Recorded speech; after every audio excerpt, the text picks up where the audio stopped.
Without reservations? Yeah. No. You gotta think about it. That thing, they fancy right there. Let me take my stuff. Pay it to me tomorrow. Are you serious? Check 1 2. Check 1 2. You didn't see anything, Ed? Check 1 2. Check 1 2.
Madam Mayor Pro Tem, we are live. Thank you, Mr. Clerk. I would like to call the October 10th, 2023, 4 o'clock work session to order. Mr. Clerk, if you would please call the roll. Yes, ma'am. It's the roll call for tonight's meeting. The Honorable Catherine F. Ryle, District 1. Present. The Honorable Carmelita Gumbs, District 2. Present. The Honorable Helen Z. Willis, District 3. Present. The Honorable J.C. Sebastian, District 4. Present. The Honorable Corey A. Reeves, District 5. Accounted for.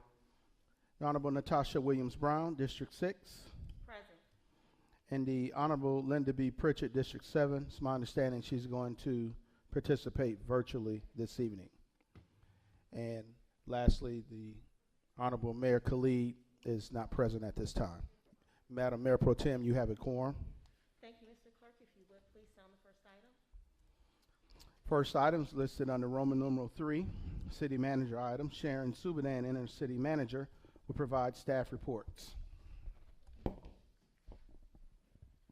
evening, Mayor and Council. The reports have been sent to you. They're part of the agenda package, highlighting the events of the month of September. Hard to believe we're already in October.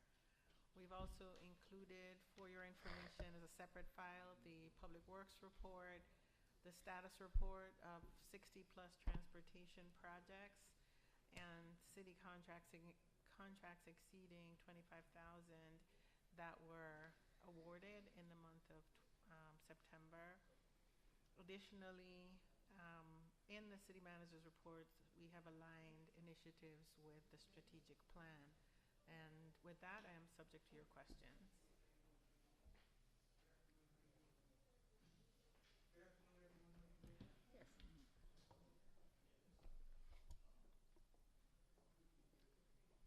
Are there any questions of the city manager? Councilman Sebastian. Thank you, Madam Mayor Pro Tem. Madam City Manager, I just wanted to make sure for the safety thing, I sent an email today about having those training at our meeting site facilities. I know there was a lot going on today, but I just want to make sure in those emergency response training that we're talking about, that we do the same training and assessment at our meeting sites. Right? Yes. Like here in Southwest Arts Center, especially. Yes, Fire Chief has confirmed that he's going to be doing active shooter training throughout the city. Okay, thank you. Councilwoman Gumbs.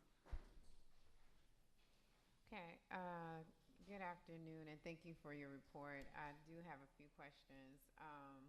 In regard to the transportation report, in the report, PBI-914 on Union Road from Campbellton Road to Van Diver, the pedestrian bike improvements, is this going to be aligned with the potential developers that are planning development along this corridor? Do you know if these partners have met? Is there a partnership with economic development on what is potentially slated? Do you know that? I don't offhand, but I can certainly find that out and circle back with you. Okay. Also, too, with all the pedestrian bike improvements that are being developed, is it a way that we can make sure that each consultant knows about the safety barriers, or make sure that there are safety barriers between the pedestrians or the cyclists? I'm assuming that they will already do this, but of course we all know that it's hard for us to walk on our roads, even, imagine riding a bike. But if there's a way that we can work with the consultants to put some additional safety improvements in there as well, that would be great. Okay. Also, too, for the human resources report, in the human resource report, it highlighted that we hired 21 temp employees. Can you advise what type of projects our temporary employees are working on, and is there a path created for them to become full-time? Sure. So we had a couple of different areas. This council approved us bringing on some temporary help in the areas of finance. So several of them have been working with us, and there is a path. As long as they're qualified, they apply for an open position. It is actually nice because we have the opportunity to work with them, see how they work in our space. as opposed to, 30 minutes on an interview, people can tell you anything. But when you see somebody day to day, and recently we have hired Rodney Green as an example, who has come on board as our accounting manager. And he came on through Robert Half, which is a temporary placement agency. Additionally, we hired the call center through temporary help, and some of them have found employment elsewhere in the city. So it is an opportunity for individuals who come through our doors in a temporary position to have opportunities to be with us on a permanent basis, should they have an interest. All right, thank you for that. And this question is for Attorney Hyman, or I can ask Attorney McClendon. Local governments, of course, you know that we've been trying to really find a way to lower the speed on some of these roads, especially some of the major streets such as Enid and Butner. And we ran across a report that stated that local governments are permitted to reduce the speed limit on local roads that are not part of the Georgia Department of Transportation GDOT system or state highway. And we know that we petitioned the state to help us get that, but I need to verify if our secondary roads such as Enid, Butner, Union, Merck, West Stubbs, do they fall under GDOT system to where we have to get their permission to lower the speed, or is it something that we can do as a city because these roads are owned by the city of South Fulton? Councilman Gumbs, I'd have to actually look. I know that unless the statute is changed, that municipality county governments are required to register roads, what type they are, as either city roads or county roads. And so if the roads that you're wanting to reduce are city roads, then I think that'd be a conversation between council and the respective traffic engineer to see what would be the best mechanism or means to do that. Okay. I'm wondering if Mr. Valenzuela or someone from Public Works, I don't think they're here, but if we can take that question back to them to find out if we're actually registering them or we have to get their actual approval, that'll be helpful. Okay, and I'll get the list of the roads from you offline. I think some of these roads are roads that we maintain on behalf of GDOT, which means we have a maintenance agreement, but we don't have control. So I think it depends a lot on traffic volume and who really, if you will, owns the road. Okay. But we can get back to you on that. Okay. That concludes my questions. Thank you.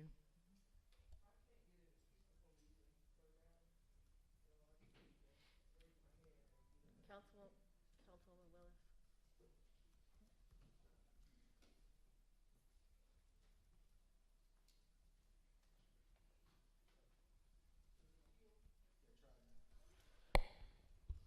I just have one question. Are we getting any closer to bringing Merck Miles back online? I'm getting that question consistently from several residents. So we had a bid opening. We only had one bid. That bid is being evaluated, so we can bring you some recommendations. We did ask for a cost share agreement, so as the analysis is ongoing, I'll know what that looks like in terms of cost share. It is an RFP, so those negotiations have to happen before we can discuss it in an open meeting. And then as we make our recommendations, you will be able to react to that to determine whether or not you're satisfied with one bid. I'm never comfortable with one bid because I feel like there is no competition there, but I would like to present that to you all for your consideration.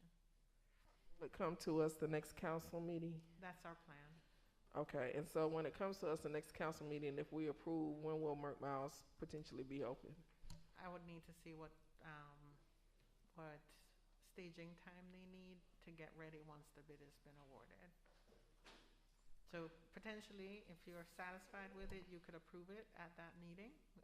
It's going to be a voting meeting on the 24th. So we'll present it in the work session.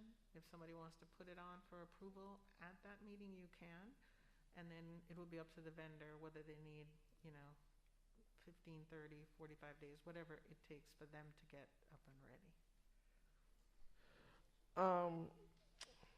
The other thing, I know that there was a lot of conversation around the sanitation as far as the invoicing the mortgage companies proactively doing a sweep and paying escrow. Is there any way that we could get ahead of that next year, or talk with the tax commissioner, find out what other cities are doing to, I've talked to other cities, I've talked to Sandy Springs, I've talked to City of Atlanta, and it appears that the mortgage companies in those cities are escrowing sanitation as well.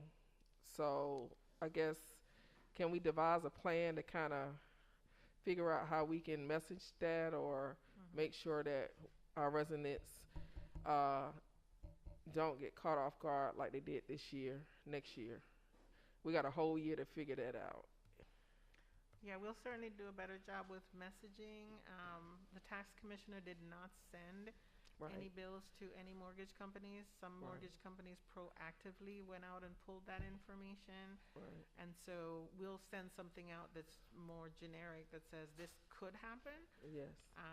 But by next year, there'll be more of a rhythm, because it really will only impact people who are new next year. And we can tell new residents, your mortgage company may escrow this. And so all of these are first. Okay, because they are escrowing in other cities as well that I checked into. At least I know in Sandy Springs and Atlanta. Thank you. Councilman Sebastian. Thank you, Madam Mayor Pro Tem. Mr. Clerk, I'm unable to access the queue as well. Just a couple of follow-up questions around sanitation, Madam City Manager. Since Merck Mines have been closed for this long, and it's been a few weeks, I still get the calls about when are we doing additional bulk pickup. So I don't know if it's possible even to arrange any of those before we actually officially open Merck Mines again, but if it can be done, I'd suggest that we look at it. We're going to be going into the holiday seasons, and it's kind of the time when a lot of people get rid of their old furniture and try and, prepare their homes for the holidays and all that. So I think we're going to have that issue of people needing to get rid of a lot of stuff in the next few weeks.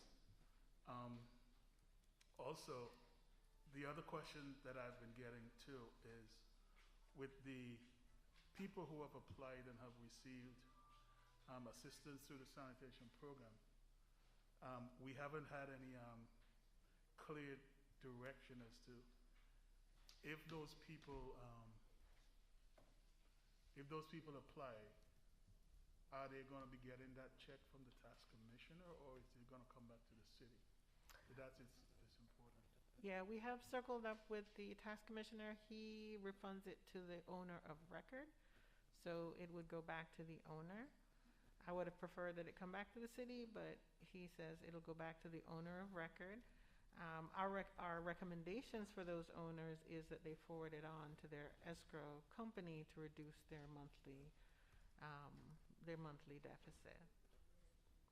And there is a bulk pickup on the 28th of October. Okay, thanks so much for that. If we could get a flyer so we can start push that out. The last thing is, I've been seeing, and I think I forwarded one request today where the person said they followed the protocol, but I've been seeing a couple of spots, at least around District 4, in residential communities where bulk items are remaining on the street for a while. And I know we had a little bit of a communication thing, it appears, between whether people call in, schedule, or they just put it out. So I don't know if we're just not accustomed to what we're supposed to do yet, but I'm still concerned when people are just dragging their stuff to the curb without any communication back to the city. We basically have to go and find it rather than knowing that it's there to get picked up. I'm still concerned about that, because going back to the very early days when we were designing this program, I really thought we were designing it so people have to call in for their bulk. Yeah, as I said, I really thought we were designing it so people have to call in to get their bulk pickup, not just drag it to the sidewalk. So I think that is continuing to be an issue. So I just wanted to point that out to staff. As I've shared before, we're following the contract. People don't have to call. If they do want to call, they can call. They don't have to call. That's the way the contract is written. If they have in excess of the 2 pieces, there's a charge for that. And so they would need to call to schedule that. And as a follow-up, the people who take the regular trash, are they required to report that their bulk items, where they pick trash up from? Say that again for me. Are they The required? people who do the regular sanitation collection, the weekly pickups, Mhm. is there a requirement that they report back that their bulk items from an address where they pick regular trash up from? I would need to check with Waste Pro. It would make sense to me that they would have that kind of communication, but I don't do their day-to-day operations, but we can check with them and get back to you. Okay, thank you.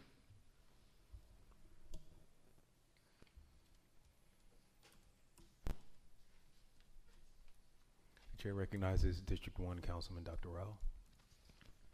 Thank you. A couple quick things. I think I know while we're discussing that they may not have to sign up for bulk. It is, I'm agree with Councilman Sebastian. It has been an issue in District 1 that I'm seeing items still at the curb and having to report that information. It may be more efficient, and I don't know, as we get to bringing Merck Miles back online, to look at having people sign up so we're not missing and items aren't sitting on the curb for an extended period of time. You know, I know we're going to continue to refine this thing as we get it right, but I do think that's something that we should indeed look at. And I think that's all I want to say really about that. So I'll go on to the next item. I'm finished. Thanks. All right, the chair recognizes District 3 Councilwoman Willis.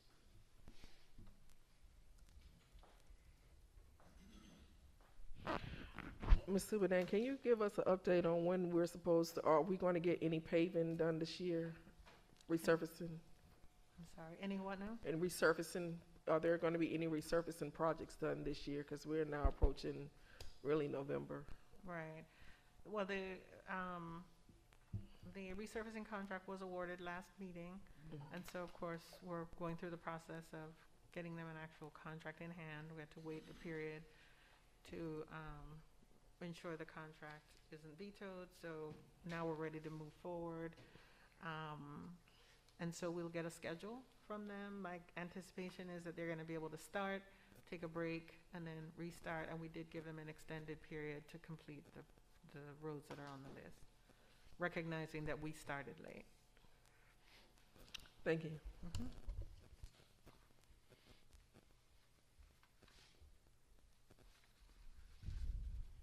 All right. I actually have a couple questions, and pardon my tardiness, and please let me know if I'm asking something that has already been answered. First, I just want to start with the website. I'm not sure who's over in our new communications departments, but you know, we have this new council meeting format where we're having both the work session and the regular meeting. And so I just want to make sure that we update all of our pages and let people know that we have public comment at every meeting, that we have voting at every meeting. When I was looking on the city's website today, like doing my little newsletter, I saw a couple of places on the city council page and on the clerk's page where it still said that, you know, Oh, it's scheduled. the old format.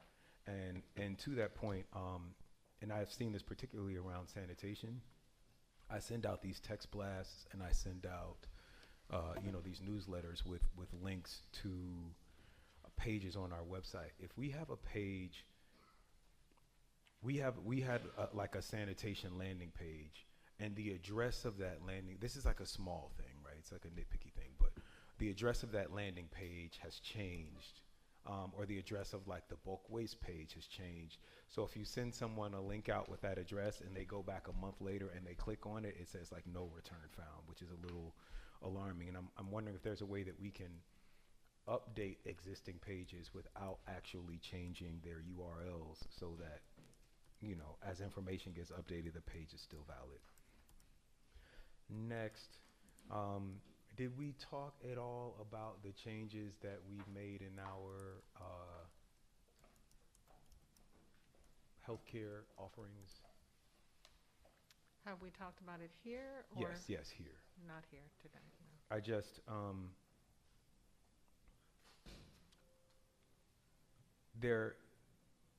there have been some, well, we can come back to that if you want to wait and maybe like make a presentation about that at a later date.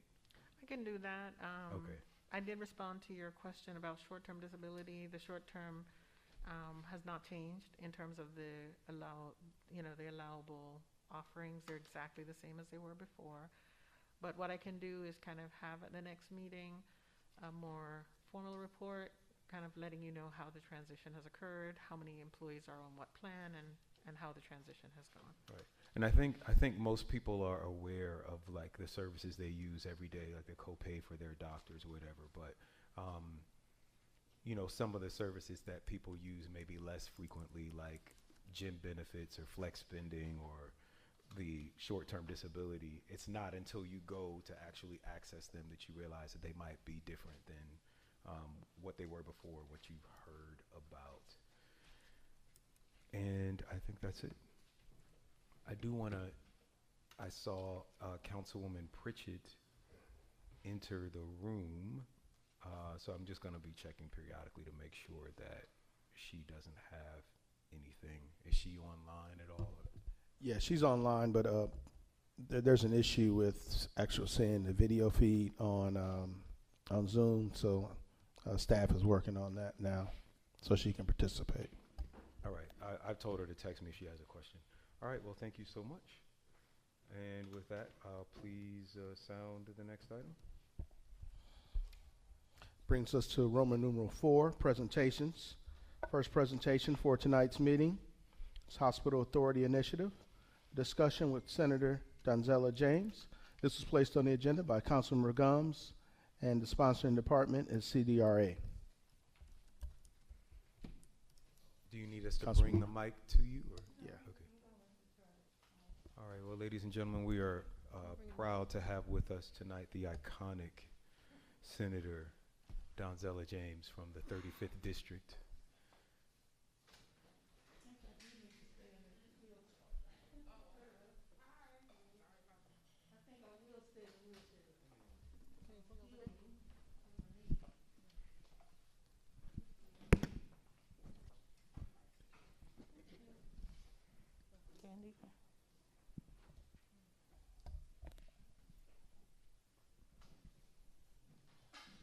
Good evening. I'm State Senator Donzella James. It's an honor and privilege to stand before you.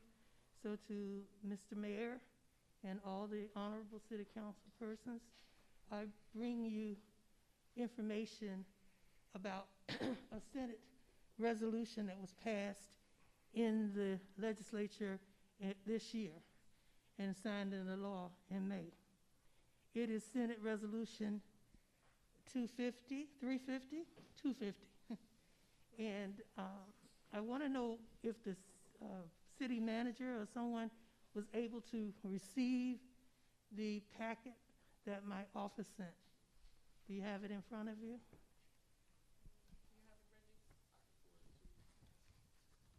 No?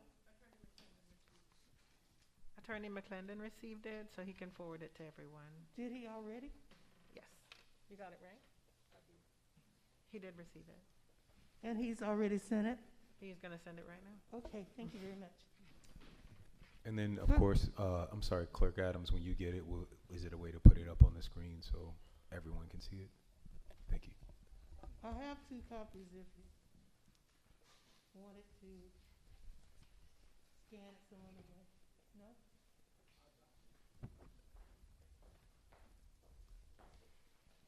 Here's enough in front and back of it. And then the resolution.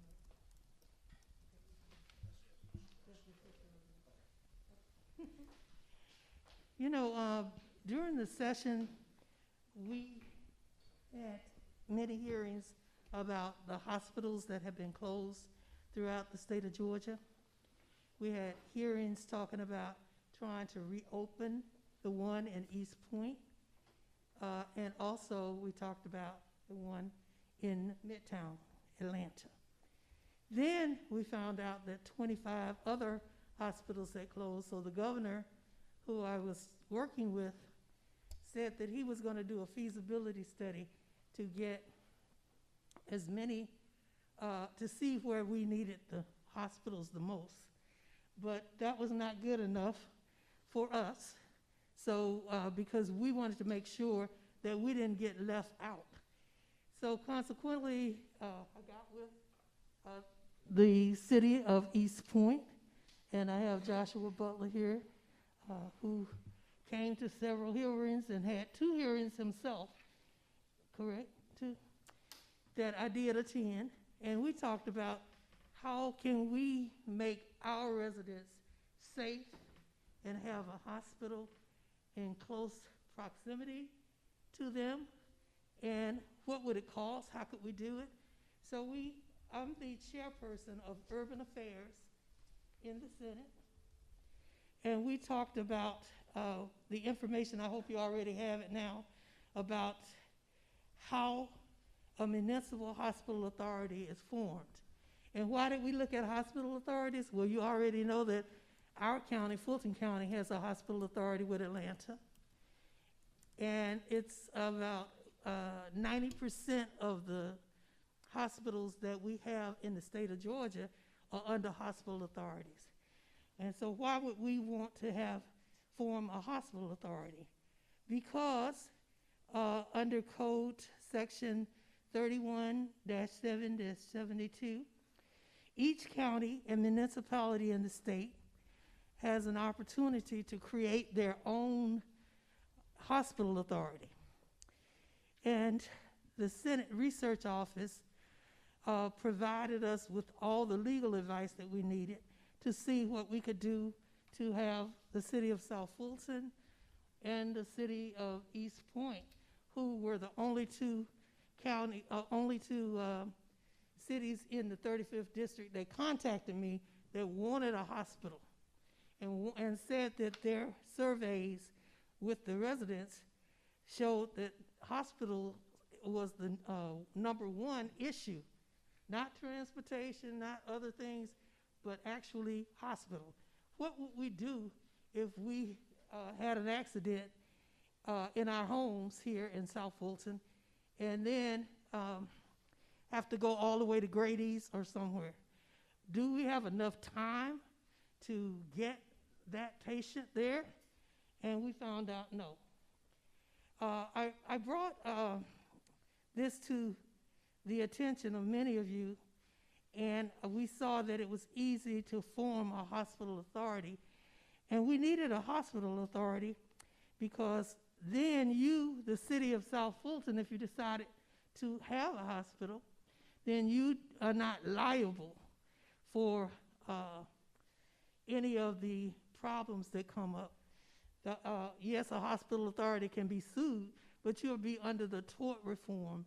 And so then it's not actually anything that could adversely affect the city of South Fulton or the city of East Point. So I brought you this information. I thought that I would not have to read it. I was trying to get a PowerPoint for you. But county and municipal hospital authorities function and responsibilities. Their authorities may own many different physicians, hospital, healthcare providers, different functions, and all of that can be under a hospital authority. Of course, they would be your hospital authority if you chose to have one. And East Point's, if you, or whatever city, Fulton County or whatever, if you wanted to do that. So I'm going to, since I'm so hoarse, get to, do you have it up yet? Yeah. Okay, thank you. If it's okay, can I let Joshua tell you, excuse me, Joshua, Councilman Butler tell you what we have already done with this Senate resolution. And I created it to give you a foundation if you chose to do a hospital, to give you a way that you could have a hospital, to give a way that we could get millions and millions of dollars. Because right now, it's available to us, but we can't get it because you don't have, what kind of collateral would you give them? What would you give them? And so right now, we realize that those who want to give money, grants, not something you have to pay back, but the millions that you would need to start this hospital, those people want to make sure that you have something in place legally. And so they all agreed that they are on board to give money to a hospital authority if we created one. And we've had them to come out and ride around. We looked at the hospital that was closed in East Point, and that was why Councilman Butler and I got together and had those meetings. But is it okay if I let him talk for a minute? Is that okay? Yes, go ahead. Thank you. Thank you, Senator.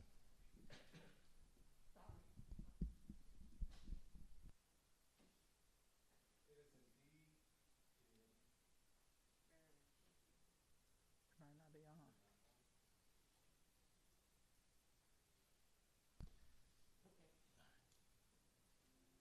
Hello. All right. It's indeed a pleasure to stand before you, honors. I know what it's like to sit in that seat.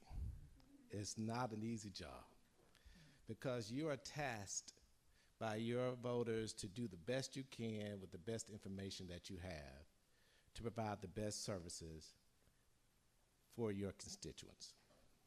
And so, first of all, thank you for having us. And the reason why we're here today is because when you look at 200,000 people, when you include the city of South Fulton, East Point, Hateville, Chattahoochee Hills, Fairburn, Palmetto, there is no hospital and no emergency access. When you compare that to a metropolitan area like Charlotte, South Carolina, where they have 250,000 people, they have 11 hospitals. So for us to not have a hospital with all of these brown people in this community is egregious. So what does a hospital authority look like, and why do we need it, and how much does it cost? Those are the major issues. The first thing is, the reason why we want our own authority is because finally the people in our area get the opportunity to dictate and control what healthcare looks like in their community. That's what it does. Many of you are aware that Wellstar pulled out of AMC North and AMC South. And they claimed that they were not making money. Well, why do they have $800 million surplus cash in their coffers if they can't deliver healthcare services on the south side of town?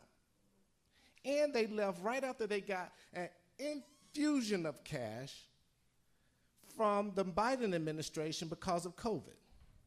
The reason why they left is because those people don't look like you and I, and they aren't representative of what we need and what we want.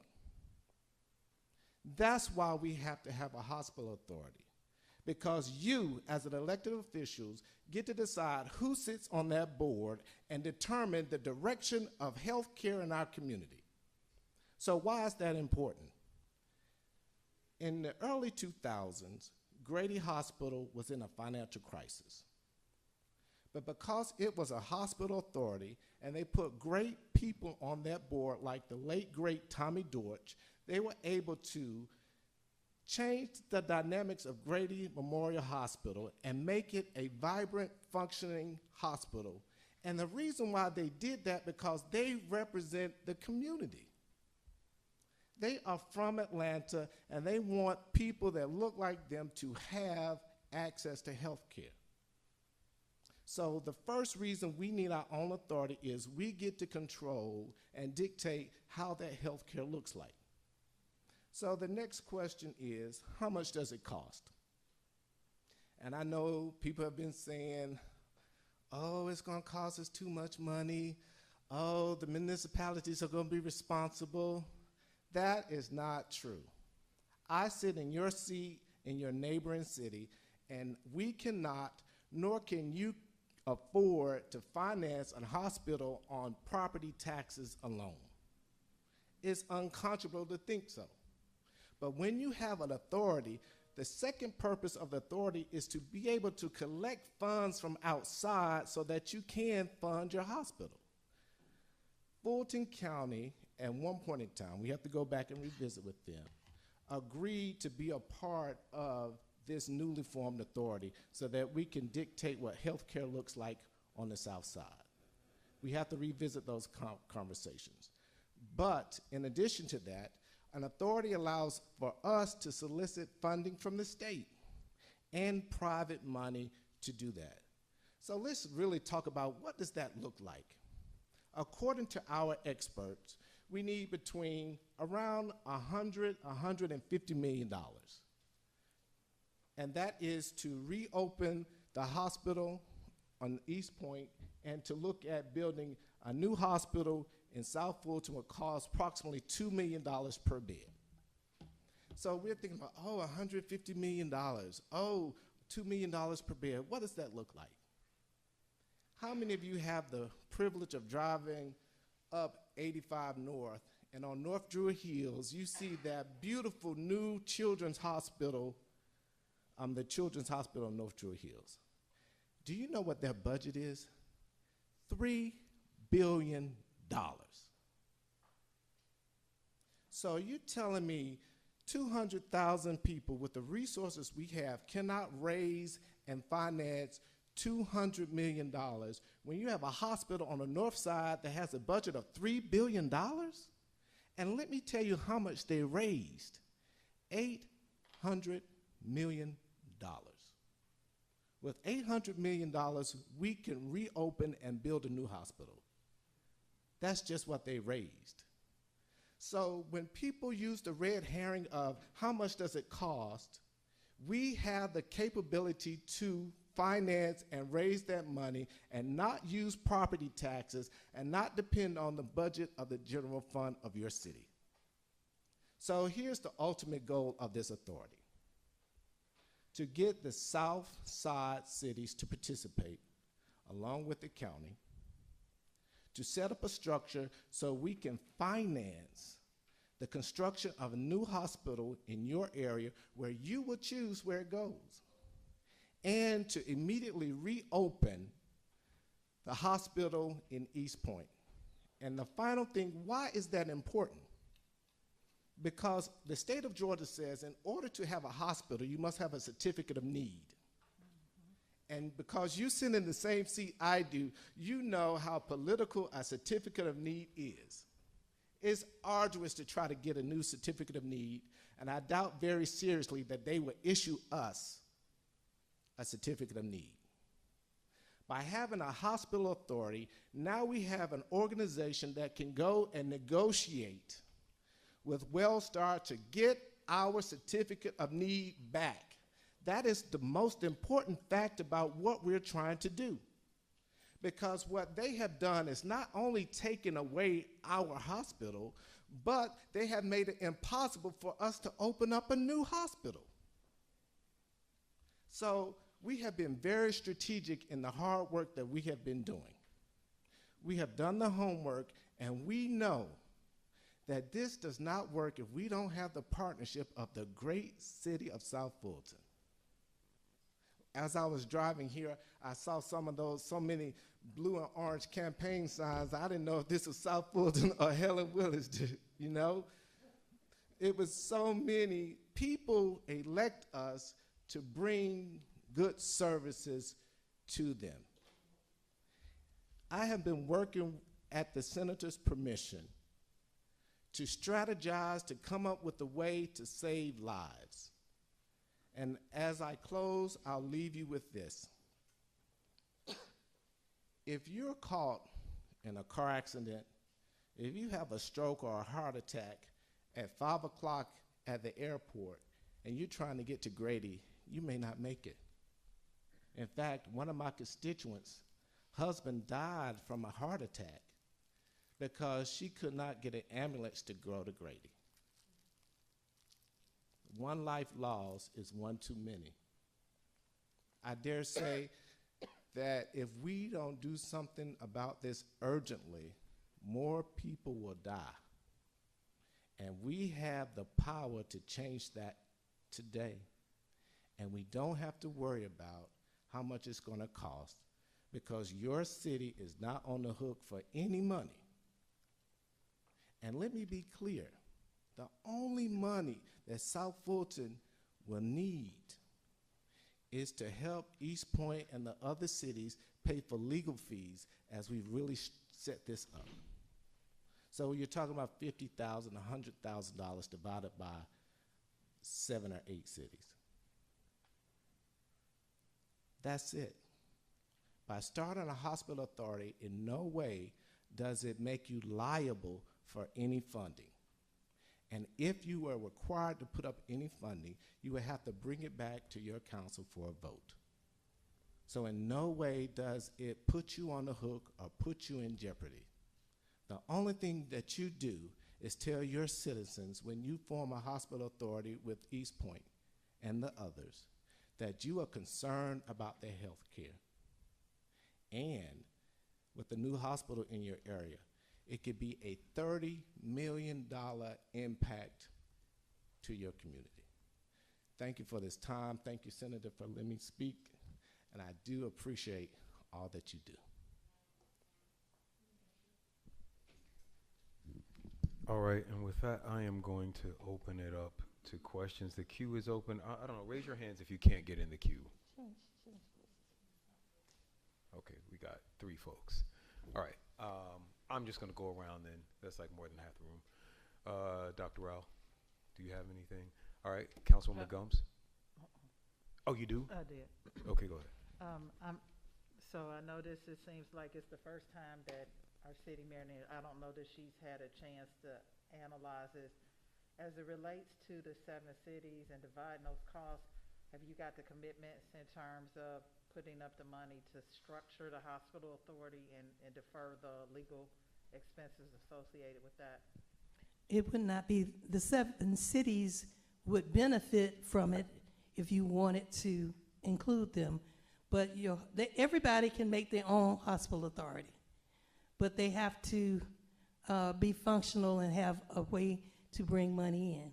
We already have, with this resolution, an opportunity to just give you a chance to start a hospital authority and to be legal enough to get money from the many sources and the many grants that are available.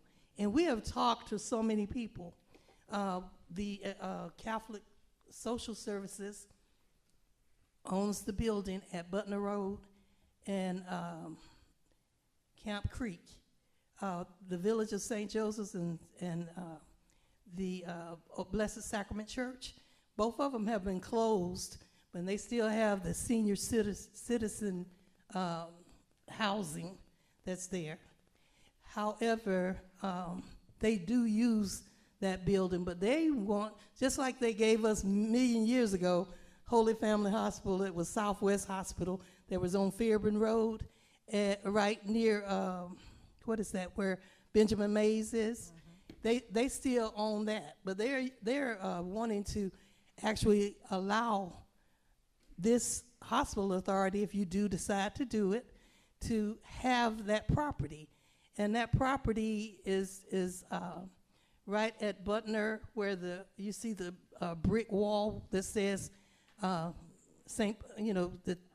announces who they are. Yeah. All the way over to the back of Merck Road that was closed up, so that part of Merck Road, all the way back over to Camp Creek. So they own all of that property, and they are willing to, and they have 9 buildings on it that they are happy to let us have and use if you want to have a hospital authority or some way. And this is not something you got to pay them back for. This is something they want to be involved in. Does that answer your question? Not exactly, but thank you for that. I was really responding to the councilman's comment about the cost to kind of get this structured You talked about each of the cities splitting the cost of that. Have you gotten commitments, or have you done this presentation to the other municipalities at this juncture? Well, you guys are the first, and East Point was the first. Okay. And the only reason why East Point was first was because I sit on that council. And so we're coming to you second, and because Senator James is the person, and these are in her district. So no, we have not spoken to those cities as of yet. Do we need their commitment? No, we don't. With the two of us, we have enough to start the authority, but in terms of financing, what we would like to do is really court Fulton County. I think that is the other important key to do that. And then hopefully these other cities would join on board. But to be transparent, I have a relationship with the city of South Fulton and East Point. You guys are my neighbors, and I love and respect all of you. So we wanted to bring this opportunity for you guys to lead the charge and go first. So we have not had those conversations. Thank you. All right, District 2, Councilwoman Carmelita Gumbs. So, hi, Senator James Hello. and Councilman Butler. Thank you so much for coming and presenting this information.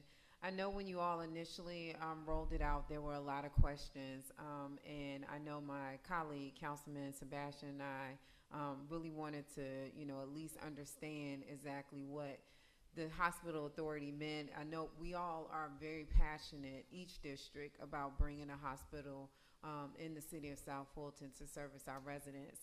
I think the councilman alluded to my question, which was, what is Fulton County's role in this process? And can you kind of give us a little bit more clarity on it? And how much do they need to be involved in bringing a hospital to the city of South Fulton? I'll let him answer it, but let me let you know that even though we didn't sit down and have a sit-down conversation and ask them to be a part of it and to be a part of paying for the legal fees would only be for the resolutions that each person has to create. The city of East Point has already voted yes to do it. After 2 meetings that we went to them, once we explained it to them, and I guess they went back to my legal people at the Capitol because I guess they believe them, because they don't look like me, better than they believe their own senator. And they did, at that point, unanimously vote for this. And this Senate resolution is passed unanimously by our state senators on both parties, on both sides of the fence, because they know the need and the urgent care of it. And also, they knew that we would lose our chances to get an existing CON, Certificate of Need. It's existing already, but it will expire after, is it very soon, like January or something. So we have to be at least agreeing that this is what we want to do and applying for it. So I did talk a couple of times to the chairman of Fulton County. They were sending people from their committees or from their offices over to the 2 hearings and up to the Capitol to sit down and talk to me. So I've talked to at least 4 of them, and they all, at the end of it, say that if need be, they would do it. And also, the manager is interested, and he can raise the millions. And he said a hospital authority would be good because that is, they want some kind of something to say rather than just say the city of East Point or the city of South Fulton. They want to make sure that it's an authority attached to it. So I'm going to let him further answer your question. Thank you, Senator. I think, just to repeat your question, you want to know what will Fulton County's involvement be? Yes. So the way the law is written, only if you have 2 municipalities that come together, you can form an authority. And then based on the senator's hard work and her resolution, now we can form our own authority independently. What we would like for Fulton County to do is to participate in this authority with us and help provide some of those fundings. And the reason why it would make it easier is as we go to the state to get more money, but it's not required and not necessary. A few months ago, we could have guaranteed you we had all of the votes. You know, I think there's some massaging that we still need to do to make sure we can have that. You know, politics change, right? And people change. But I think, and just to reiterate what the senator is saying, by having our own authority, it allows us the conduit to collect state, federal, and private funding to build and develop our own hospital. And so we want to offer that invitation with the county. We would like for them to participate. And we have to go back and have those conversations again to push it to a vote. And what we would like to do is to say that this city and East Point have agreed to join forces to join the authority, and we want you to do the same thing too. We have, you know, commitments from a few of the commissioners. I don't want to put them on blast at this point, that they will be willing to do that. And I'll take this other step too. With the senator's leadership, we were able to meet with the president of Morehouse School of Medicine. And the doctor, and we basically said the county gave her $45 million to invest in East Point. And then we said, well, wouldn't you like to invest that $45 million into a building that you own as opposed to someone else? And she was very eager to have that conversation. And as I say that, when we form our authority, there are a few things we have to do to make sure that it's successful. One of the things is our constituents want services that are equal to the north side of town. So we have to have a hospital that is competitive. And the way that you do that, we have to have a hospital that's financially stable. One of the ways that hospitals are financially stable is by teaming up with Morehouse School of Medicine or Emory, Johns Hopkins, those types of institutions, and they kind of dictate the management. So just imagine a Johns Hopkins South Fulton. It's plausible if we start with this step here. And one additional question. So I understand that Fulton County there was some, when this first came out, this was first rolled out, it felt like there was some competition, and I think Fulton County donated a large lump sum of money, or a plan to donate a large lump sum of money to another entity. Is that Morehouse School of Medicine that money went to? Okay. Yes. And it's only urgent care. It's urgent care rather than a hospital. It's only for urgent care.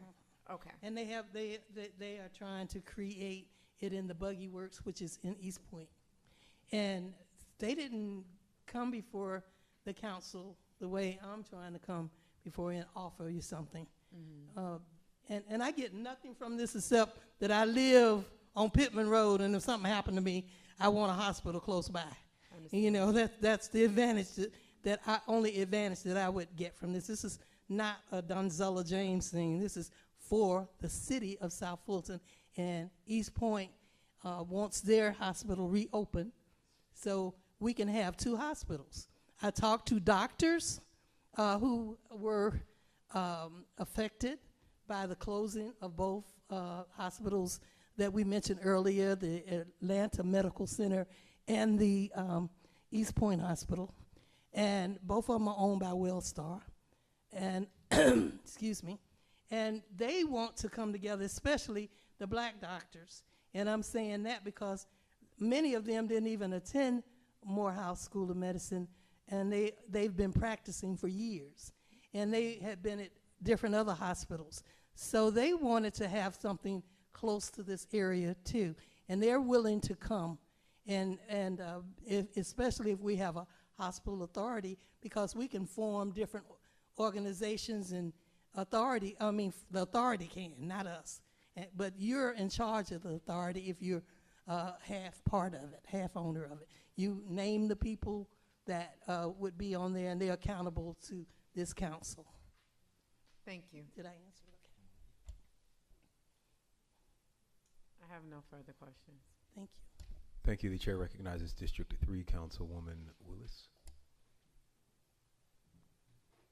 Thank you for recognizing me. Over the course of the pandemic from 2020 to about 2021 up until June of 2021, when my mother transitioned, I pretty much lived in hospitals, rehab centers, and oncology centers. Wellstar, yes, it had a racial issue, but it had several problems. And I learned a lot about the system, how hospitals operate. And Wellstar needed to be totally overhauled. The buildings was totally in disrepair and dilapidated. Not only did they have a lot of repair needed to the building, they had a staffing shortage. Staffing shortage in the medical field is happening throughout the nation. Most of the hospitals are now running with travel nurses and hospitalists, people who are not giving much bedside manner to patients. The staffing ratio is like 22-1. It cost, and I had a lot of time to have intimate discussions advocating for my mother through her health challenges. And it costs billions of dollars to run these hospital facilities. And these are for-profit facilities, and a lot of people don't realize that. We are in a desperate situation here in the South Fulton region. We are in the hospital desert. Our closest first star hospital is Grady. If you have an emergency that really needs that type of attention. But the problem that I am really, really having with this, Senator James, and I love you and I commend you, and I'm your #1 cheerleader, is that you passed this resolution and they didn't give you any funding with it. No. None. And that's the state. The other problem I'm having with it is this city is responsible for municipal services. We have several roads. We have so much that is needed as a young city that's only 6 years old with only a $200 million budget, and that's not enough money to do everything we need to do. If you look across the hall, we got to put $1.5 million to rebuild our pool, and it's a lot that we have to do in the city. And Fulton County is obligated to provide, our medical services. Now, they heavily fund the Grady Authority. They heavily fund that. The Grady Authority get money from the state, get money from the federal. They get to appoint all the members to the Grady Authority. That's what Fulton County does for Grady. And I'm fine with that. I mean, I love Grady. My husband was born in Grady. But why is it East Point and South Fulton is on a hook for this authority? And then when we make decisions, we have to make data-driven decisions. And I have nothing to say how much it's going to cost for legal costs. There's no commitments from other cities who's going to benefit. Who's to say we got to go to Wellstar? You got Emory, you got Piedmont. I think we need to look at other options, because the certificate of need I know goes with the hospital. So yes, it's going to expire because they closed the hospital. The certificate of need goes with the hospital. But for me, I would support an authority if I had a commitment from Fulton County and the amount of money that they're going to put in it, if I knew how much it was going to cost for legal costs, right, if it was commitments from other cities, and then if I had real data to tell me how much it was going to cost to reopen a hospital, which I know is going to cost billions of dollars to do, how much it was going to cost to run it. Then the other thing that's missing in this area is we have Morehouse Medical School of Medicine. Like in Savannah, I know they had, You know, they got Canlis St. Joseph, but they were right across the street from Georgia Southern Armstrong. So you had them partnering with that school. Like, who are we going to partner with? Like, who are we, you know, Grady, they partner with medical, yes.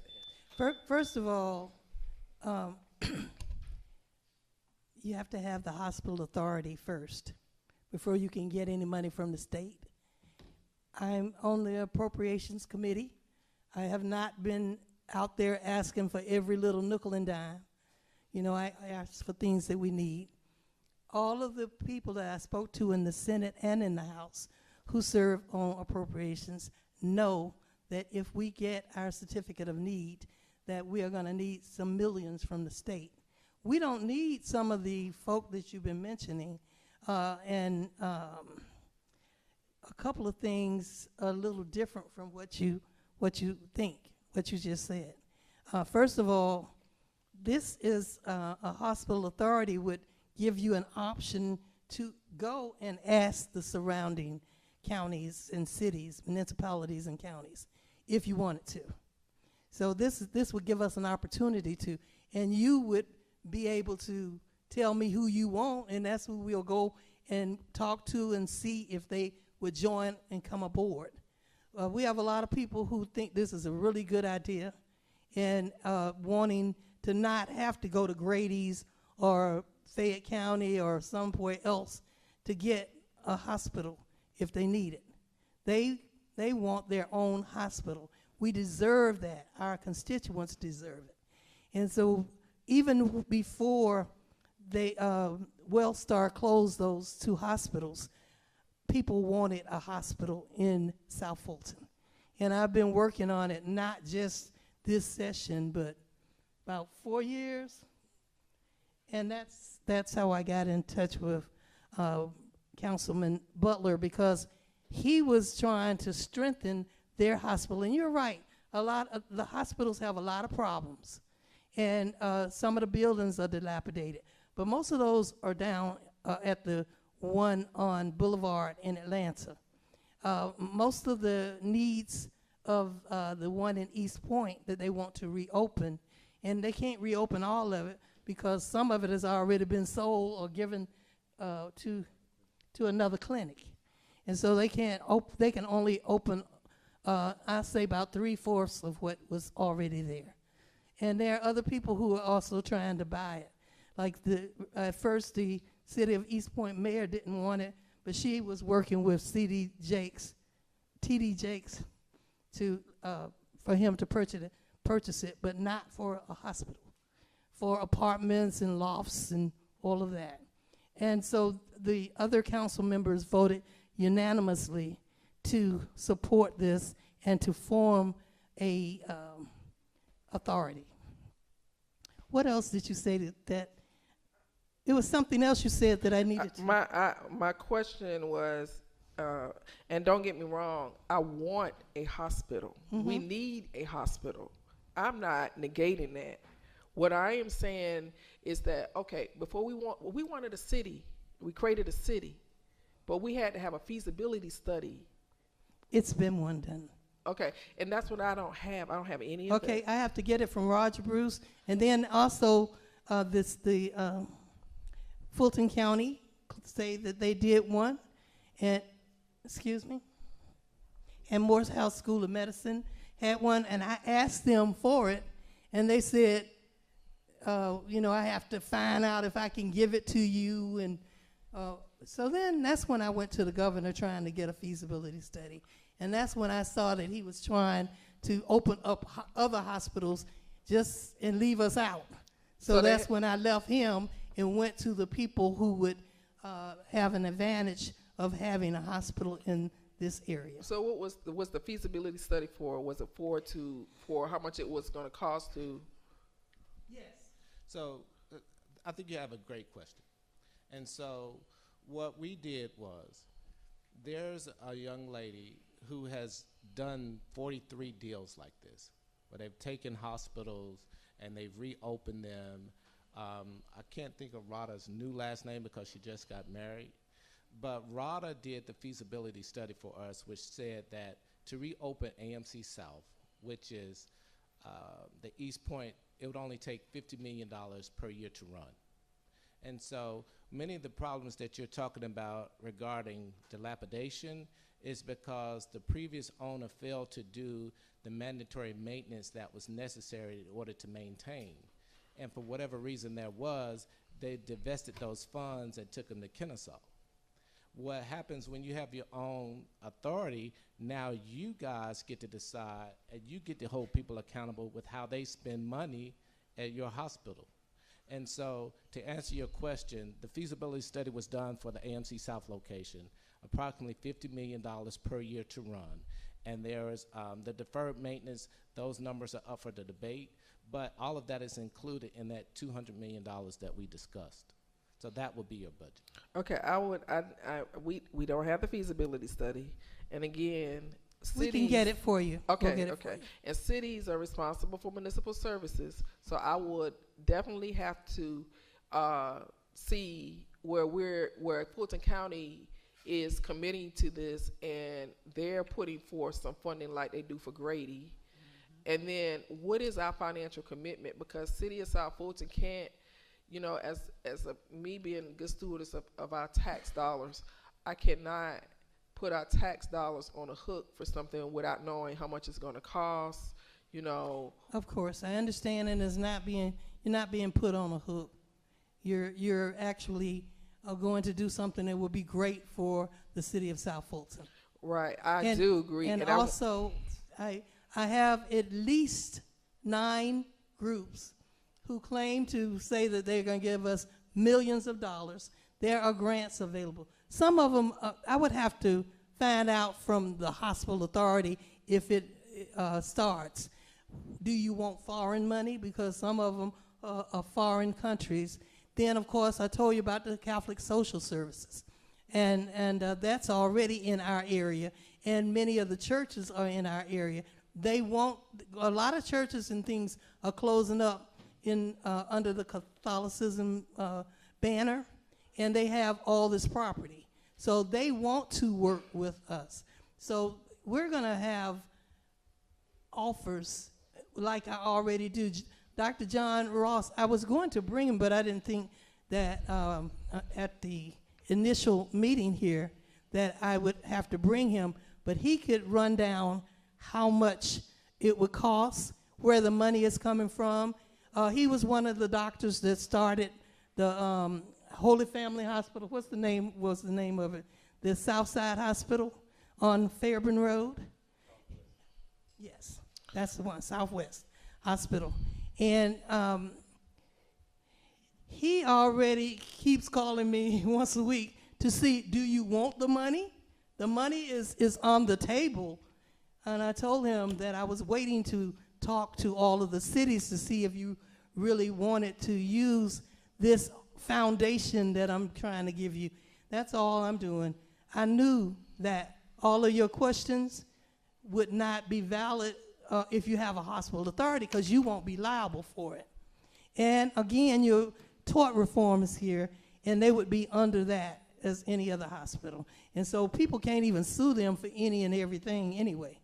So yes, the money is there, the money is available, but we have to organize and mobilize and put things in place in order to ask for it. I think, and I'm going to yield so I can give my colleagues an opportunity to ask, I think you all are taking my questions as something as not support. I support the effort. What I am saying is that right now we didn't even get the resolution until today. And right now I have no financial data. I have nothing. And I can't make a decision. My constituents will ring, well, let me be careful with what I say.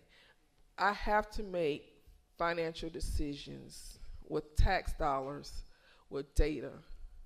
I have nothing.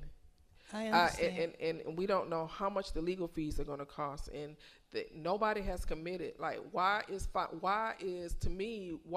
Fulton County leading this? Why aren't they leading this? Because they are the hospital authority with Atlanta already, and they are leading Grady Hospital. and they want all the monies that are going to Grady Hospital to stay there and more. So that's the only trauma hospital that we have right now. And how many millions was it? Yeah, level 1. But we're part of Fulton County too. Let me help you, Councilwoman Willis. We like your questions. We're not Yeah. thinking it's negative. Okay. Because we have to have this conversation, and I realize that. Right. And I've been trying to meet with you since May. Me? So let me help. I'm about to say, you know, you got my number. Let me help you. The legal fees that are needed would be nominal, and you won't have that until you do an RFP as the authority. When you go out there, you solicit for that. So we can't. But it's just to organize. It's not. It wouldn't be more than $100,000 in legal fees. But when you ask why is the county not leading, it's because if not me, then who? Like, everybody is comfortable with our hospitals just closing. If you look at what's happening in Atlanta and what's happening, we're trying to keep the conversation going because we feel, like I know many of you feel, like this is an important issue and people on the South Side deserve access to emergency care. And so to ask the question, why aren't they doing it? I don't know, but I know they're not leading the charge. Because, and it's not urgent, but life on the South Side has to be urgent, and if not us, then who? If not now, then when? And so sometimes in order to step up, you just have to step up, and that's what leadership is about. And so when we can't, and so what we're doing is, the reason why we want to come here next is because we value the leadership that's here in this room.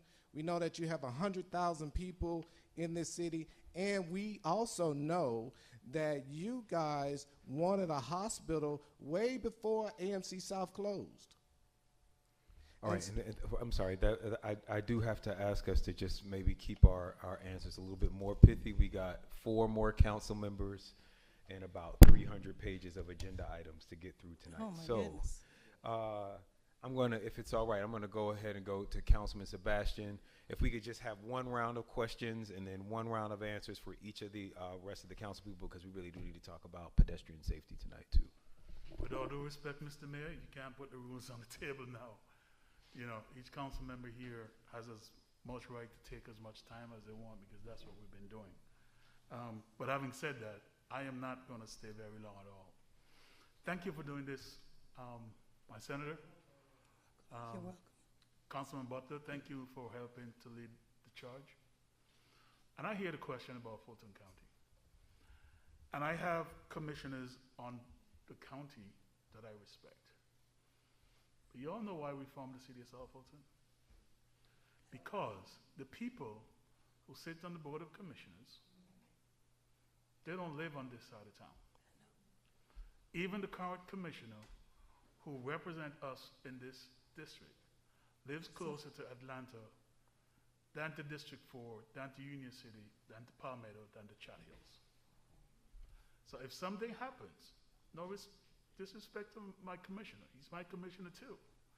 If something happens at his house, it's easier for him to get degraded than if something happened to him at my house than in Fairburn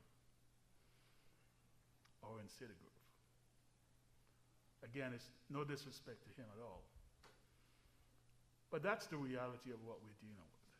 And as was said, if they're already working and have their hands full with Grady, that's just the way it is. Let me just share something because I kind of believe in the hard numbers sometimes. Let's talk about population sizes for a minute. Yes.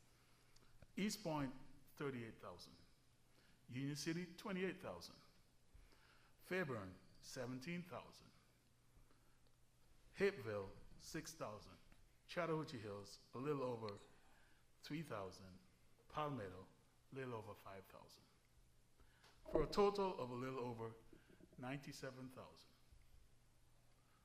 The city of East Point, according to the Census Bureau, 2022 mid-year population projections that use the Census Bureau 2020 census population as a Right. base, projected the city of South Fulton to be over 112,000 by itself. So, while Councilman Butler, I appreciate you and your relationship with us here, even if that relationship didn't exist, it makes all the sense in the world that the city of South Fulton, given its size, should have at least one hospital. Okay? Yes. So, I don't want people to think, well, we're getting together as friends, we're creating an authority because you guys want it as friends. No, our community needs it. Let me speak to you a little bit about what Councilmember Willis said, and I agree with her. As a city, we have a whole lot to do. But I told a community group this last night, and I've said this on this council. I was elected not only to execute municipal services, but I was also elected to be an advocate for this community. So when people come to me and say, man, we need a hospital here, I can't shrug my shoulder and say, not my problem. I have to work with whoever I have to work with to advocate for that.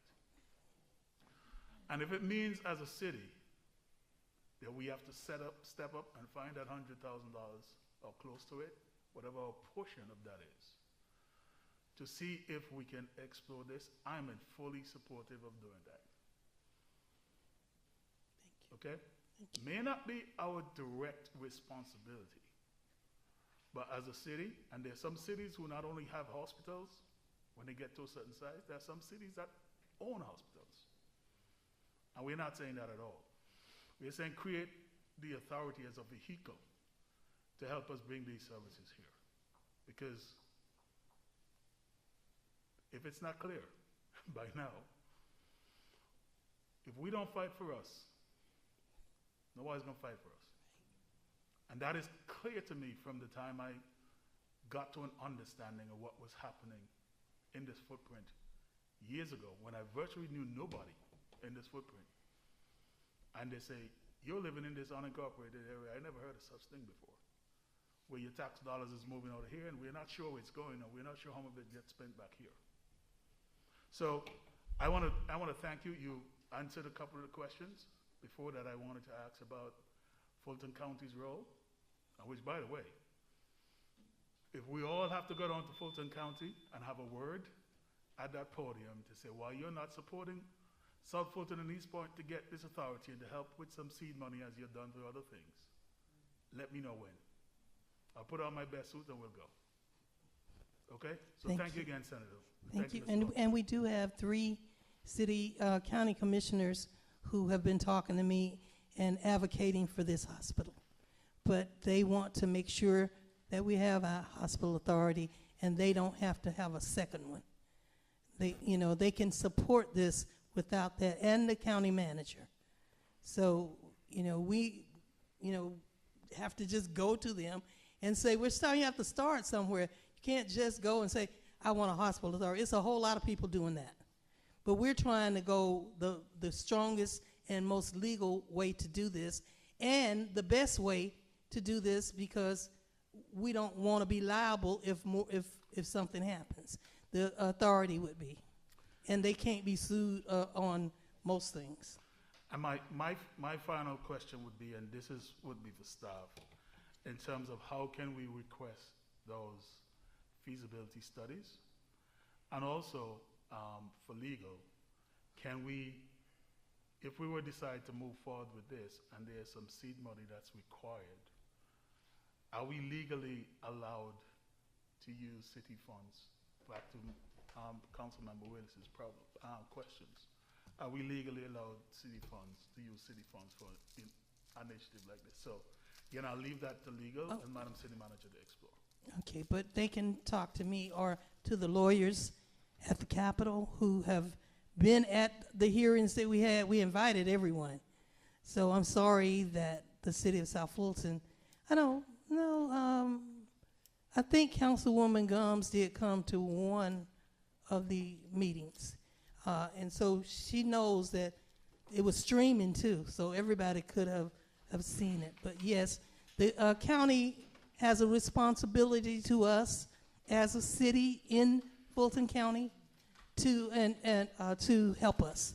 But we haven't asked them. We can't ask them until we get other things in place. Thank you so much. And I appreciate all of you listening and wanting to know more about it. And Mr. Mayor, if y'all, I'll answer the rest of the questions, but I'll be happy to bring other information because we had to do that at East Point. We had to come 2 times.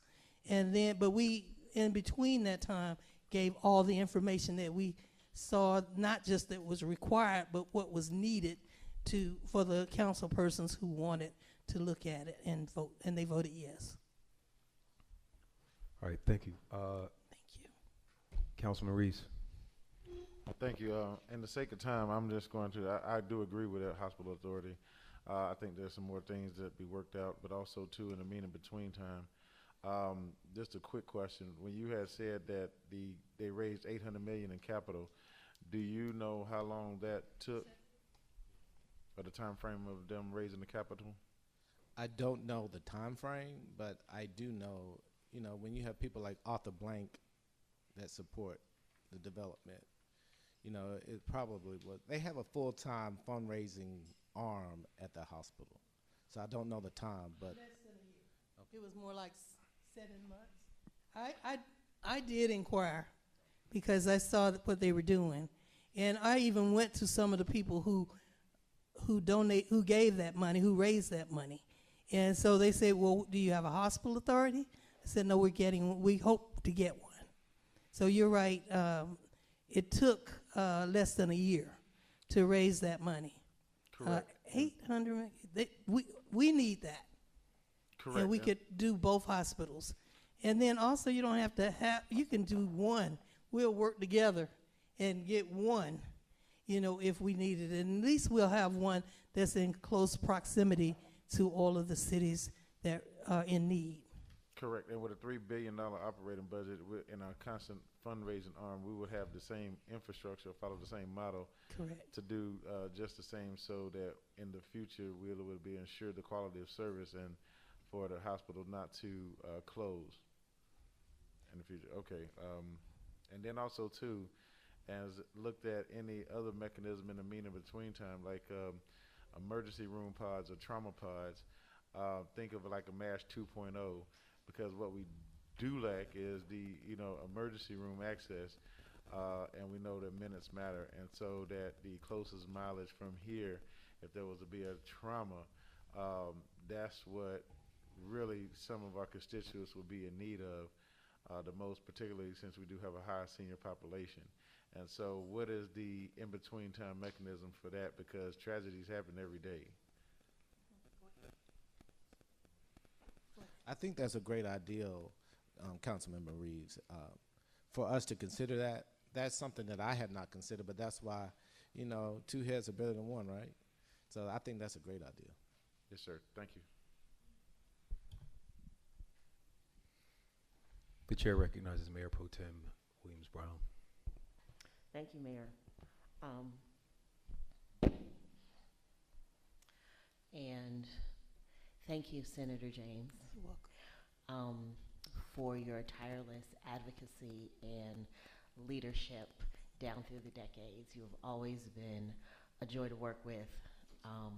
From when I first met you working for Governor Barnes till now, you've always been a fierce advocate for South Fulton, and your hard work is greatly appreciated.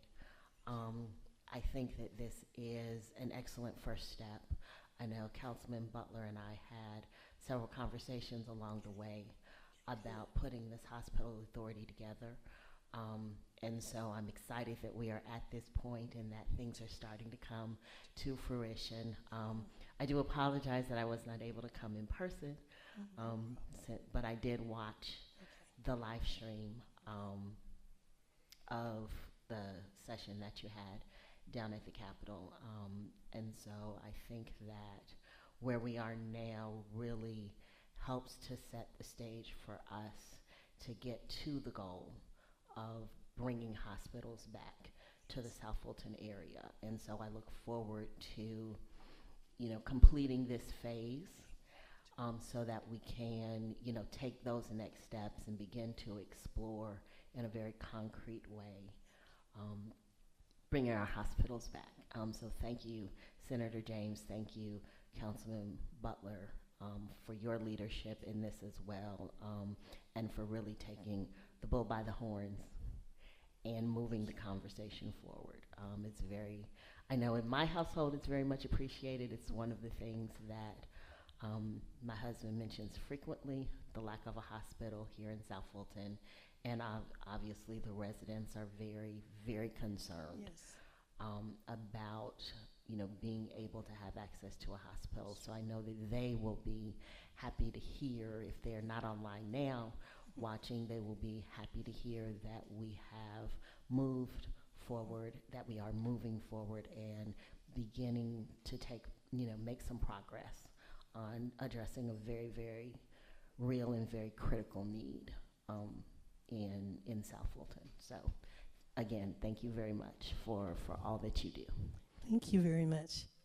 And I will be here as long as you need me, and hopefully we will see this as a first step and go forward. Thank you. All right, I'm going to check in with District 7 Councilwoman Linda Pritchard. I don't see any questions from her in my inbox, nor on my text thread. So, Mr. Mayor, can I say something about the councilwoman that's not here? Yes, go ahead. She did meet with Dr. John Ross and others. Dr. Ross is in your district, in the Promenade building, his whole operation. And so her parents, I think, went to him while they were still living, and so she knew him. So he told her about all of the money and the different sources, including the lady that spoke to East Point. What's her name now? You said? Rada. And she's with, and is she with Prime? Rada is the expert that has her own practice that has done 43 of these deals where they've turned around hospitals or bought hospitals in that area. And if you want, I can make her available to talk to you too, because she can tell you exactly what we need to do and where the money is, and why you won't be worrying about even legal fees, because the legal fees, they do cost about $100,000. That's off the top of my head. And it's going to be only for setting up this hospital and hospital authority. But other than that, once you get a hospital authority, and the money will start coming in, because we're looking at grants and not loans. And so that way you're not responsible for it anymore. But Linda, I wish Linda Pritchard was here so she could say for herself all the people that she talked to about money. She was excited about it. And so, I hope that she'll be with us if you let me come back. All right, the chair recognizes for a second time Mayor Pro Tem Williams Brown. Thank you, Mayor. I know, or at least I think I heard in the conversation mention of the certificate of need. Yes. So yes. Once the hospital authority is formed, then at what point do we, I guess, start to pursue the certificate of need? And if the existing one does expire, does that mean that we have to go back to the drawing board? No, actually immediately upon deciding that you want a hospital authority, and we do the resolutions from this body, and from East Point already has one. And then, of course, I gave you the initial one from the State Senate and House. So with those, we can start the process of asking and working to get money as well, so that your worries, about finances will not even be an issue. Okay. And it is urgent that we have those conversations, but we won't be starting We've already had some informal conversations with leadership at Wellstar about the certificate of need. Yes, ma'am. And so, but what's important is, in order for them to take us serious, they want to see movement on our end.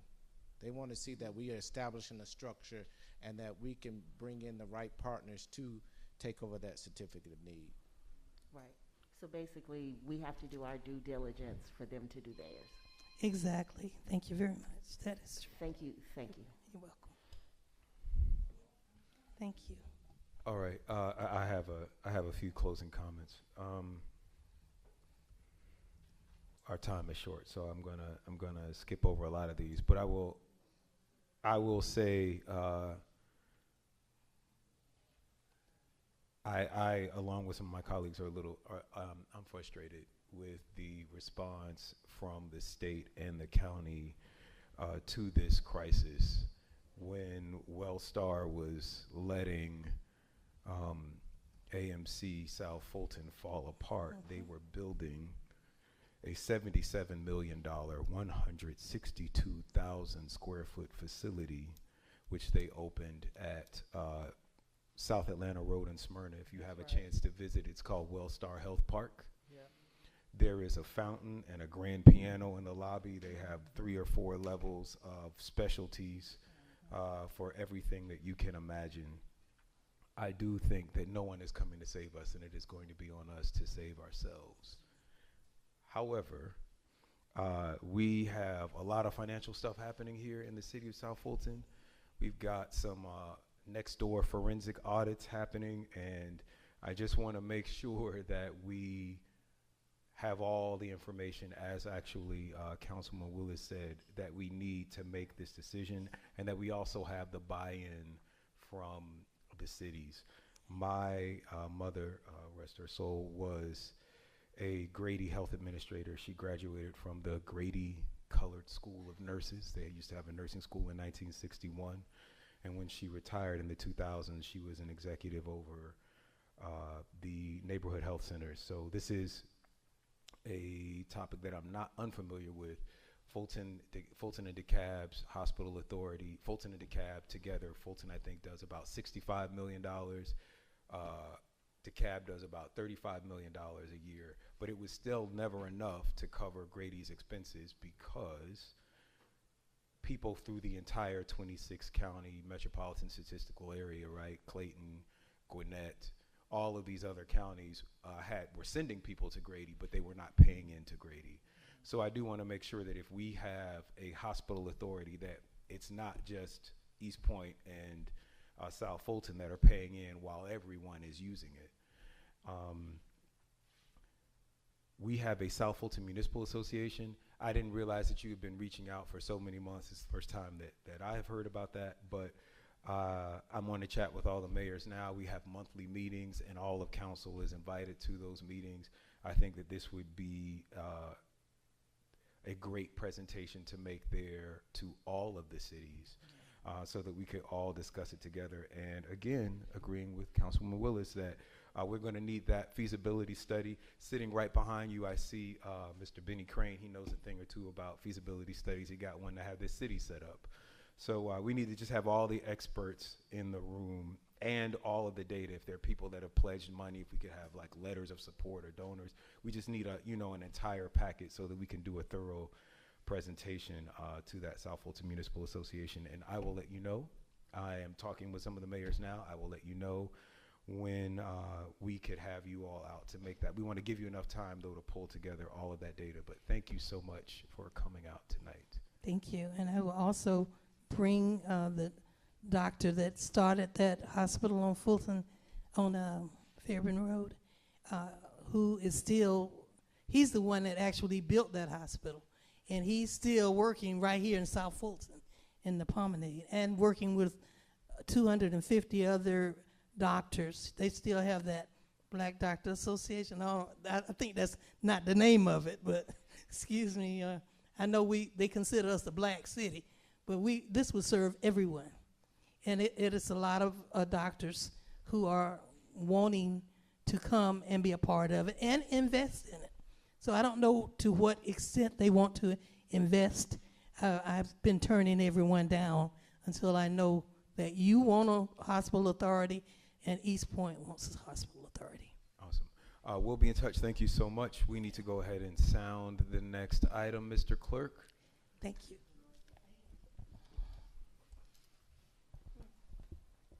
Can you get the microphone for us? I'm trying to put it back up there.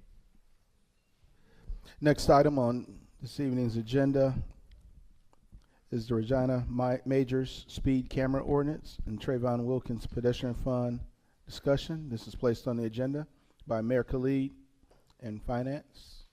All right, thank you. And first I'm going to say we went way over with that discussion. I'm going to try and we're going to try and be more disciplined with this 5 minutes time limit for everyone, but of course that will take the cooperation of all of my colleagues. I would like to start with our city manager. I received, I think we all have it now, this traffic calming report. It was alarming because of the over $1 million that we have for traffic calming, we have only used about 100,000 or so. We've only put in 3 sets of speed bumps in the city in 2 years, and I don't think that that is what we intended. But if you could just maybe talk for a minute first about that traffic calming report. Thank you, Mr. Mayor. So I asked the Public Works Department to put together a list of the status of the various traffic calming applications that were received. I believe I counted 33 of them. Only 3 were actually installed for $74,000. I went back and looked at the different legislations that had been passed, and while I don't have today a good sense of the total that is remaining in that fund, I can tell you our unaudited collections since 2020, I think, when it was first started, are close to 11 million. Much of that, I believe, is unused. Some of it was used for public safety and other initiatives. But obviously, 74,000 is a lot less than what I think you expected to use over time. While every project is different, if every one of those projects had been completed at an average of 40,000 a project, that by itself would have been only 1.12 million. So I think there is certainly sufficient funding. I also read through the summary of the program that was adopted initially, and recognized that getting to the 85th percentile seems to be a real challenge. It also does appear that both homeowners and renters can participate in the petition process. I don't know that that has been done consistently. So I think we have all become very alarmed, and I shared with all of you, I'm alarmed at the number of traffic fatalities that we are seeing in our community because of excessive speed and other things. And so I also saw both the video on Danforth, and interestingly enough today at the meeting, the councilwoman from the city of Atlanta talked about the Danforth project and how it has slowed down speed in that area. So staff is open to your input on how we can improve our traffic safety, traffic calming program. I do not think this is a funding issue for the city of South Fulton. But as you know, you set policy, and if you desire to shift the policy to lower the thresholds, it may be helpful. I think it's also helpful to get advocacy, support. You know, we can't tell communities what to do, but if they're struggling with getting petitions circulated, I think that might be something that interns perhaps could help us with, and just to ensure that that is not a barrier for communities. And that's all I have, Mr. Mayor. All right. So in our on our agenda tonight, there is an ordinance for the traffic calming and an ordinance for. If you could go ahead and Mr. Clerk, pull up that video of Danforth Road. Thank you. I'm gonna start with this. I live around the corner from Danforth Road. This is. You can mute the sound. We don't need any sound.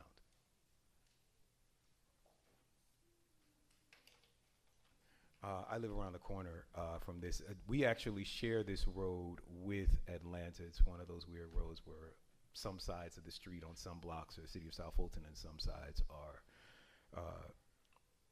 Atlanta. In front of this park, they have put 9 traffic control devices within a quarter of a mile. There are 7 sets of speed bumps and 2 stop signs. I hate driving down this street now, but no one speeds. So what I have proposed in the, and you can see these changes, those of you all who have the packets, the changes are highlighted in yellow. The major change that I've made to the pedestrian safety fund was restricting it only to the installation of new traffic control devices, speed bumps, speed humps, speed tables, crosswalks, and crossing signals.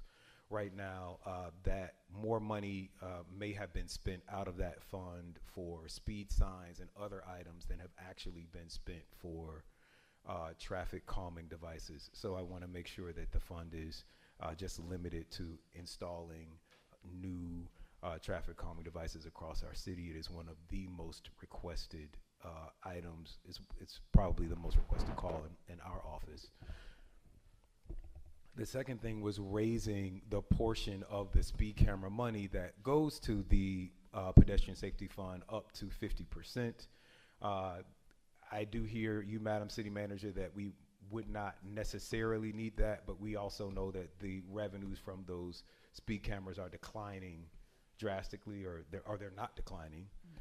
We don't have all of that data. I thought that they were declining. But I do just want to make sure that we have enough funding so that anyone who wants a speed bump can get one. I'm going to transfer over to the traffic calming policy.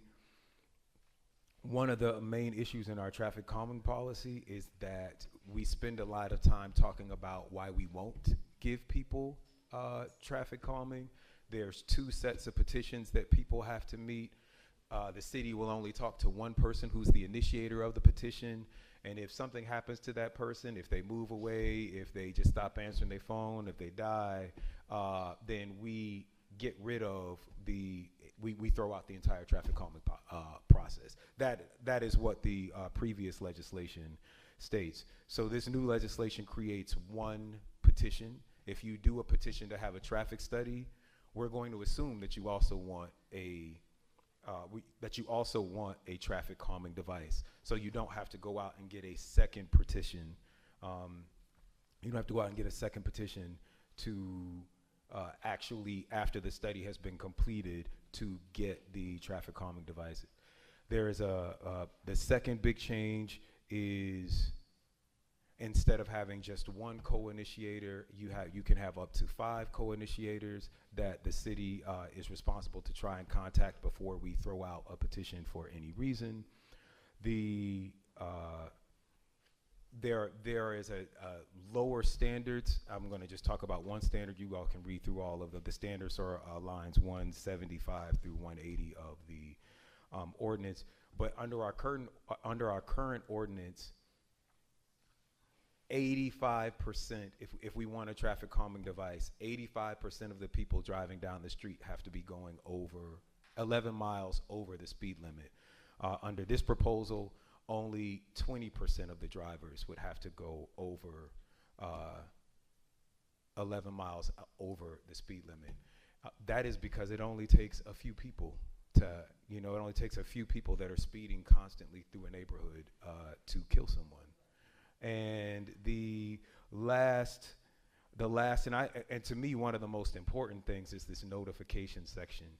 We are gathering Right now, we're gathering names and phone numbers. I'm asking that we also gather emails on these petitions. It's 2023. I would like for the petitions to be made available online.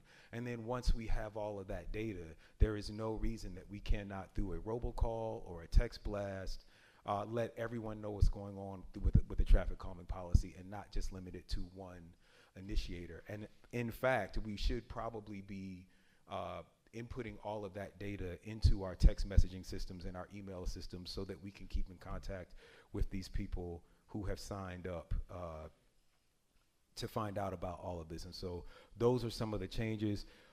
In short, I want us to lower the thresholds and make it easier for people to get these traffic calming devices. You will see on the spreadsheet, we can bring up the spreadsheet again, but you will see on that spreadsheet that there are several projects that stopped mid-process because they just could not meet the high bar that we set.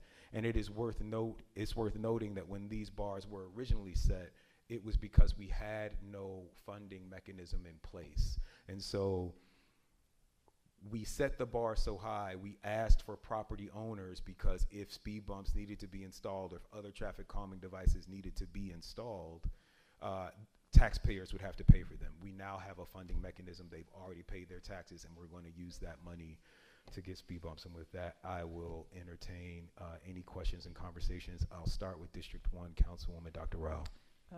Thank you. Couple things.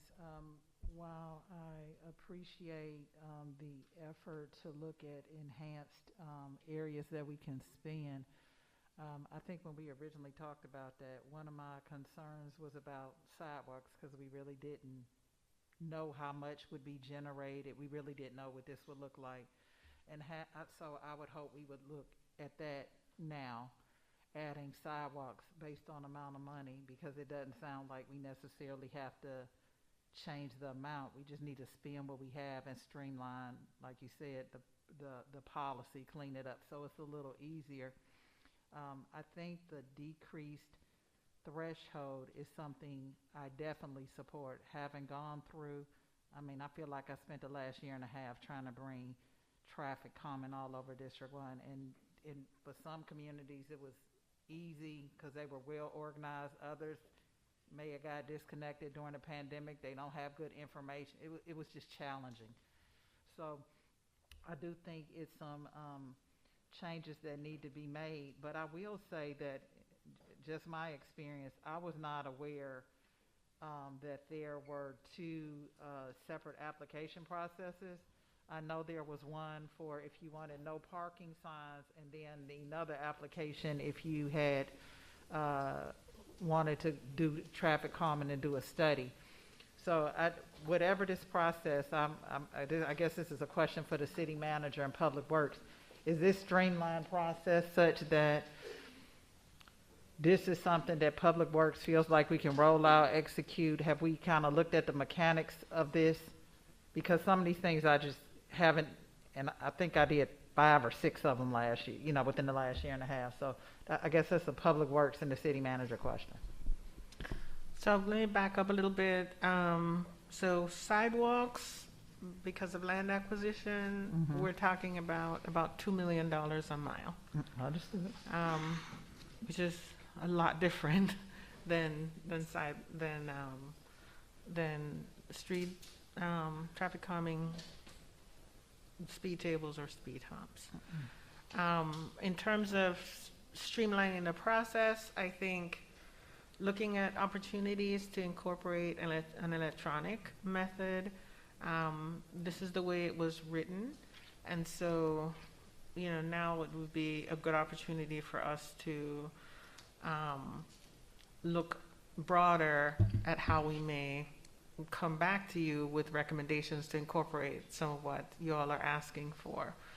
I think 85% is a high threshold to meet, and it's been years, and you have the data to demonstrate it's probably not working like you intended. And so when you have the data, you go back and you take another crack. I'm not sure if you want to go from 85 to 20. Maybe there's something in between, and we take another stab to see how that looks. And I think the requirement is 50% versus of the people. I Should think be 50% plus one, yes. plus one. Seems like we use that for something else. And so, to me, that's also reasonable as opposed to what we have now. Okay. I hope I'm answering your question.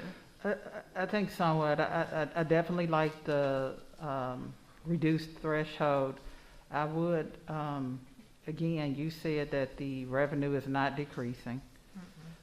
You said based on all the traffic calming petitions that are out there, that they only would be over $1 million. I would hope that we could expedite some of those. If they're out there, we know that they're priced out because the process is lengthy. And if these communities have been waiting to address some of those safety issues, that we don't have to wait forever, especially if we have internal data from the Public Works Department that say that these areas are a problem, whether it's based on accident or whatever, that they don't have to be citizen initiated. They're recommended by our Public Works Department because it makes sense. It's, so I would hope that the city manager and the Public Works Director could maybe expedite some of those requests that may have been pending for, months or a year or two, to move them along. So that would be my request. And I still wouldn't want to roll out sidewalks, especially even if we're thinking on major corridors or the like, because if the money is not going down, you said 11 million, we're talking about $1 million if we fill out a request. So that's it. All right, Councilwoman Gumbs, District 2. Thank you for recognizing me, Mayor. And I did step out for a minute, but in regards to the pedestrian fund, I remember at one point in time, I think that it was broken up per district. Wasn't it about maybe $60,000 or so per district? Where is the spending on that, or? So in the current year budget, we allocated $200,000 per council member. So it's 1.6 billion we allocated in this budget for traffic calming, this 2024. To be clear, the 11 million is cumulative receipts up to now. So that's not 1 year.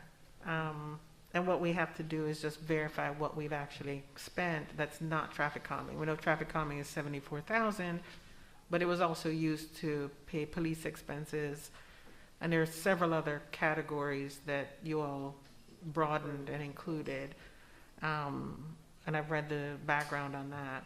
So one of the things I wanted to is by next meeting to come back to kind of tell you what the status of the total amount left in the fund is.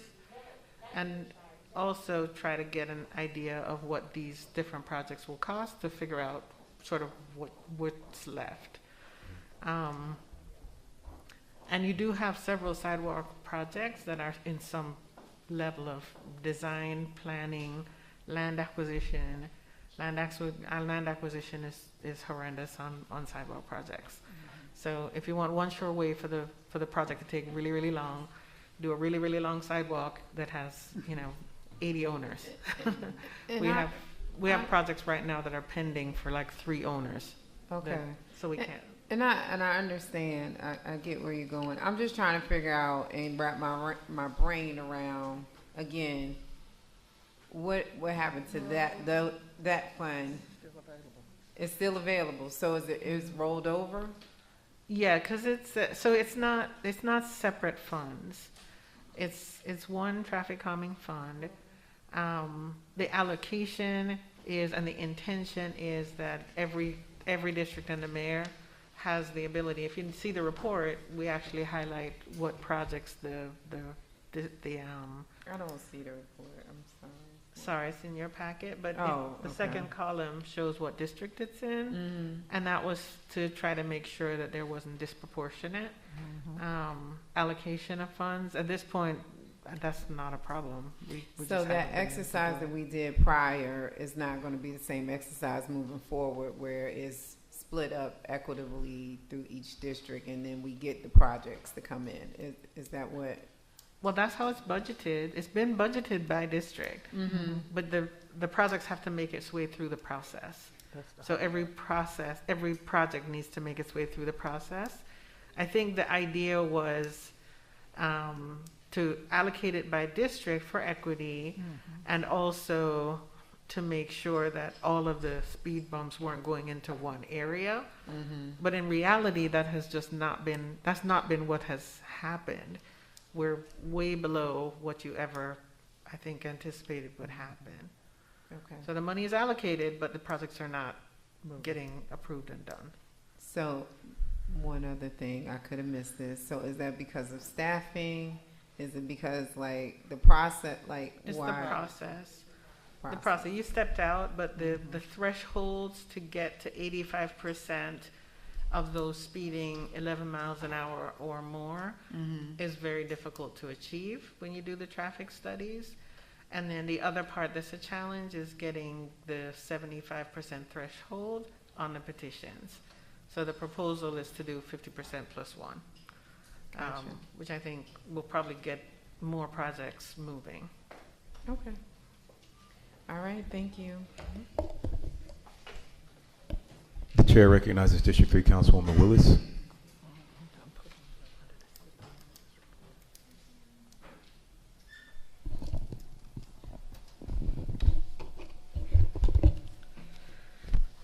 Just for clarification, the funding is there, but the projects are not moving, correct? That's what she said. So I do support lowering the threshold. The problem, the reason we don't have the projects, I go to HOAs, and I went to 2 last week, and both of them want speed bumps. You know, some of them have been sent the traffic calming paperwork. I just emailed the HOA a few minutes ago to send the traffic calming paperwork, and the threshold is just making it very complicated for people to get traffic calming. My question is, even with lowering the threshold and with the policy that we have now, will communities still be liable to have to pay for any of the traffic calming? Because the way we have it set up now, I think they have to pay for a certain portion of it. Am I correct? So that's how the current legislation reads, Yes. but I don't think you've been doing that. No, we haven't. Yeah, I'll answer that. And I'm gonna do a couple things. One, the current legislation does say that if there is an HOA that's active, they have to pay for it. I have removed that. No one has to pay. There is still an option, however, if you would, and this goes to Councilwoman Gumbs' point, the allocation, splitting things up by district is not in either policy. It's not in the new policy or the old policy. I'm sorry, it's not in the ordinance. That is just a policy that a city manager created. What both ordinances say is that the Department of Public Works sets the priority based on, accidents and things that are happening. This ordinance does have a provision that if individuals in the community do want to pay or take up money, they can skip their project up. They don't have to wait if they have the money and they want to just pay for it to get it done right away. But otherwise, the priority is set by the Department of Public Works. Okay, I do support your policy, but I would like the district allocations placed back in the policy. Just because, I just want to make sure that there's allocation for money for every district that needs, this traffic calming. And if we need to move money around as a body, we can probably vote on it. But I did like the allocation per district, and I do support you moving the HOA that requires responsibility out of it. I support that, but if you can add the allocation back per district, and if the Public Works Director want to make a recommendation to prioritize it, then they bring that recommendation back to the council. Just to make sure we're not getting all of the traffic calming is not just going in one area. Right. All right. I think that we should probably leave the priority, what both ordinances say, that is, it's kind of on a first come, first served basis. They come in as the numbers are processed. However, in the department's discretion, if there is a particularly dangerous street or intersection, they can move it up or down. I would want to leave that to the department, but we could talk about it. This is only the first read. We're not even voting on it. Just one last thing is that the first come served. The thing that concerns me is that some communities are more engaged than others. That doesn't mean the communities that are not engaged don't need speed humps. Like we just had a child over in District 6, the other day that they need traffic calming over there. They speed on that road, and I've heard people constantly talk about that road. But I've had instances where I have communities who you would think would be engaged. They say they want speed humps or speed traffic calming, and I've sent a petition, and you would think that this community would be engaged, and they're not.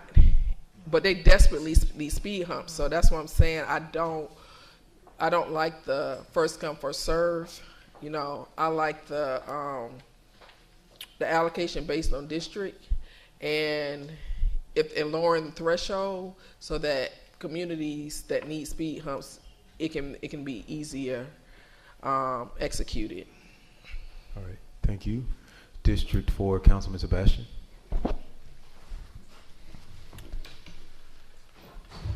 Thank you, Mr. Mayor. I appreciate the intent behind this particular piece of legislation and also what you're trying to do with the changes, Mr. Mayor. I've always had a problem with the requirements, and Councilmember Willis just alluded to it, I think, in our last statement. I think even if one person on the street calls and reports a dangerous either habit of people or intersection or something, I really think it should be taken seriously enough where we at least, as a city, make notes, and as those reports would come, again, at some point in time, we step in. I had a conversation with an HOA board member in one community. And by the way, this is really kind of, even though it's not our intent to be biased towards HOAs, it kind of reads that way because they're more organized than other communities where they are organized. But that conversation went like this. Councilmember, I have the document before me, and we have several streets. We have to get permission together. Do we do a petition across the community or just for the street? I said the ordinance is by street. But we all know with a lot of these communities, there are very few people in the communities, if they do have a board, that are engaged. And those people who are engaged may use certain streets, but they may not live on those streets. And they may know the dangers because they use it throughout the community. So I just think it's something that is extremely difficult to achieve. And even with the proposed lowering the standard to 50+1, I think there are certain built-in problems with the way that we are asking for this process to work from day one. So I don't know how long these things have been through. I think I've seen them late last week come through the legislative portal. And I would love for us to take our time before voting on any other legislation while we're trying to do what is best to tweak it to do something easier. I think we need to take our time and make sure we get this right, because changing it now again to discover in a couple months that it's problematic, it's going to take us a couple more years to revisit it and change it again. So I really think we need to take our time. Madam City Manager, here's a question for you as our leader. You work in other cities who have had, I'm sure, these issues. What has been your experience with how they have handled traffic calming in their communities and even in their HOAs. So that's my question to you. So I'll try to answer that. I have been in a community that lowered the threshold. I have been in a community where they added renters because they had a large rental community. I have not been in a community that the majority didn't rule, meaning the majority of people in the neighborhood wanted it. Speed tables are controversial. Many people dislike them. If you force them down people's throat, then there will be very angry people. And I've also been in a community where we had to remove them because there was so much public outcry and the council decided take them out. So I also do not think it should be a public works decision. I think it should be the community as well as what is the standard that you've set and then work with it. As I look at the list, it's all across the city that traffic calming has not been approved for different reasons. And so it's your prerogative to allocate it by district. I don't really know that that's the issue. I think the issue really is just that the warrants and the support hasn't been there to get these across the table. Okay. That's it to me. Thank you. All right, the chair recognizes District 5, Councilman Reeves. Okay, thank you, Chair. When it comes to the pedestrian safety fund, and then it comes to the particularly getting speed bumps into communities, one of the things on the books that we have as part of the process is getting signatures and things of 80% or so of the owners of the community. And one of the things that can be done is changing the language of simply getting 80% of the owner occupiers to get those signatures. And if you have a community of 100 rooftops, it will be 80 of those rooftops that you would need to get the signatures for. However, some communities face challenges and they have 40% rentals. So if you change that to the 80% owner occupiers, you'll get more bandwidth, and then you will get more cohesiveness of what they want within those communities. And is this also too inclusive of the pedestrian safety fund as well? Safety fund, right? Yes. From the school zones, correct? Yes. So thank you for that, because I want somebody to specifically show me where you cannot use these funds to approach the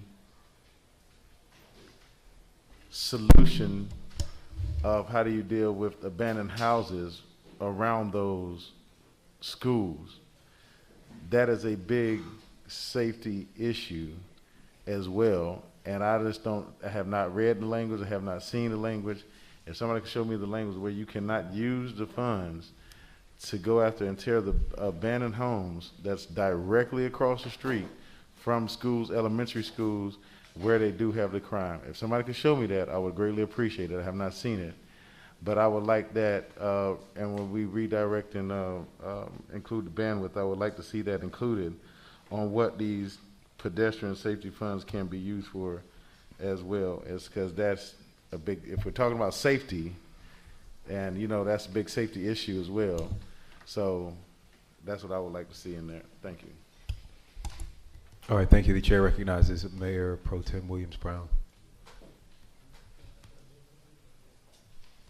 Thank you, Mayor. I believe that Councilwoman Rao had already covered the questions that I had. All right, thanks. Well, as I've said, this is only a first read, so we have more time to talk about this amongst ourselves and get more data from our city manager. I will just make a few quick closing responses, and that is I agree actually with the city manager because sidewalks can cost millions, and right now we might only have about 1.25 million, actually less than that in the fund because some of the money's been spent on some other things. I would like for us to just keep this focused on the actual new traffic calming installation, not sidewalks, speed bumps, speed humps, crosswalks, stop signs. If we can later, because the other thing is once we lower the threshold, we may see more applications come in. So I want to make sure that we can respond to all the applications that are coming in for this specific item. I also think that we should keep in mind this is only a quarter of the speed camera money. So there's still 75% of the speed camera money that's available to do maybe all of these other things if they are allowable, and that would be between the city manager and the city attorney to decide if we can use it for abandoned houses or some of these other items. But how the rest of the money is divided up has been a point of contention amongst staff, and so that might be something that needs to be looked at. There is a process for the process has been lowered to 50% plus 1, so it is no longer 80%. There is also still a process for removal that was across both ordinances. There is a more the hearing process, which includes a presentation to council now in this new. So please make sure you look at section 10 for that. The hearing process is more thorough and more explanatory. It requires the department not to just make their recommendation, but to provide the community with all options that actually work. Right now,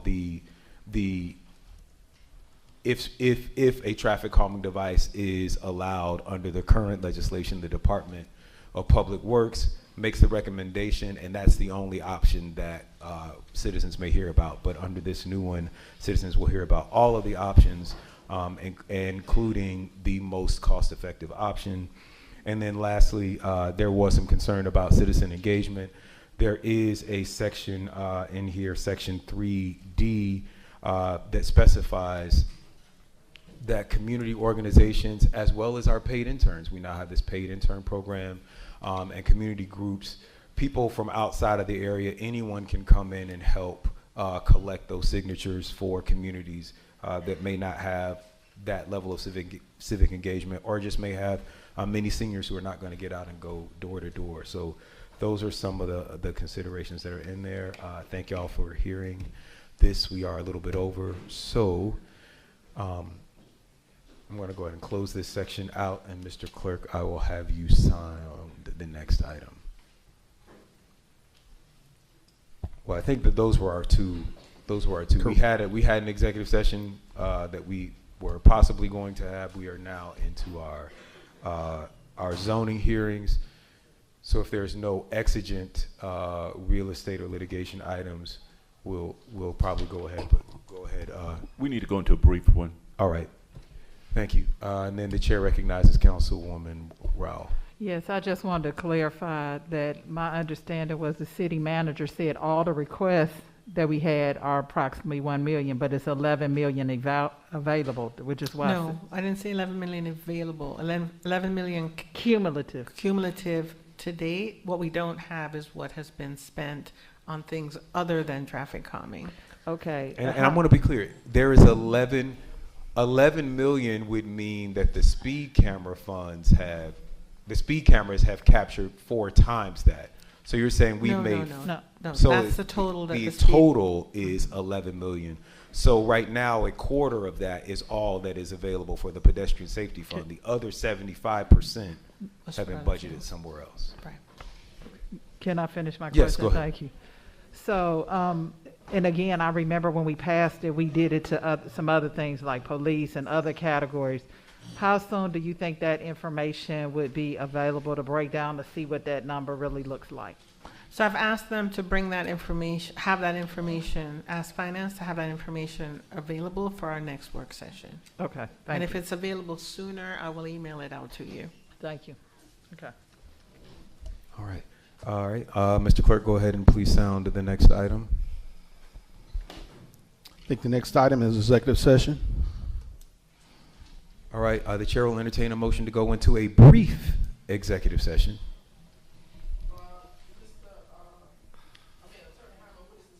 Just litigation. So may I move that we go into executive session for litigation? All right, it's been properly moved and seconded. All, any discussion? All right, we'll take this vote by a show of hands. All those in favor? Oh, I'm sorry, we have a bit of discussion from the city manager. Go ahead, Madam Could I City. add a personnel item? It won't be long. Amend the motion to include executive session for litigation and personnel matters.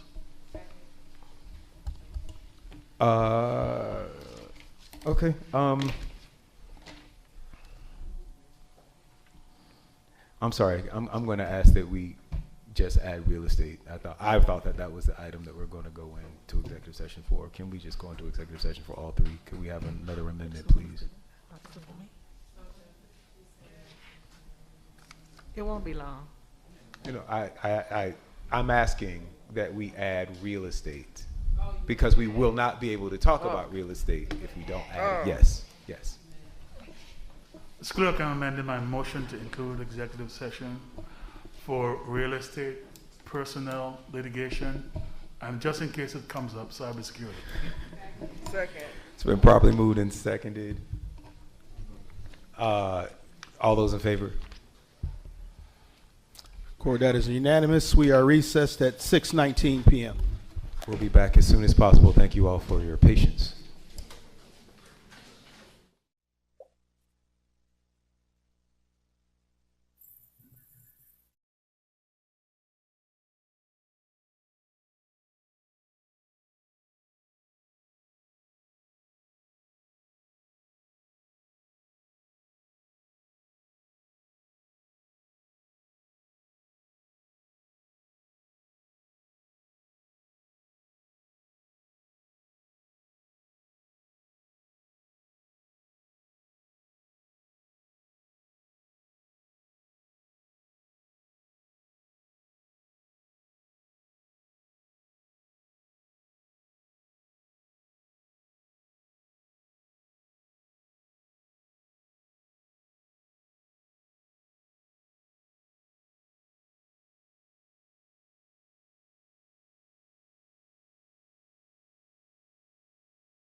Reconvene. Second.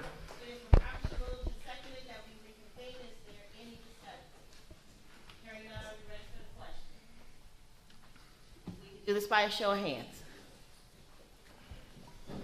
Thank you. Record that 5-0 to reconvene. We are reconvened at 6:58 p.m. Thank you. I believe that that brings us to the zoning hearing. We have to adjourn the work session. Thank you. I will entertain a motion to adjourn. I move that we adjourn the work session. Second. It has been properly moved and seconded that we adjourn the work session. Is there any discussion? Hearing none, are we ready for the question? If we could do this by a show of hands. Record that is unanimous, 5-0. We are adjourned at 6:59 p.m. Thank you. I will entertain a motion to open the zoning hearing. Motion to open the zoning hearing. Second. Actually, you can just call it to order. You don't need to. I will just call the zoning hearing to order. Thank you. I do believe, and I've been asked to announce that if you are here for Demooney Road, do I have that right, Mr. Clerk? That is correct. That is, if you're here for Demooney Road, that is not going to be considered this evening. Again, if you are here for Demooney Road, that will not be considered this evening. With that announcement, Mr. Clerk, if you would please sound the first item. We actually have to do the roll call first. Oh, roll call vote. Thank you. So this is roll call for Trying the to move us along.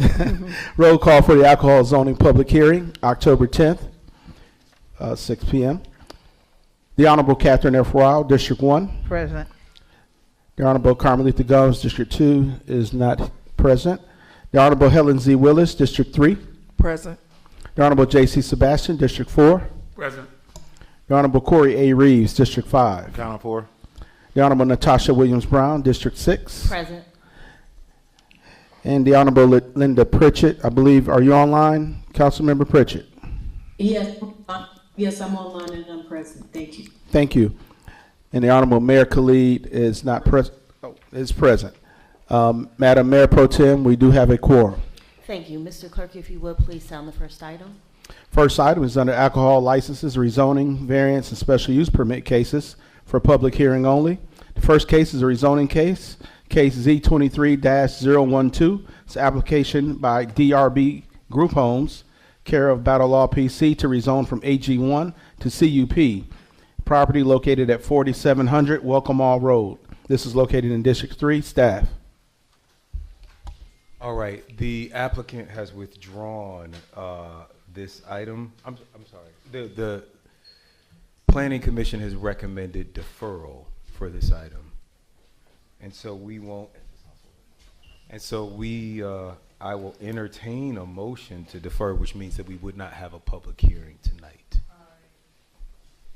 Mayor, I would like to move that we defer this item, but I do have discussion. Okay. Is there a second for deferral? Second. All right, it's been properly moved and seconded. Did you have a meeting for which you want to defer it to? We just want to put that on the record. Will it be the November 14th? Do we have to give it a date? We have there is a community information meeting, because I know several residents are here and concerned about this. The community information meeting is a Zoom meeting. If I put it in my last newsletter, if you did not get my last newsletter, please reach out to me so I can send it to you. It is on October 12th at 6 p.m. This came from the developer. This is the developers community meeting. And so I will ask all residents who showed up to express concern about this development tonight to make sure that you participate on this community development meeting. Where is Mr. McClendon?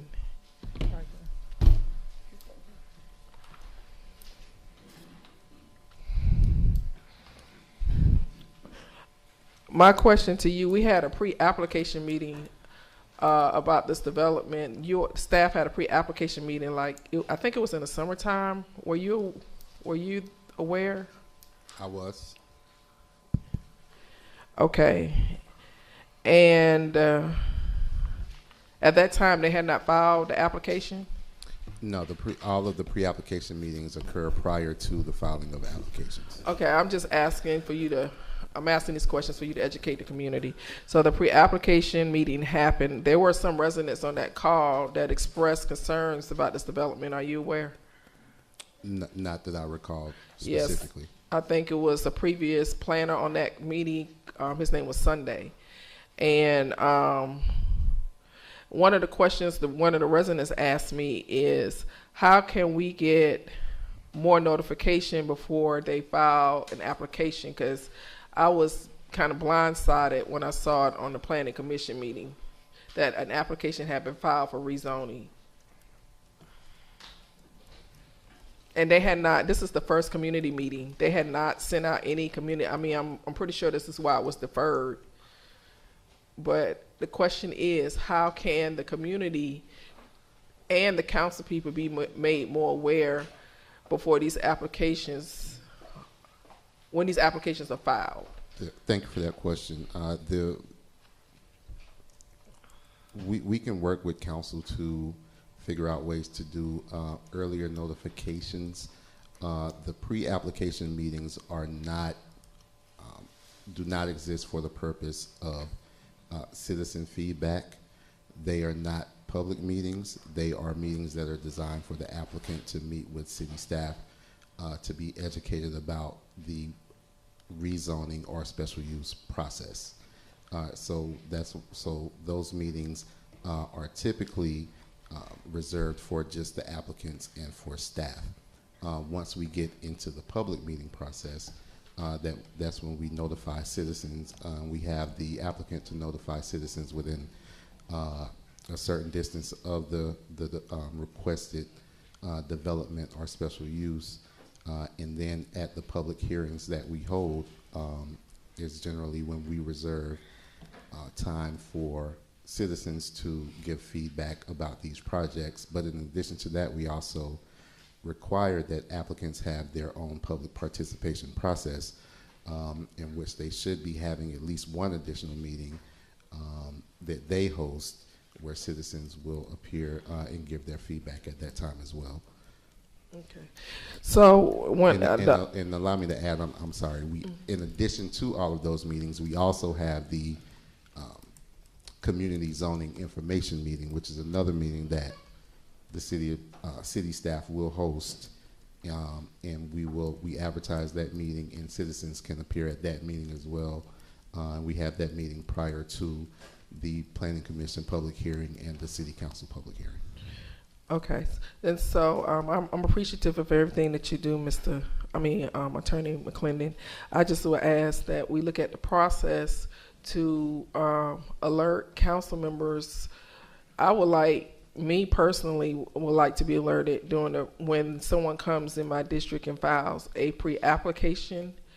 When you all have the pre-application, just a notification, and then also once these zoning applications have been filed, so that we can alert the community.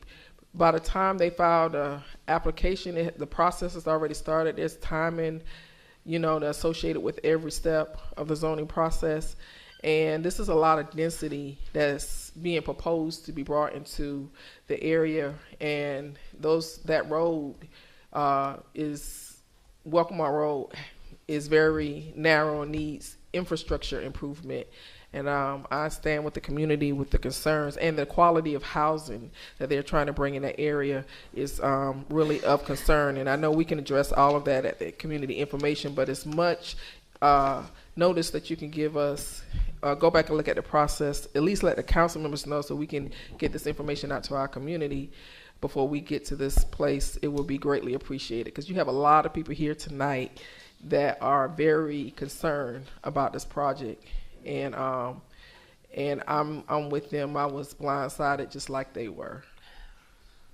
Thank you. The chair recognizes District 4, Councilman Sebastian. Mr. McClendon, I've had this conversation with you about the process that we have, and I think as a city, we really need to take a closer look at this because, for instance, mailing out something to residents within a quarter mile, these districts are huge.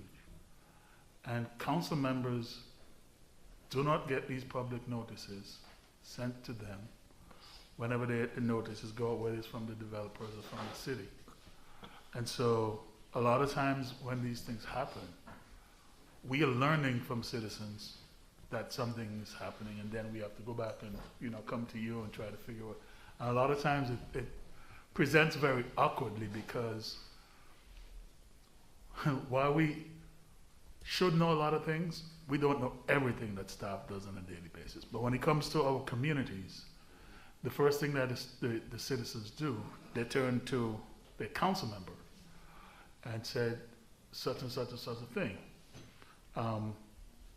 And so we have to look at strengthening this process for when developer or developments are coming to our city.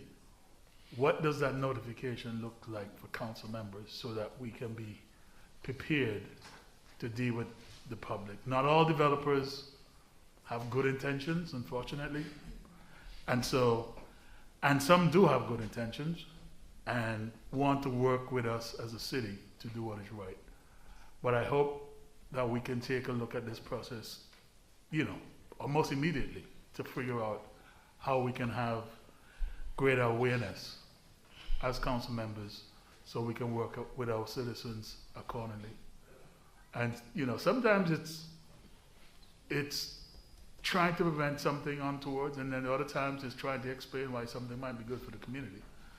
But it's an education process that needs to happen, and we have to be at the front of that so that we can communicate to people accordingly. So I look forward to working with you and Madam City Manager to look at that process.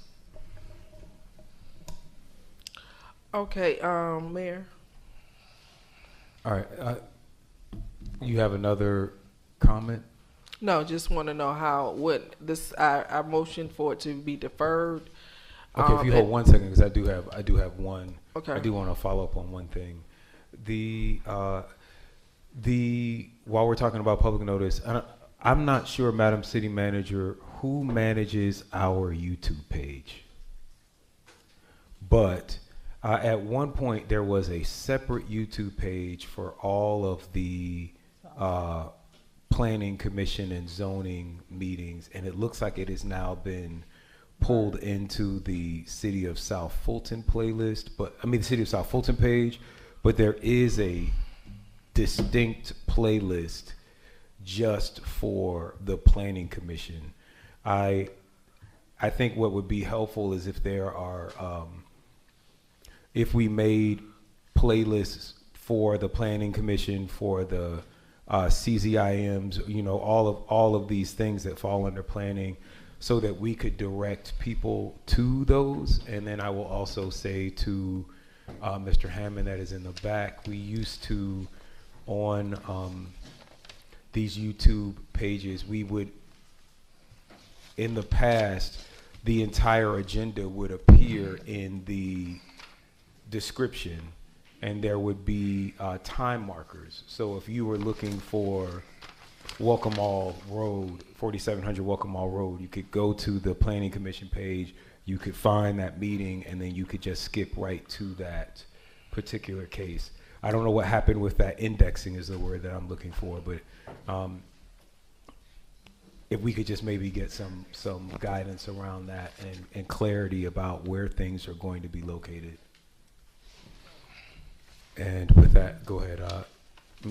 I just want to know a motion for it to be deferred as recommended, and it was seconded. It was asked deferred until when? Can I defer it until November? Because we have the community information meeting on Thursday, and I'm pretty sure the community is going to want more time to work with this developer. You can defer it to November as long as we defer it to a time certain. That would work. So either November or the December public hearing would be my recommendation. well, I would say the December public hearing, so that the community will have enough time to engage and possibly work with this developer. So I would like to restate my motion. I move that we move to defer this until the December Planning Commission meeting. It's been properly moved and seconded. Any further discussion? All right, I will entertain that vote by a show of hands. Record that as unanimous. All right, Mr. Clerk, please sound the next item. Next item is item number 2 under special use cases. It's case U23-014. It's an application by Wendy Smith Martin requesting a special use permit to operate a church at 0 Old National Highway. It's located in District 7. All right, staff. Thank you, Mr. Chair. This is case U23014, 0 Old National Highway, parcel ID 13088LL0487. This applicant seeks to a special use permit to operate a church or other religious facility, place of worship at 0 Old National Highway. The parcel itself does not currently have an address, which is why I was sure to read the parcel ID. But the staff recommendation is approval. Planning Commission recommendation is approval. All right, is the applicant present? Yes. All right, we are going to have speakers for and against, so anyone? I received one card, and it's in support, it looks like. All right, so those of you all who are in support, you all share 10 minutes with this applicant, so just be mindful of your time. That includes your rebuttal after we hear from anyone that might be opposed to the project. So you may want to reserve some balance of your time for rebuttal. Are there any opposed? I'm not in possession of any cards that are in opposition. All right, and your time will start now. Yeah, please make sure you state your name, address when you begin your time. Okay, good evening, everyone. Good evening, Mayor, and to all the council persons. I am Wendy Smith Martin. I reside at 2700 Jackanaw Lane. I am a South Fulton resident. I have been a South Fulton resident for somewhat 14 years. I serve as the senior pastor of the Greater Victory Christian Center, where I have served for over 20 plus years. We started and founded the ministry. A couple of years ago, 2020, maybe 3 years ago, 2020, we purchased the land, 13.1 acres of land that's down Old National Highway. We serve now in the Prince Hall where we worship, and we've been worshiping for 7 years. Our previous church was in East Point that we sold in 2016, and we moved to this temporary location, and the people of God, along with myself, bought the land debt-free that's adjacent to where we are worshiping now. We have been in pursuit of trying to get to this point. So tonight I'm honored. Along with my members, some of the members that are here, we are so honored to be before this council tonight, because we have been believing that we are going to put up a facility. It will only be about 5 to 7 acres that will be disturbed. So we do have plenty of room to continue to build for the community and to be an asset to the community. That is exactly what we are coming down on National. We've been there for 7 years, but we are there to build it up to be an asset to the community. And that's what we want to do. We want to start first with our sanctuary, provided that you all give approval for us to have a building permit. The people of God are here tonight because they believe in this ministry. Most have all been a part for several years. I do have our liaison that is here, Elder Joe Talbot, that is here, that will come and speak as well on some of the logistics as it relates to this building project that we have in place.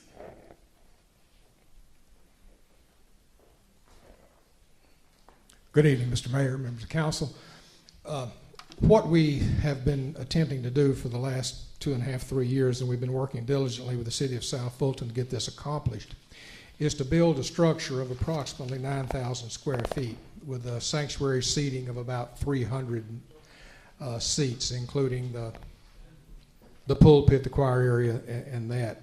As the pastor said, we'll be disturbing about 5 to 7 acres of the 13.1 acres that we own. We have had the necessary meetings already, the pre-meetings that were just previously discussed with all of the necessaries, the fire marshal, the city engineers, and everyone else. We did those meetings a couple of years ago. We've held our public meetings. We've gone before the necessary bodies. We have also, when we were designing the structure, we made sure that everything that we did fell within the guidelines of the old National Overlay District as far as the facade of the building, sidewalks, and everything else.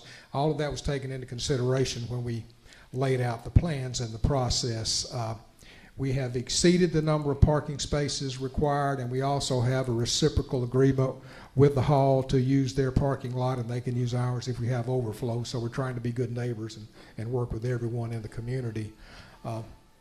And that's at the point we are today. The plans are drawn, and they've been, over 2 years ago, were purviewed and pre-approved. We had to make some minor adjustments because when building on the state highway, we realized it was a little bit different, so we had to go back a little bit further and set everything back a little bit further on the property. But since we had the 13 acres, that was not a problem. So at this point, we would appreciate the approval for the special use because it is zoned agricultural. As far as any negative impacts to the community, I honestly can't see that a facility, a church facility, would have necessarily any negative impacts. And particularly, I don't think it's going to have a traffic flow problem because, unfortunately, on Sunday morning, that's the least trafficked area in any municipality in any place in the United States. So I don't think we're not going to have a negative impact on traffic. We'll have no negative impact on the environment whatsoever. We have plenty of land for reclamation of stormwater runoff and everything else. And the way the land lays, it is absolutely perfectly designed for that because the sanctuary will be up on the hill and the parking lots will be the same elevation. Therefore, everything else will flow to the back of the property. No environmental impacts, no traffic flow impacts. I don't think will impact MARTA, knowing it's a state highway. We've made those necessary adjustments for deceleration and acceleration lanes out of the property in our design. So we honestly believe at this point we have every base covered. And if there's a base we didn't, if you tell us, we'll cover it. Thank you so very much.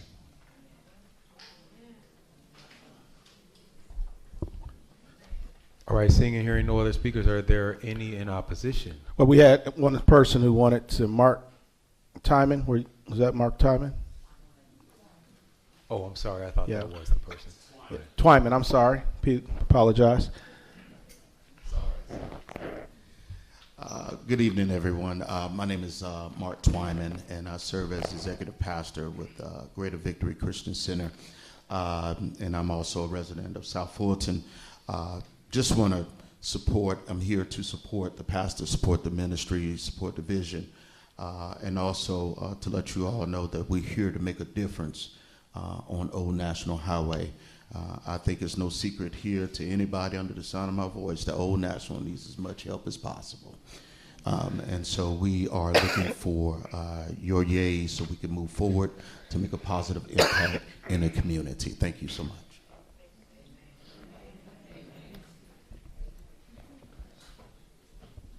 All right, there is a balance of 3 minutes and 59 seconds on your clock. Mr. Clerk, do we have any speakers in opposition? No, sir. All right, seeing none in opposition, if there is no rebuttal, we can go ahead and close the public hearing. We'll invite you all to come out to our next City Council meeting on October the 24th at Southwest Arts Center, 915 New Hope Road, 30331. Where we will vote to approve or deny this rezoning. Mr. Clerk, please sound the next item. Thank you. That brings us to item 3. It's a public hearing, case U23-011. It's an application by Frederick Grisham requesting a special use permit to operate a salon at 3220 Butner Road, Southwest, Suite 140. It's located in District 2. Staff? We're gonna pause for a moment so we can let the congregants exit. And while they're exiting, we do have a lot of folks in here. COVID is on the rise. Just outside these doors, on the tables to your left, are masks. If you would like to get a mask, we do have some free masks out there. Mr. Otway in the back, my chief of staff, will make sure that he'll head out to that table now. If you just want to head outside and get a mask, you can do that. Thank you so much.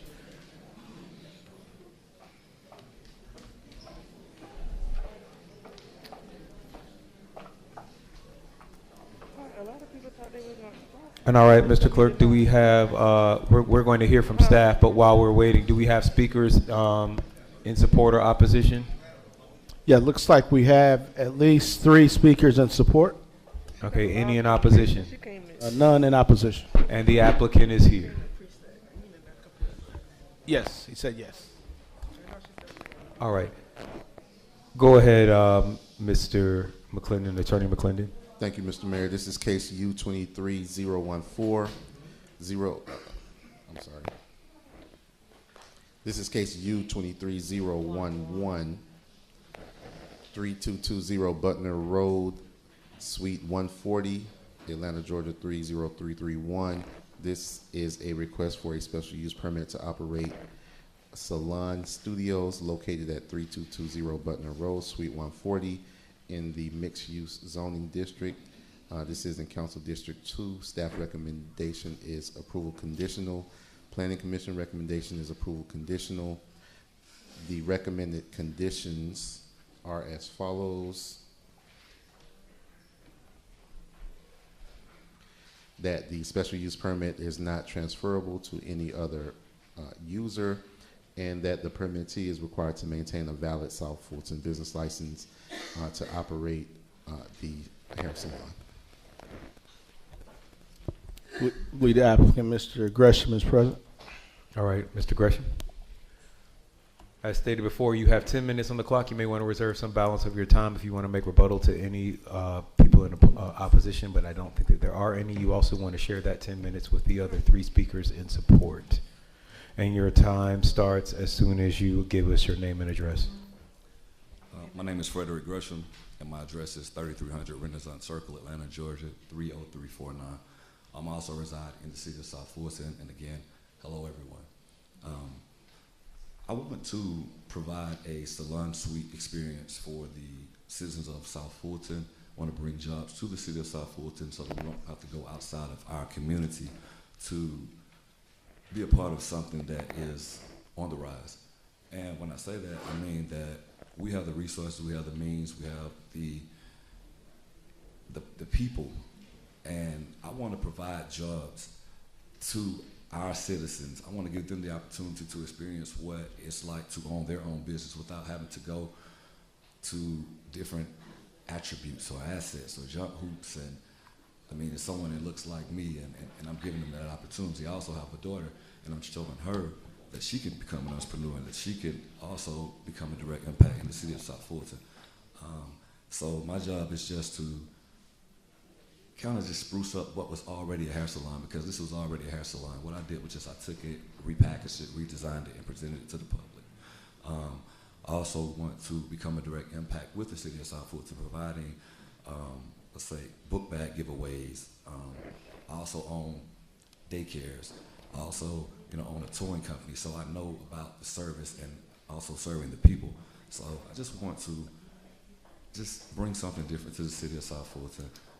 And that's why I'm here.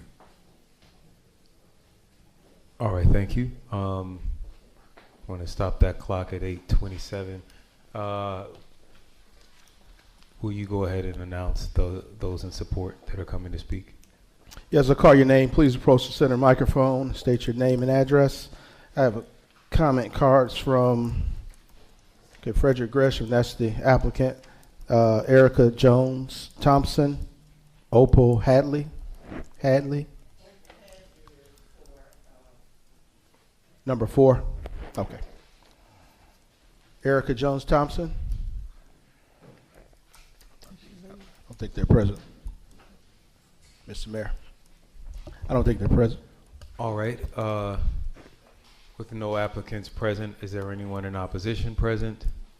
Seeing and hearing none, we're going to go ahead and close this public hearing. We will see you, sir, on October 24th.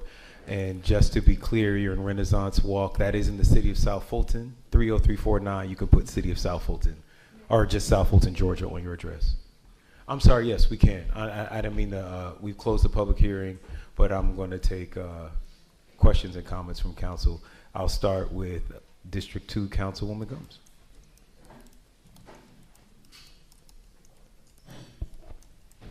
Good evening. I guess I'm trying to understand. There is the space that you're trying to acquire is the spa and wellness location that has already left. It wasn't previously a hair salon, and it is a hair salon right next door. So you're actually proposing suites. Are all of them going to be salons, or is this going to be an experience where they have lashes, they're going to have hair? What all is going to be in this experience? No, ma'am. There won't be any estheticians in there. It will just be barbers, and it'll be beauty stylists. They're going to already come with their own clientele. They already have their own clientele. It's going to be upscale. It's not anyone can just come in off the street and present that they want to work there. It's something that we checked thoroughly, because at the end of the day, it represents myself. It represents Gresham Salon Suites. So I wouldn't give the city of South Fulton anything that I wouldn't produce or deem necessary as well. And I understand. I'm just saying what other, because there is a salon right next door, and then there's a barber shop right next door. So, I'm really trying to figure out how all of these businesses can actually coexist together to be where everybody gets a piece of the pie. So I just want to know, I guess for me, what are the services that you can provide that actually stands out? Well, it's always room for improvement, and it's always a competitive edge. It's just like Burger King and McDonald's. They both serve the same thing, but you have different choices. Whether you drive the Chick-fil-A, you drive the Burger King, you drive the McDonald's, it depends on what you want, but they offer the same thing on the menu. It's just the quality of service. And so what we're going to provide is a different quality of service, and to your standard or to other standards that the people will like. Now, they could choose to go to the hair salon, they could choose to go to the barbershop, but I prefer that they come to Gresham Salon Suites. So I'm going to add something in to differentiate myself and make sure that that happens. As far as the piece of the pie, I'm going to stay up late at work. I don't know what they're doing, but hey, I'm going to try to make it happen. All right. Thank you. Yes, ma'am.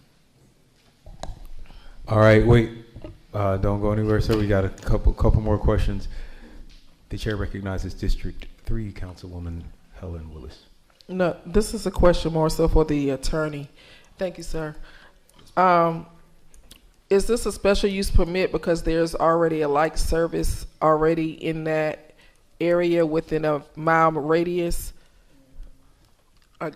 Is this a special? He has to come and get a special use permit because we already have a hair salon and a barber shop. So this is a like service, and this is the ordinance requiring us to make a decision whether or not we want to put the same type business in the same area within a mile radius. Is that why he has to come before us? He's before us because any barbershop or salon in the city of South Fulton requires a special use permit.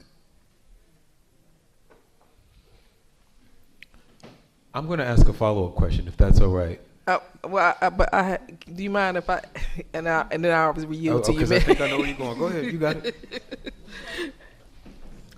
So we put this process in place when we overhauled our zoning ordinance, because we heard from residents that they were tired of the same type businesses. They were tired of having a lot of gas stations. They were tired of having a lot of hair salons. They were tired of having a lot of the same businesses.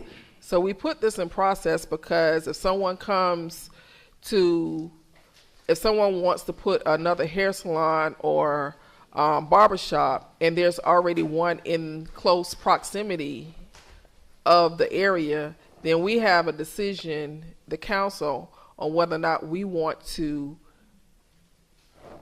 approve another like business. So that's my question: is that what this is doing? Giving us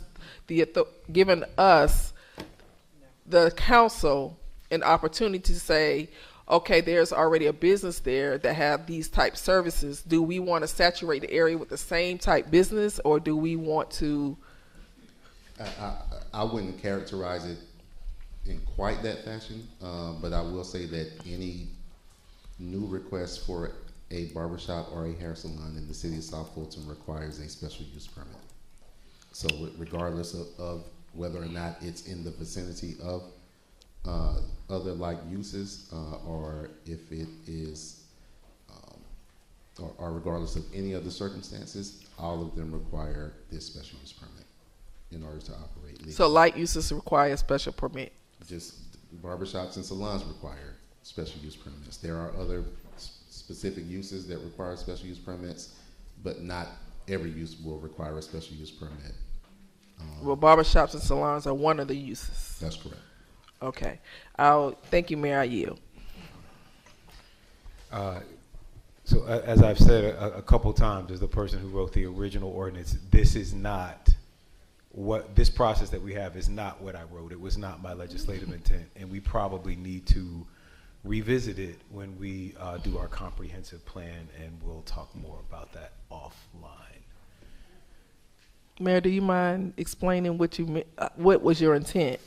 Because I thought this was the intent, which is not a bad intent. Yeah. Do you mind?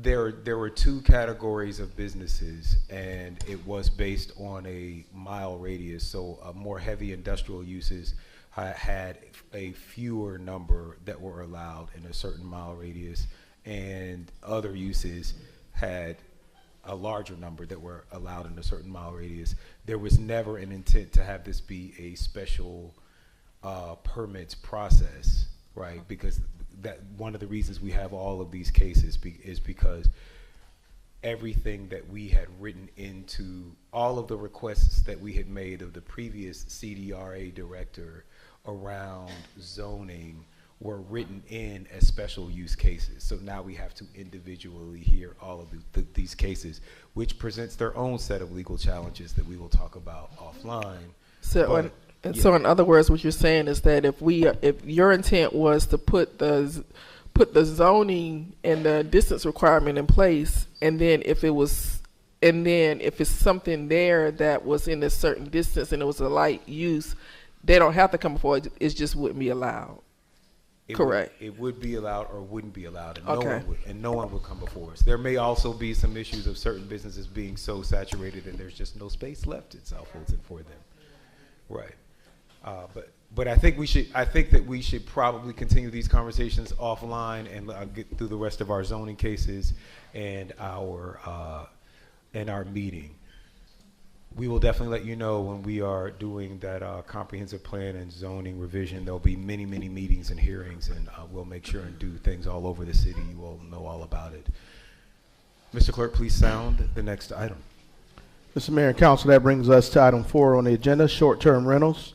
It's a public hearing for case U23-007, application by ST Holdings LLC, requesting a special use permit to operate a short-term rental at 7240 Hobgood Road, Fairburn, Georgia, 30213. It's located in District 4. This was deferred at the September 12th public hearing. Staff.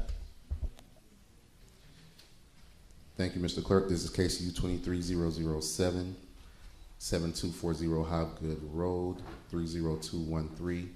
The applicant seeks a special use permit to operate a short-term rental at an existing single-family residence located at the aforementioned address. This is in the R2 single-family dwelling district in Council District 4.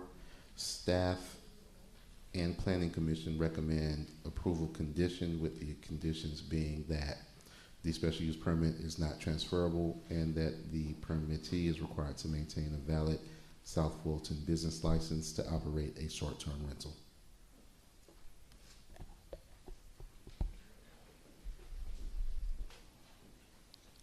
Are you the applicant, sir? Yes, I am. Okay, please state your name and address. Yes, my name is Nima Tabar, 7240 Hopgood Road, Fairburn. All right, you can start whenever you're ready. Just keep in mind that 10 minutes is for you and all of the people who might support it, and you may want to reserve some balance of your time for rebuttal if there are folks speaking in opposition. Okay, great. Thank you very much, Mr. Mayor and council members. I've purchased this property early last year for the purpose of having it as a short-term rental. It is on a large lot, 1.3 acres. Really only have one neighbor on one side.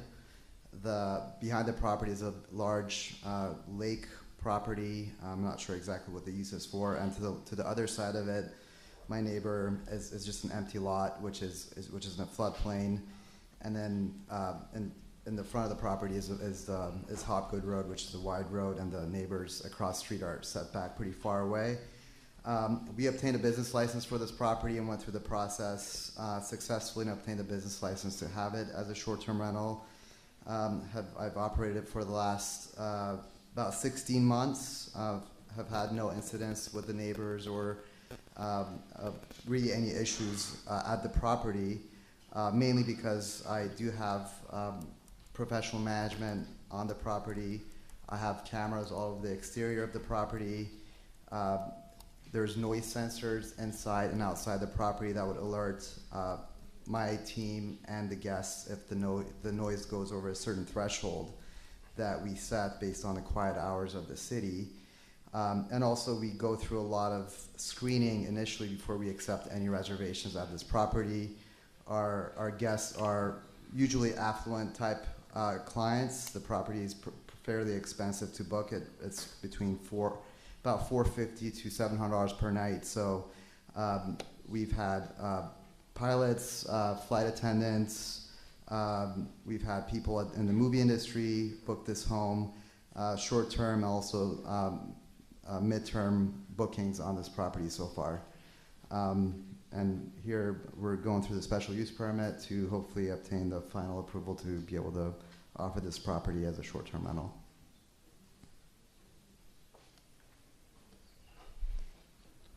All right, are there any other speakers in support? Ms. Hadley, you're in opposition? All right. I do not have any cards in support. All right, and if there are any others, if there are any speakers in opposition? I have one speaker in opposition, Ms. Opal Hadley. You can come forward, Ms. Hadley. Please state your name and address. Your time will start. You all have 10 minutes. You don't have to use the entire 10 minutes. Your time will start when you begin. Good evening, everyone. My name is Opal Hadley.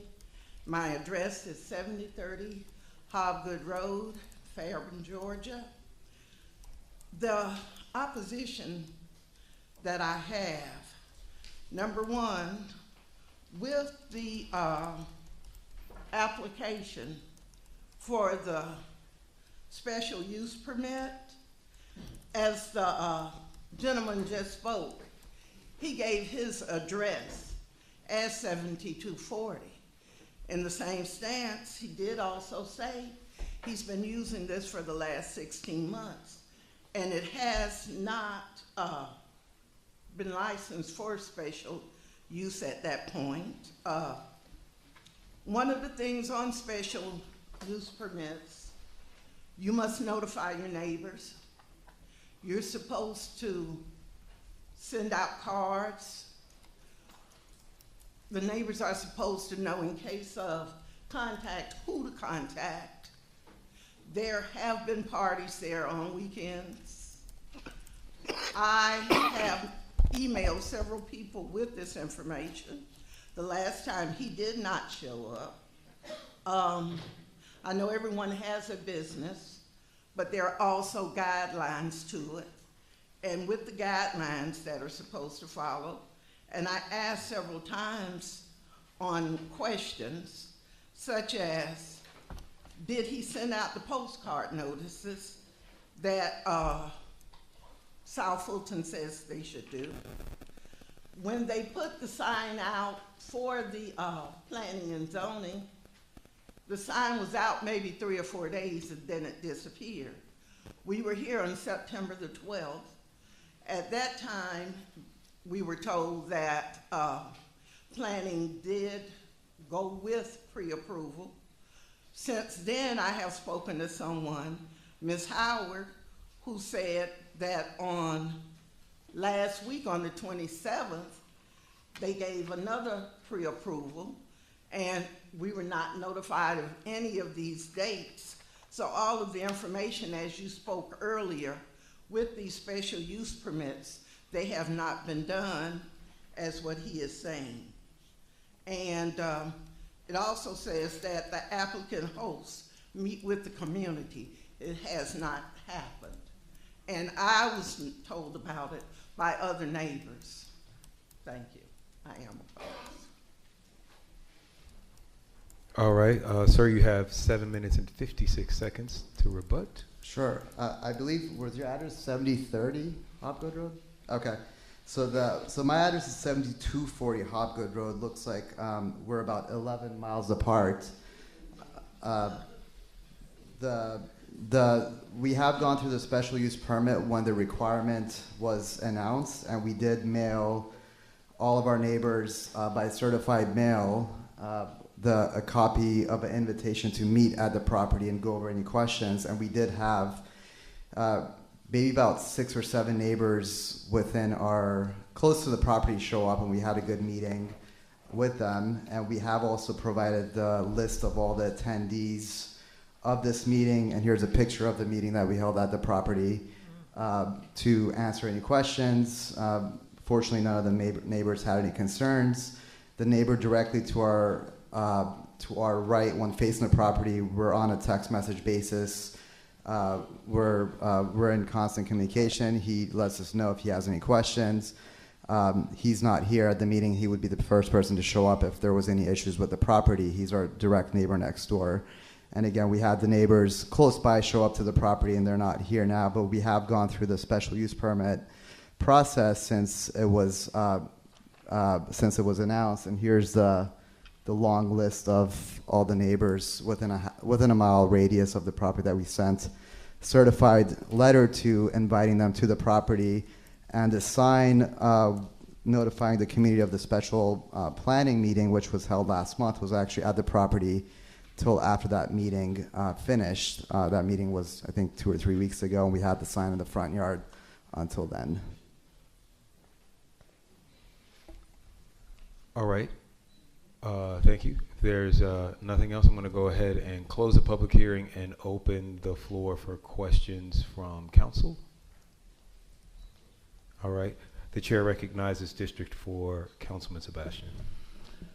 Thank you. Thank you, Mr. Mayor. We passed that ordinance last year as outlined in the staff report. And I did have a brief conversation with staff, and currently the operations at that site have not been permitted for the current use. Also, as a sidebar, Hopgood Road is not 11 miles long. So it's not that long.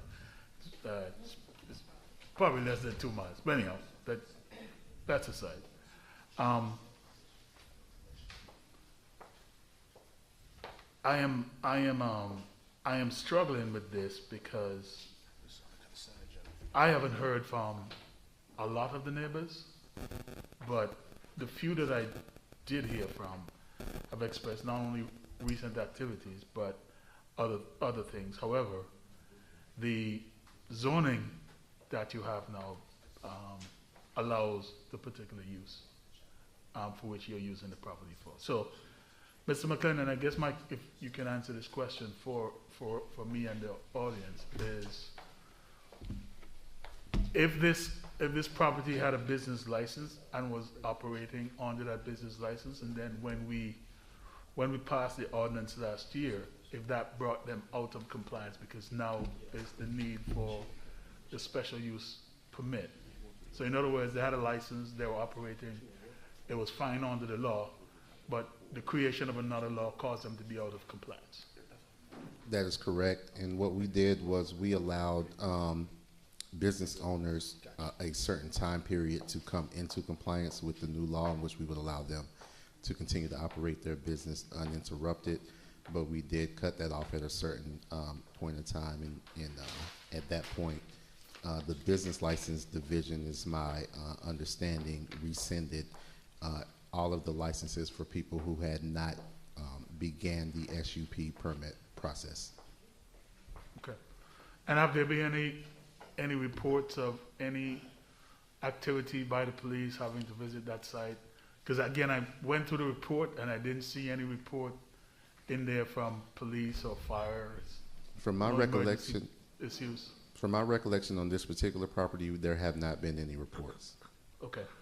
All right. That's all my questions. Wait, Mr. McClendon, were there others? All right, the chair recognizes Mayor Pro Tem Williams Brown. Thank you, Mayor. I think I wanted to just make sure I understood that the property is being rented by the movie industry, pilots, et cetera, et cetera. Is it your intention to continue that as your clientele? Do you anticipate that you will be changing your clientele at any point in the future?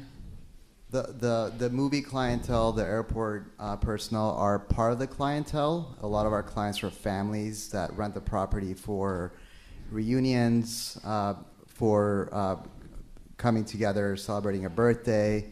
There's no plans for us to change the client base. It is going to continue as it has been. Unfortunately, like it was just mentioned, we haven't had any incidents in the past 15 or 16 months. But this isn't going to be the frat party house of the neighborhood. No, it's absolutely not allowed. We have, again, our listing starts with very stern, bold warning that says any reservations that break the house rules will result in immediate eviction from the property. We have staff that live in the city that can show up at any time, and nobody wants to lose out on a $2,000 reservation by having a party on the first night and getting kicked out of the house. So we have very strict measures. We have cameras, we have eyes on the property. The noise sensors also, we're not allowed to obviously have cameras indoors. What mitigates a potential party is the sound sensors that are throughout the property that alert us and the guest if there's sound that goes over a certain threshold. But again, we have these warnings all throughout the reservation process and in our listing agreements that they need to sign, that they're acknowledging that this, and they're not allowed to have any visitors either. So whatever the number of reservation is, that's the max that they can have. They're not allowed to have anyone from the outside come into the property. Okay, thank you. I'm sorry, no, you can't, but we will talk with you shortly. I will talk with you shortly, Ms. Hadley. The chair recognizes District 3. We've just closed the public hearing. The chair recognizes District 3 Councilwoman Helen Lewis. Is this property, do you list it through Airbnb? Is it registered through Airbnb? Yes. Okay. It is. Okay, thank you. So you're able to see the listing as well. If you do a search on Airbnb, you can see the listing.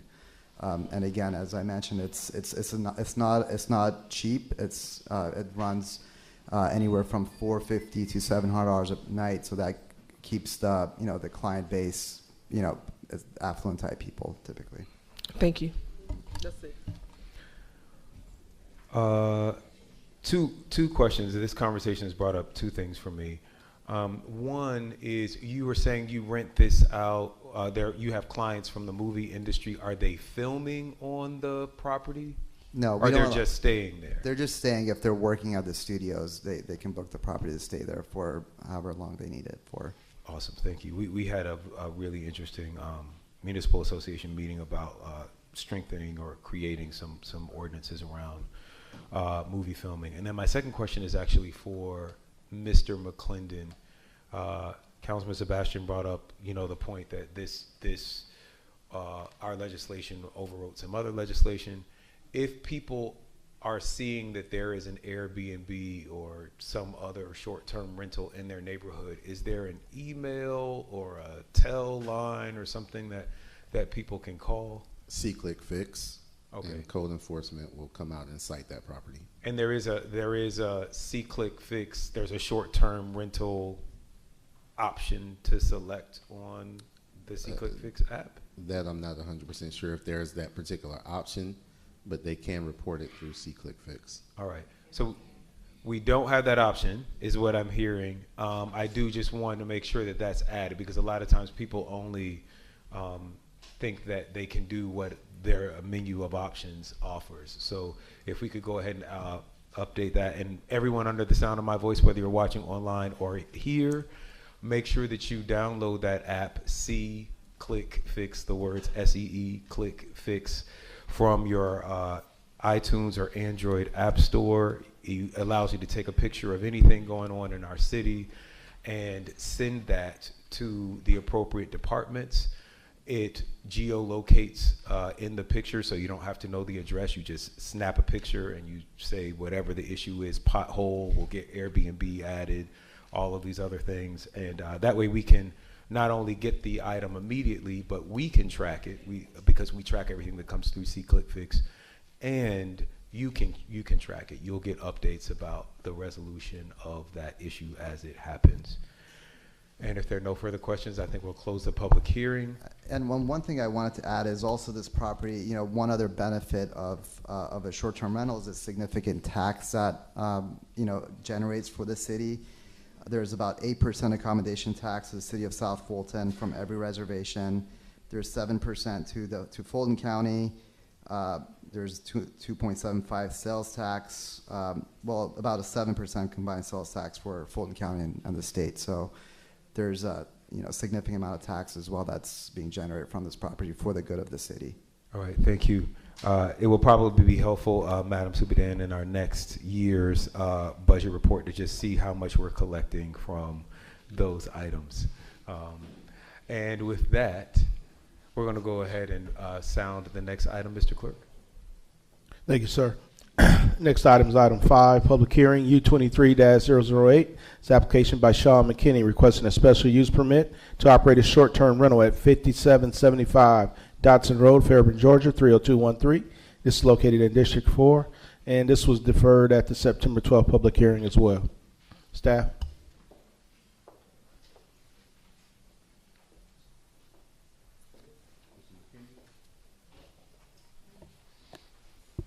Not present.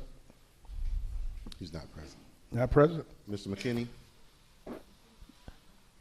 Madam Mayor Pro Tem, the applicant is not present again, so.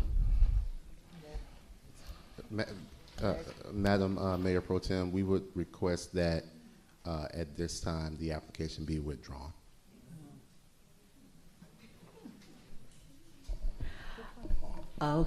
Okay. Madam Mayor, I move that we withdraw this application. It has been properly moved and seconded that we withdraw this application. Is there any discussion? Hearing none, are we ready for the question? If we could do this by a show of hands. Record that as unanimous. Thank you. Mr. Clerk, please sound the next item. Next item is item 6, public hearing, case U23-013. It's application by Brian and Deborah Davis requesting a special use permit to operate a short-term rental at 4857 Neal Road. It's located in District 3. Staff? Thank you, Mr. Clerk. This case was deferred at the Planning Commission meeting, so we would ask that council at this time defer to your next public hearing. All right, thank you. I move that we defer to the next public hearing. Second. It has been properly moved and seconded that we defer this item to the next hearing. Is there any discussion? Councilmember Rao? No, I thought we were about to call for the vote. Hearing none, are we ready for the question? If we could do this by a show of hands. Record that as unanimous. This item is deferred. Thank you, Mr. Clerk. Please sound the next item.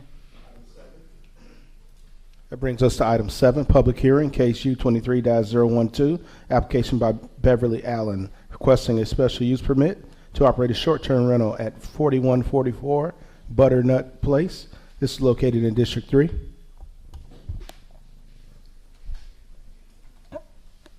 Is the applicant present, Ms. Allen? Oh, great, thank you.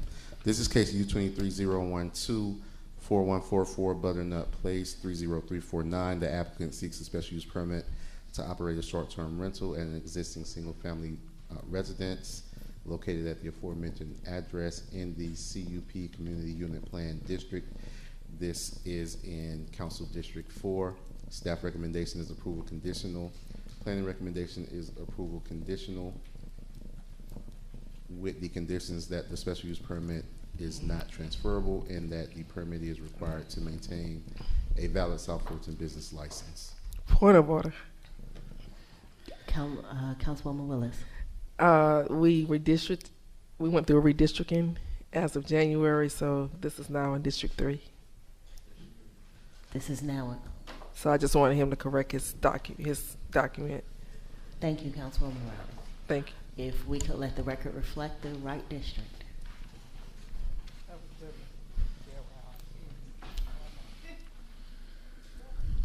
Okay, is the applicant present?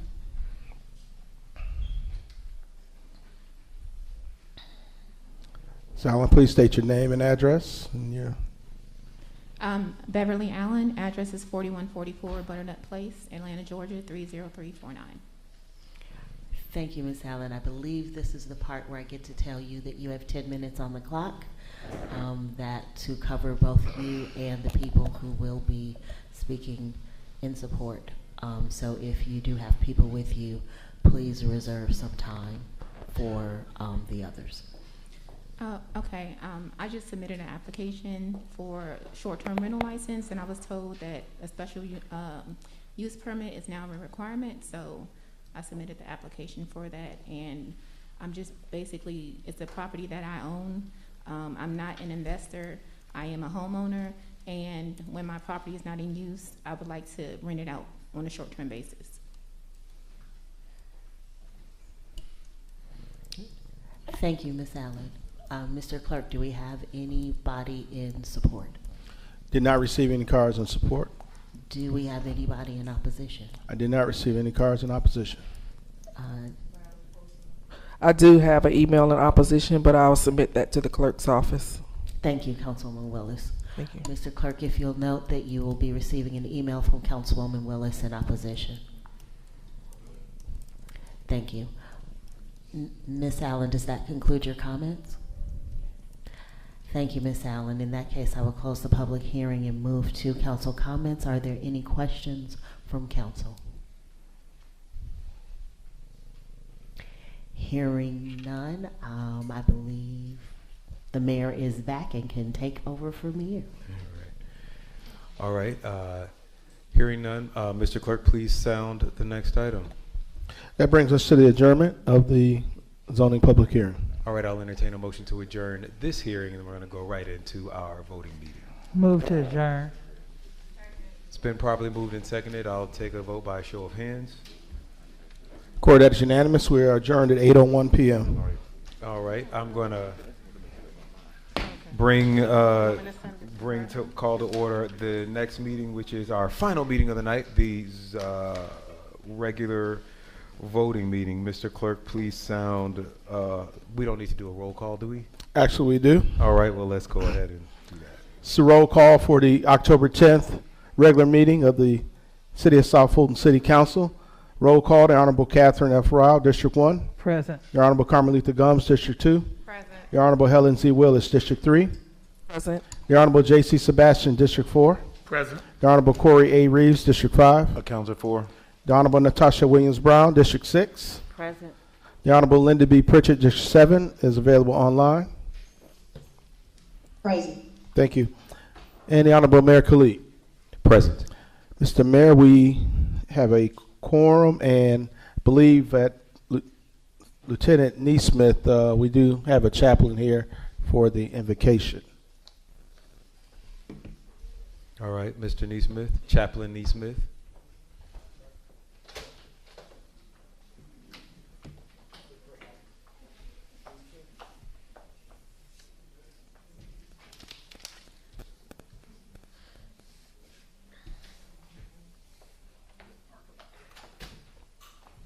All right, while he comes, why don't we go ahead and do the Pledge of Allegiance? Please stand for the Pledge of Allegiance.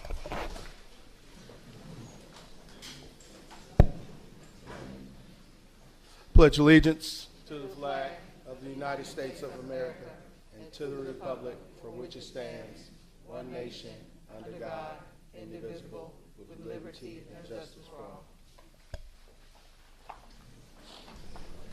All right.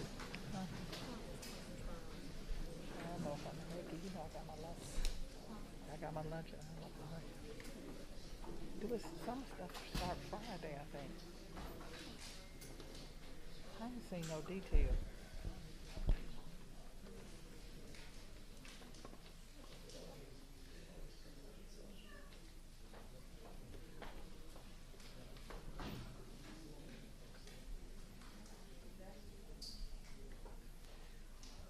Is he on his way in, Mr. Adams? All right. You ready for this invocation, Chaplain E. Smith? If everyone would assume a posture of prayer. Most gracious and heavenly Father, we come to you today for thankfulness. We thank you for allowing us to come together this evening. We thank you for our city council, our elected officials, residents, business owners of the city of South Fulton. We ask you to allow us to come together with an open mind and an understanding heart as we go over matters and issues within the city that will only make us greater in the end. We ask you to allow us to be calm and understanding in this moment, Heavenly Father. Keep a spirit of poise and reservedness throughout the residents, business owners, as well as elected officials and everyone here watching virtually as well. Heavenly Father, we ask you for these things and many more. In your Son's name, amen. Amen. Amen. Thank you, Mr. Clerk. Please sound the next item. Brings us to Roman number 5 on the agenda. It's approval of City Council meeting minutes, regular meeting minutes from September 26, 2023. The chair will entertain a motion. Move to approve the City Council regular meetings from September 26, 2023. Second. It's been properly moved and seconded. Any discussion? Seeing and hearing none, I'll take that vote by a show of hands. Court, that is unanimous. All right, thank you. Please sound the next item. That brings us to the approval of the council agenda. And Mr. Mayor and Council, sent you an email earlier today. We do have a couple of corrections we need to make, and as well as an addition. CDRA wishes to add a special event permit for Fastenal BK 5K annual run walk scheduled for October 21st, 2023 from 6 a.m. to 1 p.m. at Wolf Creek Amphitheater. Also out on your agendas, we need to correct the dollar amounts for a few procurements. Item 13, the listed price was $2,533,310.10. Each of these items, the 10% contingency was excluded. So the correct amount for item 13 is $2,786,641.10. $2,786,641.10. For item 14, the listed amount is $3,466,995.95. The correct amount, including the 10% contingency, is $3,813,695.55. And the last one that needs correction is item 15. The listed amount is $1,649,822.75. The correct amount with the 10% contingency is $1,814,805.02. With that, Mr. Mayor and Council, that completes the corrections that I had. All right, there is one more. The Travon Wilkens Memorial Fund, there is no Y in Travon. We could just take that Y out. Thanks. Yeah, it was corrected in the official record. All right, thank you. I will. Mayor, I have one more, if you don't mind. The chair recognizes Councilwoman Willis. Is it possible for us to move our council comments up to after the public comment?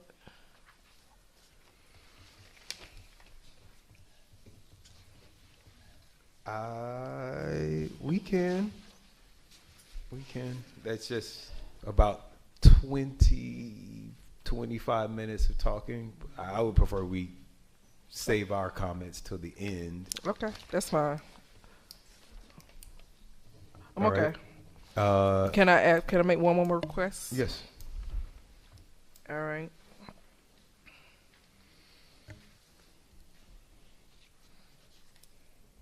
Well, that's okay, because it's pretty far up. I know a lot of people are here for item number 9, and I was just gonna move it up to after public comments. Would you be amenable to that?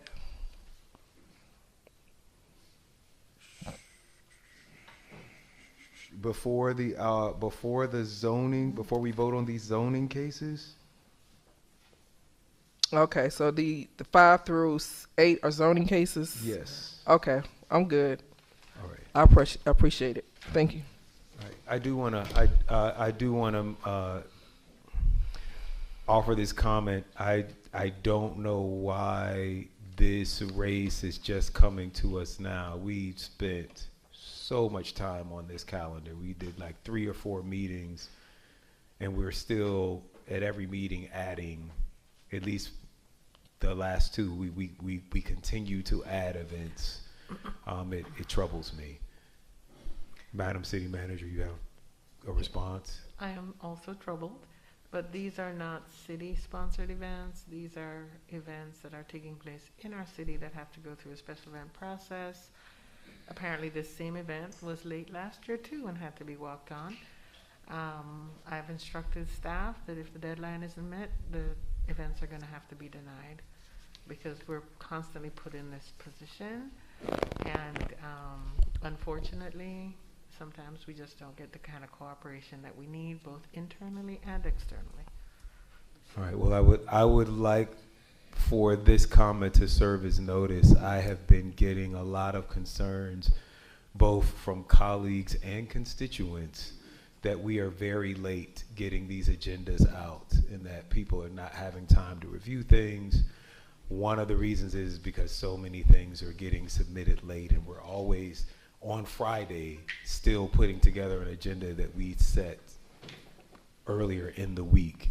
So let this just serve as notice. We are going to be moving to Civic Plus next month, and I am going to be very persnickety about sticking to these timelines that we set. We do have now two work sessions and 2 regular meetings each month. So if your item does not make the cutoff, you will only have to wait 2 weeks to have it heard again. But we've got to do better about getting these agendas out. With that, the chair recognizes Mayor Pro Tem Williams Brown. Thank you, Mayor. The question that I have and have been contemplating for the past couple of days, particularly in light of some of the conversation that we had around the agenda, is we have a very defined and codified process. It is written in black and white. It is written in English, a language that everyone should be able to both read, understand, and comprehend. If we have guidelines about when things are to be submitted so that they can make the agenda and be distributed per our written policies, why is it constantly being ignored and overlooked? What is the point of having a policy if everybody is going to act like it is fluid and written in sand on a beach washed away by waves for any and everyone's convenience? Now, this agenda has been a subject of contention since I got elected and sworn into this council. And I do not understand why almost 2 years in, we are still here with these issues with the agenda. If people don't have things when they're supposed to have them, tell them no and move on. The word no is both an answer and a complete sentence. And if people do not understand no, then we can help them understand no. But what I don't want is not another conversation like we've had this week around these agendas and when we get things and when they happen, because it is written and in the words of Yul Brynner from the Ten Commandments, so let it be written and so let it be done. Thank you, Mayor Pro Tem Williams Brown. Dr. Ra has no comments. All right, well, you all, I'm sorry. The chair recognizes District 3 Councilwoman Willis. Mayor, yes, Mayor. We do have policies, but I just want to be put on record to say that this council doesn't set the agenda. We patiently wait on the agenda to be sent to us, and we pray that it be sent to us timely so that we can have time to review all of the documents to make sound decisions. And so where I'm not placing blame on anyone, because I know blame can go around to everyone responsible for submitting the items that's supposed to be placed on the agenda, all I just kindly ask is that going forward, if Ms. Subadan can work with her staff to get submissions in timely, and Mayor, that you give the clerk enough time to prepare the agenda and get it to the council timely so that we won't have problems having enough time to review before the council meeting. Thank you. All right. The chair recognizes Councilwoman Pritchett. Thank you for acknowledging me, Mr. Mayor. What I'd like to contribute is just saying that although we do have a policy that is written, we also have a policy that doesn't address certain situations, such as emergency situations, or situations where things are being held up because of a lack of coordination with staff or whatever the case may be.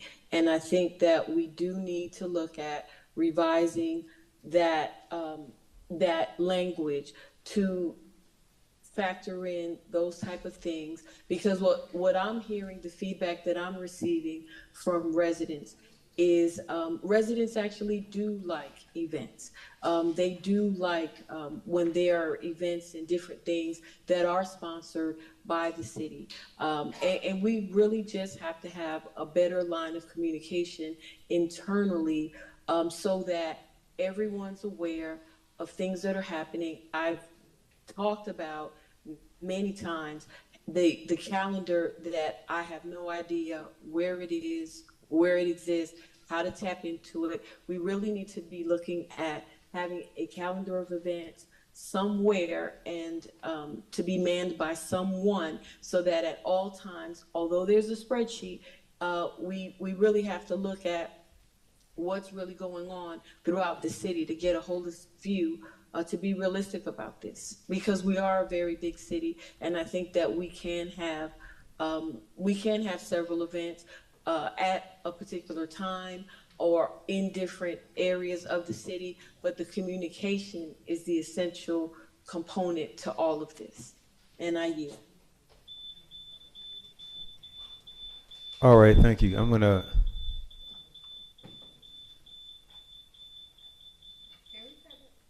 going to make a few closing comments now. Mr. Clerk, would you bring our city's website up on the screen for me, please? Our city's website, by the way, is cityofsouthfultonga.gov.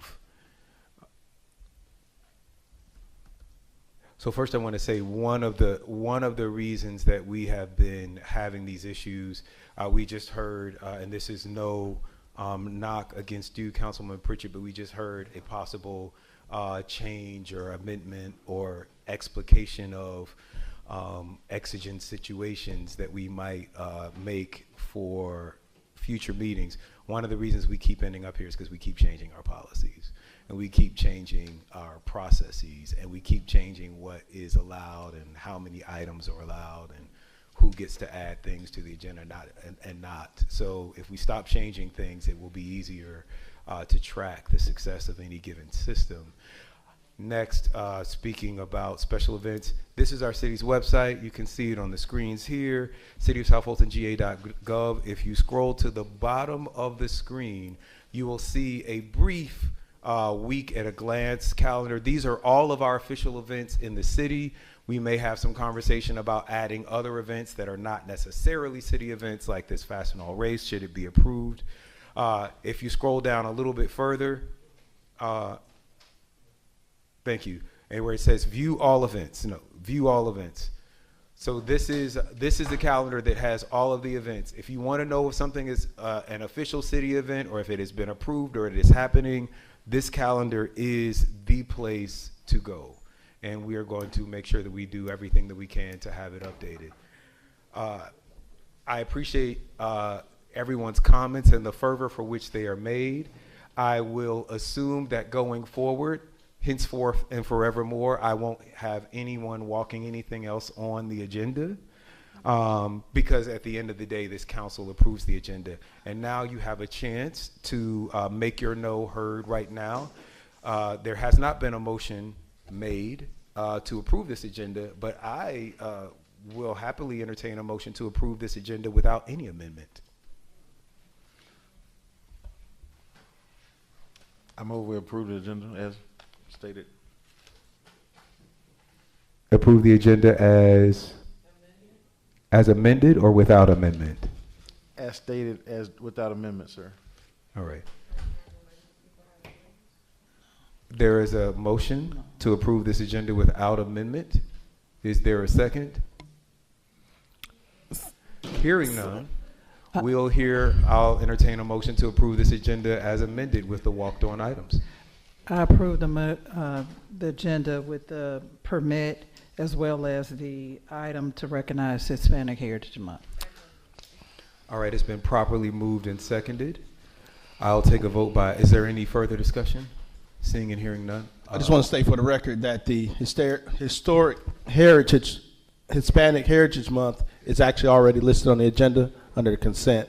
Some changes were made in there, so that's why we distributed, but it's already. They're just textual changes. Correct. The only substantive change to this agenda is the inclusion of this new event on October 21st, the Fast and All 5K. And also the corrections. Oh, to the Mr. amounts. Mayor, Right, with the corrections to the dollar for content. And the corrections to the dollar amounts. The chair recognizes Mr. Mayor, District 7 Councilwoman Pritchett. yes, although I do agree that this should be consented to, I did want to read in the record the resolution for Hispanic Heritage, Hispanic History Heritage Month. It's resolution.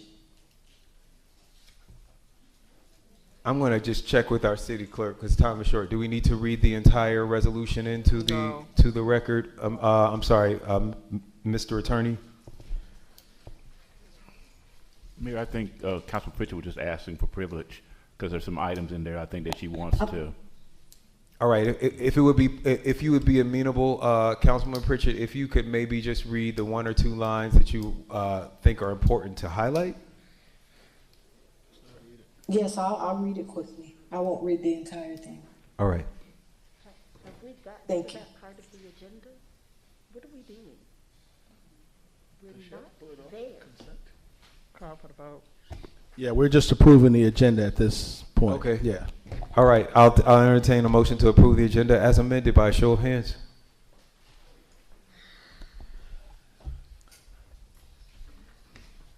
Any opposition? I show that it's approved unanimously. All right. It has been approved, but just like the record to show that it has been approved as amended with the walk-on item unanimously. That wasn't Councilwoman Rao's motion. Mr. Clerk, please sound the next item. That brings us to the consent agenda, which is items 2 through 2 and 3. Items 2 and 3.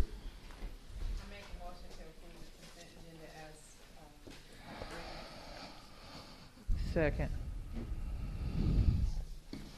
All right, it's been properly moved and seconded. Is there any discussion? Seeing and hearing none, I will enter I'm sorry. Show of hands. Let's vote. Thank you. Record that as unanimous, approved. All right, Mr. Clerk, please sound the next item. That brings us to public comment. With that stated, read the rules of public comment. The City of South Fulton believes that any resident or business owner located in city limits should be afforded the opportunity to address the mayor and city council, provided that designated rules are followed by the speaker. Any City of South Fulton resident or business owner who wishes to address the mayor and city council and offer public comment on any item on the agenda may do so during the public comment period of the meeting. Any county, state, and federal elected officials should be allowed to speak regardless of city of residence. Comments should be limited to 2 minutes per speaker. A bell will signal the end of each speaker's time. Public comment should be limited to only those items appearing on the current city council meeting agenda. Each speaker must complete and submit a request to speak form in its entirety. The person or City of South Fulton business owner desiring to speak should rise, address the city council, and when recognized, state their name, residential or business address, the agenda item that they are addressing, and the city council district in which they reside. All remarks should be addressed to the council as a whole and not to any member. Speakers may not disrupt a city council meeting for speaking too long by being unduly repetitive or by extending discussion of irrelevancies. Speakers may not employ obscenities or threats of violence in their comments. Anyone who demonstrates these behaviors should have their microphone disabled. Speakers should not be allowed to make remarks that have been legally recognized to not be protected speech, fighting words, libel, or slanderous comments while addressing the council. Speakers may not use public comments to campaign for political office, either for themselves or on behalf of other candidates, for the purposes of limiting political influence on city employees and encouraging orderly and efficient meetings. With those rules read into the record, we did receive a number of cards. I believe the council allots 30 minutes, and I believe we have 13 speakers. So as I call your name, please approach the center microphone and state your name, your address, the item on the agenda which you will be referencing, and the city council district in which you reside. Please be mindful that you must be a resident of the City of South Fulton, make public comment, and you must identify the item. Speakers, please come forward in this order. Daphne Jordan, Richard Snellings, Stanford Lightfoot, Tashelle Lawson. The first 4 speakers, would y'all please come forward at this time?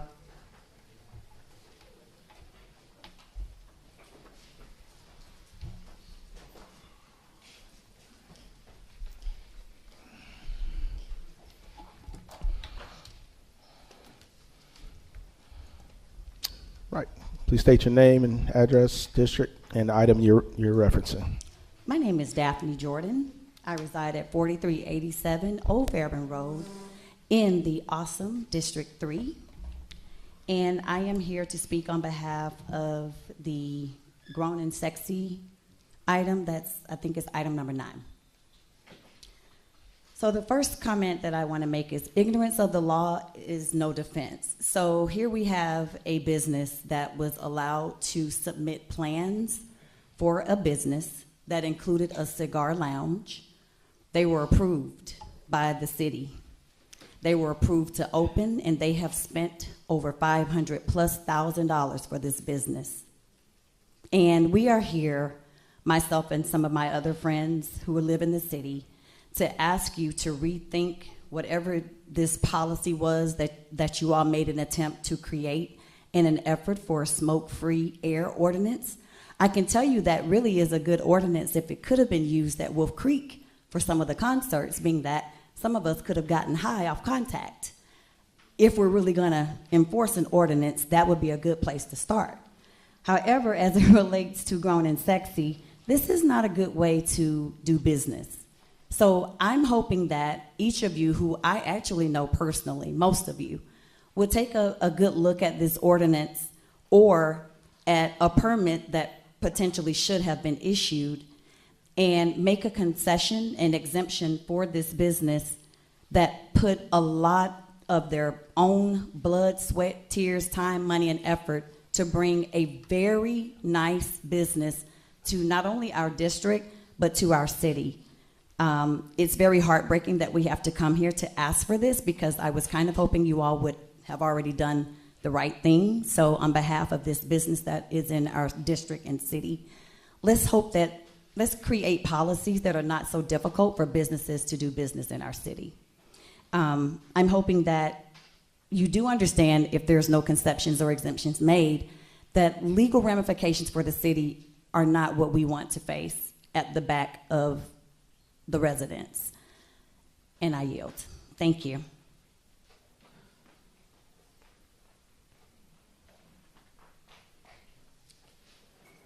Hello, my name is Rashard Snellings. I reside in District 1, 1980 Loch Lomond Trail Southwest, City of South Fulton, 30331.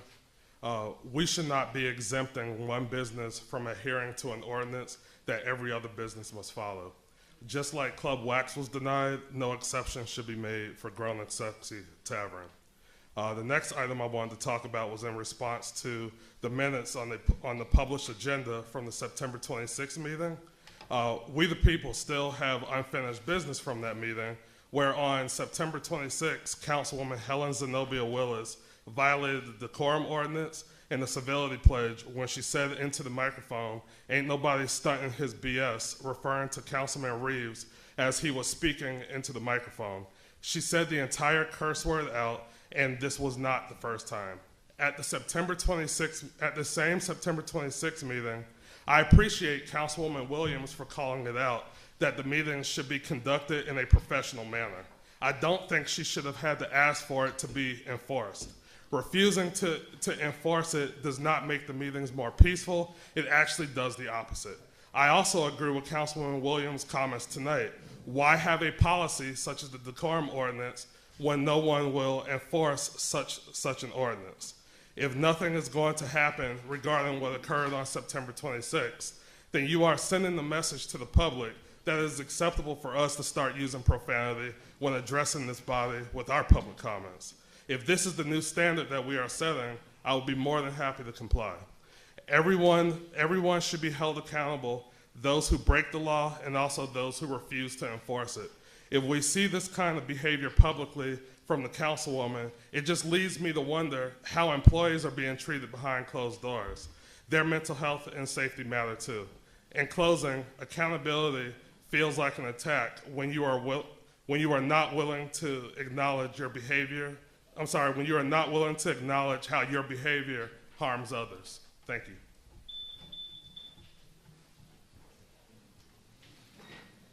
you. Next four speakers: Stanford Lightfoot, Tashelle Lawson, Latanya McFadden, Danita Range.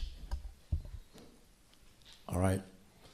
I'm Stanford Lightfoot, comedian, actor, 4100 Morning Trail, and I'm here on behalf of Grown and Sexy, venue, nightclub, lounge, cigar bar. And I just want to say that there's a lot of influential people come to South Fulton for the nightlife also.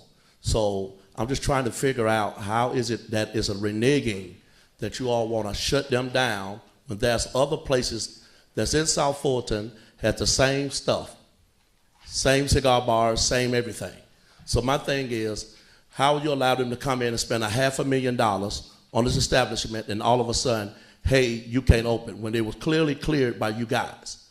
So there's other cigar bars, not calling names, there's other businesses has the same thing. And we want to be a smoke-free South Fulton, Shut everything down. Shut it all down. Tell the gas station they can't sell cigarettes, blunt wraps, none of that. Because smoking is smoking. People smoke at the bus stops. People smoke everywhere. So if you're going to renege on them, then you have to renege on everybody. They already established and open. They already have clientele. So with that in mind is other bars have their businesses already established too. So are you going to shut them down? Right is right. So my thing is we need to figure out a way to keep them open. Everybody in this room has been on Roosevelt Highway. It's ugly from beginning to end. We all know that. We need something over there where, hardworking people can go to and lounge and have a good time, nice, grown, and sexy, have a good meal. Most influential millionaires and billionaires smoke cigars. People go into a cigar bar, they sign up for that. When you go to a cigar bar, you want to be in the smoke. You don't have to be in there. So why is the ordinance for a cigar bar anyway? Because people go in there willingly. You don't have to go to a cigar bar. You can go to the other side. You can go somewhere else where they don't have smoke. That's all I have to say.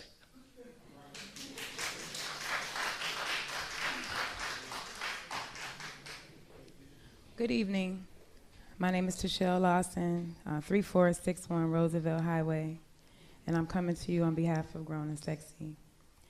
As you all are, I'm also an 18-year civil servant, and I'm coming before you all today in regards to the non-smoking ordinance exemption for Grown and Sexy Tavern.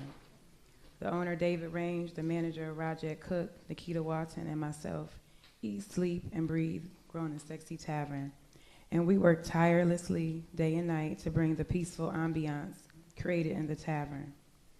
This project started in January of 2023, and at the very start, the vision was to bring an upscale establishment to the residents of the city of South Fulton, District 3, bringing Buckhead to South Fulton. We wanted somewhere for everyone to enjoy. There is an exclusive VIP room that is properly ventilated and allows cigar smoke.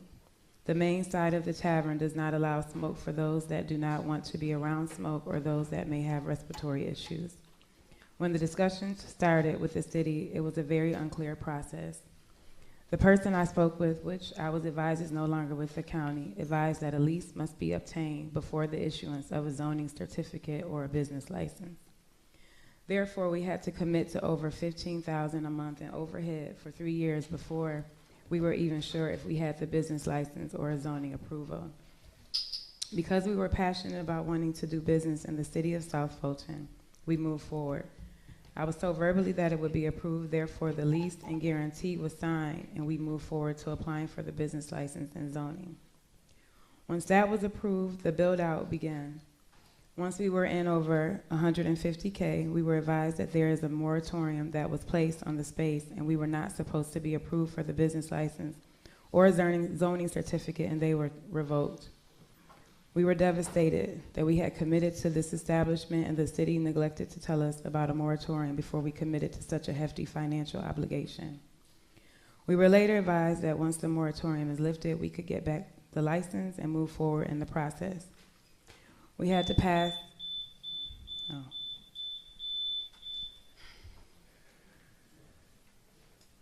Thank you. Danita Range, Nita Walton, John Davis, David Range. Hi, I'm Danita Range. I reside at 505 Fitzgerald Place. Good evening. My name is Danita Range. I am a resident of the city of South Fulton. I stand before you today to advocate for the continued operation of Grown and Sexy to include the cigar and hookah portion within the establishment. The cigar lounge is more than just a place to enjoy fine cigars. It's a hub of camaraderie, conversation, and connection. It's a place where friendships are formed, where stories are shared, and where the sense of community is strengthened.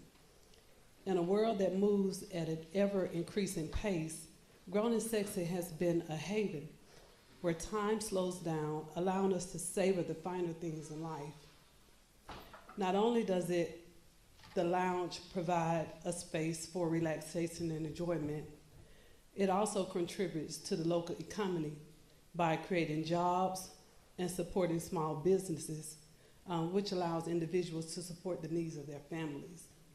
In conclusion, I humbly ask that you cast your vote in favor of allowing Grown and Sexy, the cigar and the hookah sections to remain in operation.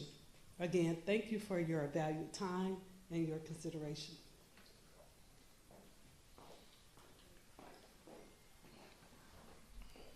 Hello, everyone. My name is Latona McFadden-Ulmer, and I'm speaking on behalf of Grown and Sexy Tavern, 3461 Roosevelt Highway, supporting them to be exempt from the non-smoking ordinance. I'll put this down here for a second. I don't know if you've ever been to the place, but it's located off of Roosevelt Highway in the plaza of Wayfield and right next to the South Fulton Police Station. It's a place where you can enjoy good food, music, watch Sunday football, sing karaoke, but most importantly, enjoy a good cigar over great conversation. Inside the tavern's main attraction, which is the cigar lounge. So what I did was I asked around to some of my fellow neighbors who live in South Fulton, including me, right? So I asked a few and I said, well, what are some takeaways that you could kind of like, you know, give me so I can pass on to our council people? And the first one was, I love the fact that the lounge has great ventilation and is separate from the restaurant. I'm gonna say it again, separate from the restaurant, right? Number two, someone spoke on it, said, I finally have a place I can take my parents, my mother who loves to line dance, and my father who loves a good cigar with his yak. So I guess yak is short for cognac for all y'all. Okay, number three, as a business consultant, or a restaurant consultant, I should say, from a business standpoint, the cigar lounge separates the establishment from their competition and enhances the success of the business. So in support of small businesses, I advocate that you do not remove the smoke-free. You do, well, you know what I mean, they're exempt from the smoke-free ordinance. And that's basically it. Thank you for your time and attention. Thank you. Hey, how y'all doing? I'm Nikita Walton at 841 Cascade Crossing, Atlanta, Georgia, 30331. We had passed an inspection code enforcement, an inspection, fire inspection, and a health inspection. We spent several thousands of dollars on inspections and licensing through the city and state. Also during the build out, we had several law enforcement officers come in and take a look at the space, and we had no idea that there was a smoking ordinance. We had obtained a city and a state liquor license, as well as a tobacco license that required a business license to obtain. The project concluded in the end of May after over $500,000 have been invested. We opened the doors and have been allowed to operate for the last 4 months. The denial of this exemption will severely handicap the business. We are going through the new business rules such as covering overhead, covering payroll, purchasing investors, and trying to grow and innovate. So we are already suffering with limited clientele because people still do not know that we exist. We still have to find funding and marketing and promotion. The VIP room allows us to offer the community the option to partake in the cigar world lifestyle, making us an option amongst the other establishments in close proximity that allows smoking. And we are terrified that we will go bankrupt and lose the investment that we have made into the space. Thank you all for your time and consideration in regards of this matter. Next speakers are John Davis, David Range, Walter Jordan, Gregory Bowden, and Anthony Fulton. Good afternoon. I'm John Davis, reside at 6021 Oak Bend Court. I'm here speaking on behalf of Grown and Sexy Tavern. In South Fulton, there's not many places you can go where you feel safe and you can go to a clean environment. Even though it's a VIP smoke room, the ventilation is good, and I like to spend my money in South Fulton. And if you close down Grown and Sexy, I'm gonna leave South Fulton and spend money. which that's not what we want to happen. So in my eyes, you know, you gotta look at the big picture of it. As one gentleman stated, it's known that smoke is in there. So it's a choice to come in there. It's not something that you walk into and you don't know what you're walking into. It's a choice when you go smoke a cigar. So when I get off work, which as you can see, I work 12 hours a day, I don't want to leave South Fulton to spend my money. I want to stay in South Fulton where I live at. And that's all I have to say about that. I appreciate it.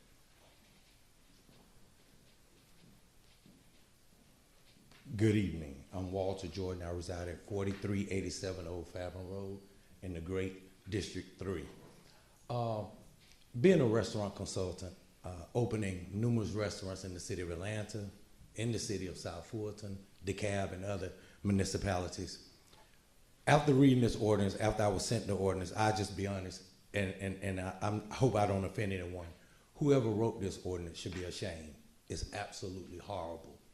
If you want a good ordinance for tobacco, look at the ordinance in the city of Atlanta and copy that one, because this one is not it. When you look at places in the city of South Fulton, Harold's Chicken, VVS, 50-Yard Line, Stanley's, if we put this ordinance on Grown and Sexy, this ordinance should count for everyone, as Lightfoot said earlier. This is a place, as the person said earlier, with great ventilation. It's completely separate. You must realize this place spent a ton of money, over $500,000, to bring a business to the city of South Fulton. Not many people are running, believe it or not, they're not running to open businesses in the city of South Fulton. So we must realize every time we do something like this, we're not just affecting this business, we're affecting other people who want to come here or don't want to come here now. So we have to really look at the bottom line. What are we trying to accomplish here? Something simple as maybe in a certain amount of demographic space, maybe every 5 miles, maybe every 10 miles, we have to create something that's totally different and unique for every situation. Every situation is different, but this ordinance will kill the city of South Fulton and other business owners wanting to come into the city. And that's all I have to say.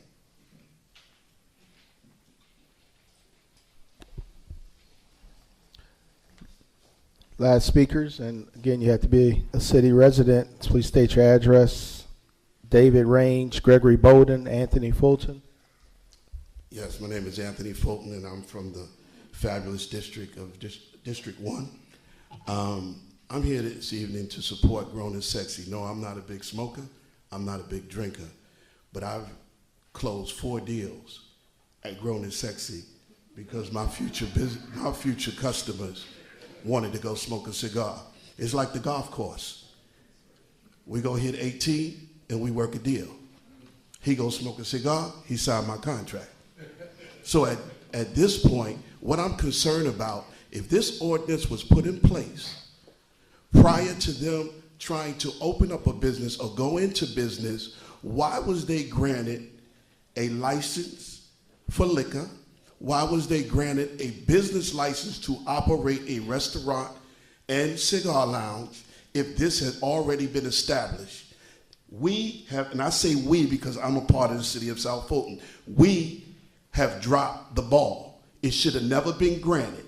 And now that it's granted, you want to take it away, and you're the ones that made the decision on the ordinance as well as giving them the license? It's not fair. It's not fair at all. And it shouldn't happen. So I hope that y'all will take in strong consideration to allow this business to continue. It's a tax base for the city of South Fulton. It employs employees to take care of their families. And the one thing about Roosevelt area, it has been known for a bad area that we're trying to uplift. I have not heard of one major incident that has taken place at Grown and Sexy since they've been open. I don't see it, and don't be blind to it. Allow them to continue to operate their business. It's feeding families, it's putting food on the table, it's paying mortgages. Come on, guys. You know what's right. God bless all of you.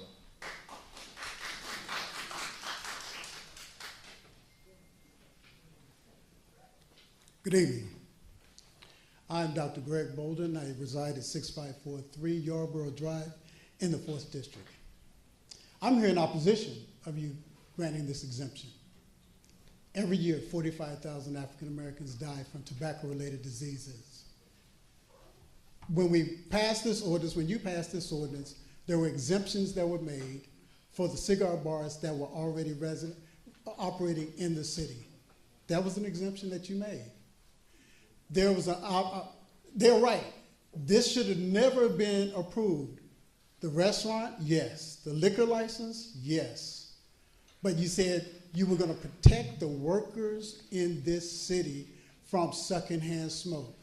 And I understand that they think that they have a ventilation system that extracts the particulate matter from cigarette smoke, from secondhand smoke out of that environment.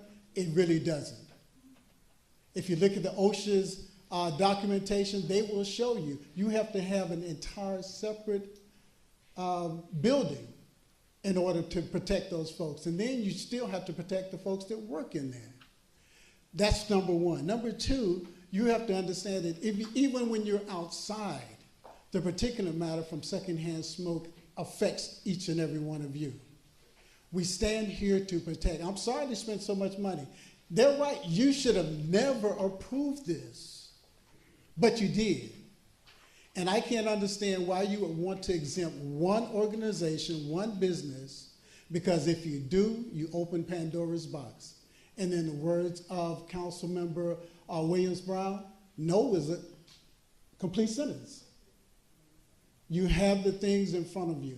From a health perspective, I have to say I am fully opposed this ordinance being changed at this point, simply because our lives of our children and our citizens are far more important than our bottom line. Because what happens is if one person has a heart attack in there, that's over a $250,000 cost to us. Thank you. Mr. Mayor and Council, that completes public comment for this evening.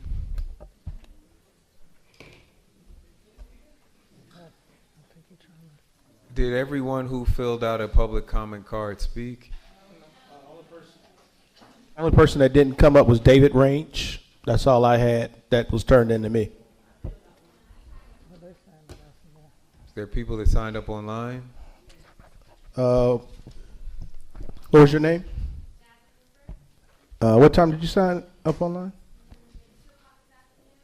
Oh, yeah, we cut off the online comment at 12 noon. That's probably why I didn't get it.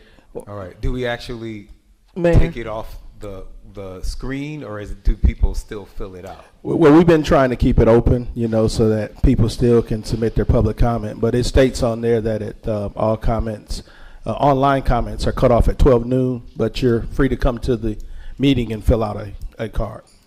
Mayor, I will ask, just like we made concessions for someone who did not live in our city, two people who did not live in our city at the last council meeting to speak. These people live in our city, and they're taxpayers. I would ask that we make the concessions to allow them to speak too, since they've patiently waited. I agree. So here's what we're going to do. We've heard some very feisty comments about following the policies, and then we walked on a special event. We have a policy about public comment. I will leave it to council to decide whether you want to bend the rules. I will entertain a motion to suspend the rules for public comment. I ask that we suspend the rules for public comment to hear the two additional comments. Second discussion. Yeah, I make a substitute motion. There's been a motion and a second. Let's go ahead and get this substitute motion. I don't want to spend 20 minutes on this. I think there was more than two people, so whoever signed up online to speak, I motion that we allow them to speak if they're residents here in the city of South Fulton. Is there a second for the substitute motion?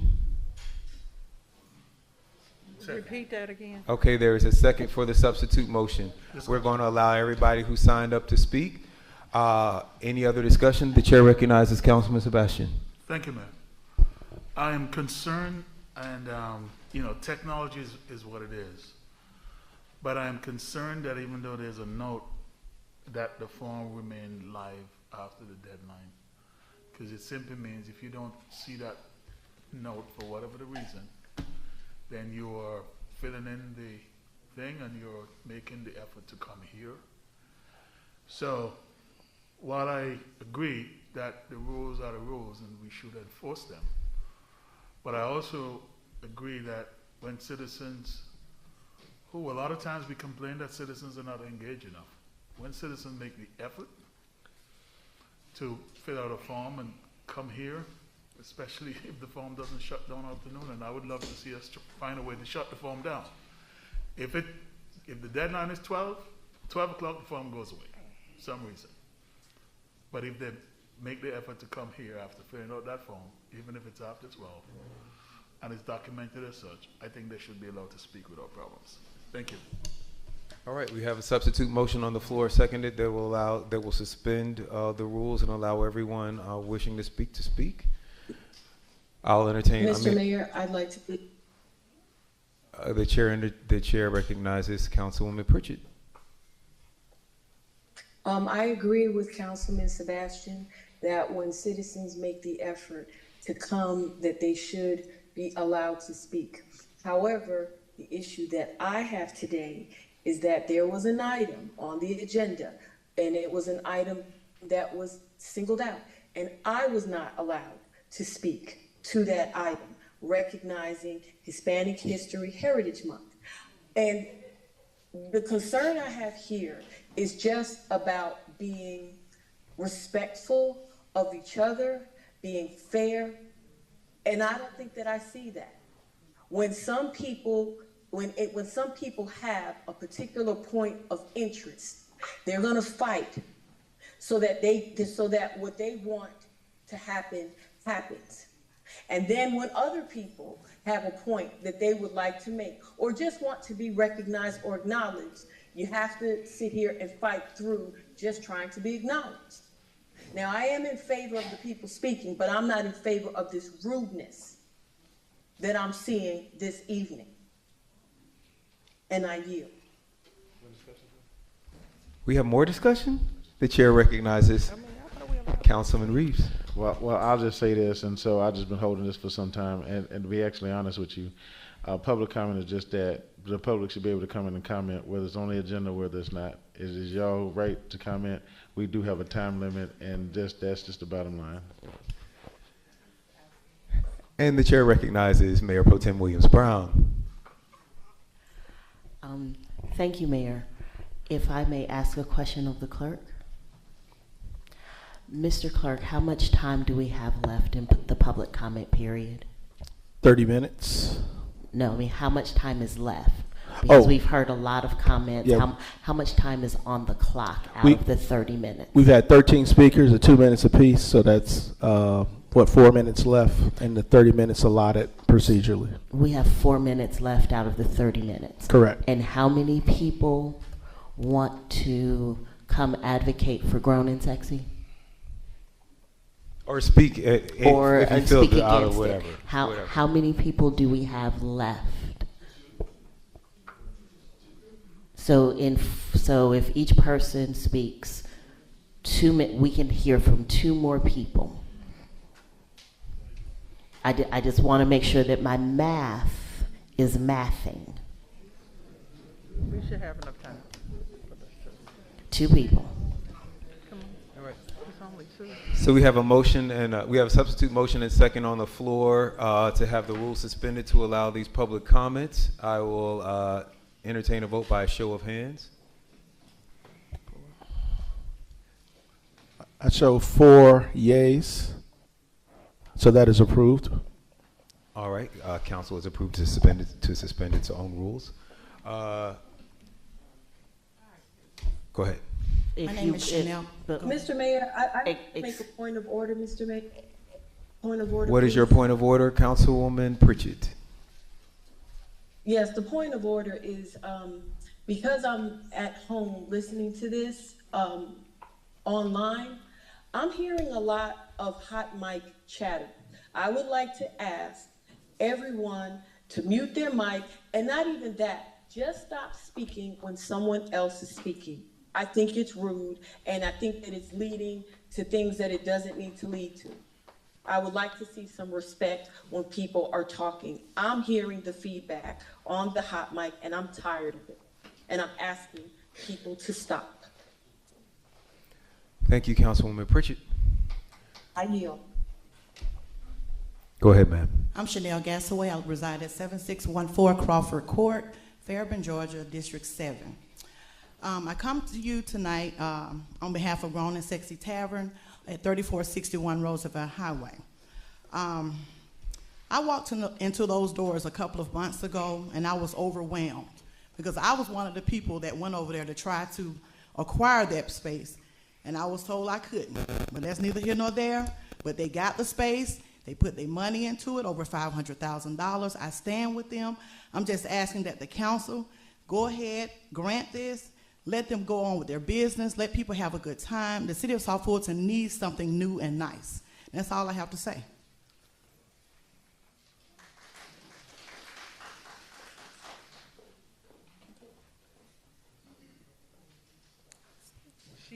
Good evening, members of the City of South Fulton Council. My name is Jasmine Hooper, and I am here with the American Heart Association.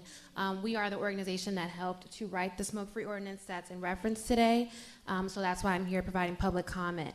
I'm here to strongly urge everyone to reconsider making this amendment or exemption. I'm very sorry to the supporters of Grown and Sexy Lounge that this oversight happened. However, it is well documented that smoking and secondhand smoke exposure has been the cause of disease, stroke, and cancer. And Black adults and children are more likely to be exposed to secondhand smoke than any other racial group in the United States. As City of South Fulton is a majority African American and Black demographic city and municipality, that should be of concern. It is also well documented that the tobacco industry specifically targets Black communities, such as the city of South Fulton, and neighborhoods with pervasive advertising, industry promotions, financial contributions, and so on and so forth. Amending the current laws would make the city vulnerable to potential lawsuits from other establishments who have been abiding by this ordinance. And it also sets a negative precedent in the state of Georgia and to other municipalities who have similar large Black populations across the country. City of South Fulton smoke-free laws are effective, popular, and show a true commitment to prioritizing the health of this city's citizens by lessening the burden of tobacco-related diseases, health disparities, and in this community. I strongly urge you to reconsider this amendment and continue to lead the way as trailblazers for public health and health equity in Metro Atlanta. Please consider the American Heart Association a resource and a partner in your efforts. Thank you.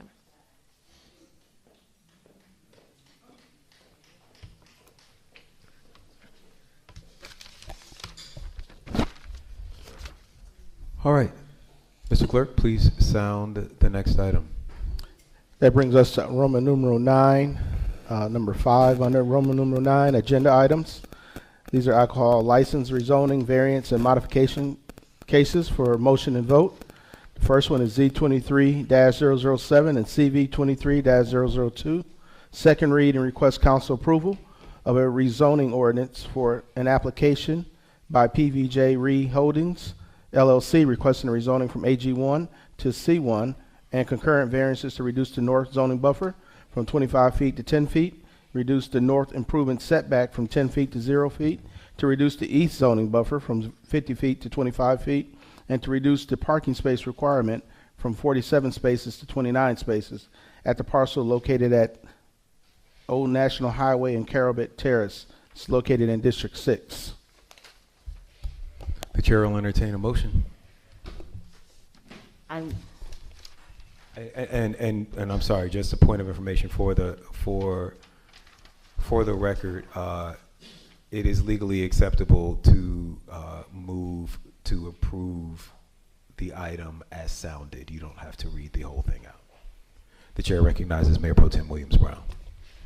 Thank you, Mayor. I move approval of the item as sounded. So move. It's been properly moved and seconded. Any discussion?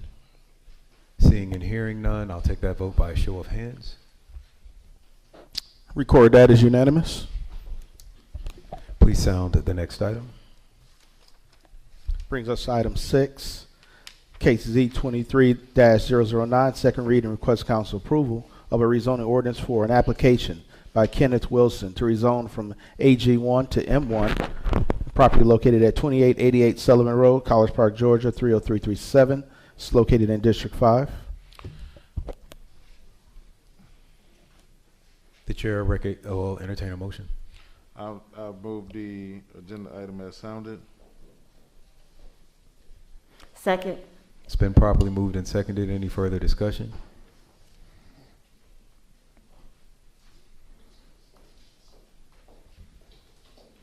Seeing and hearing none, I'll entertain a vote by a show of hands.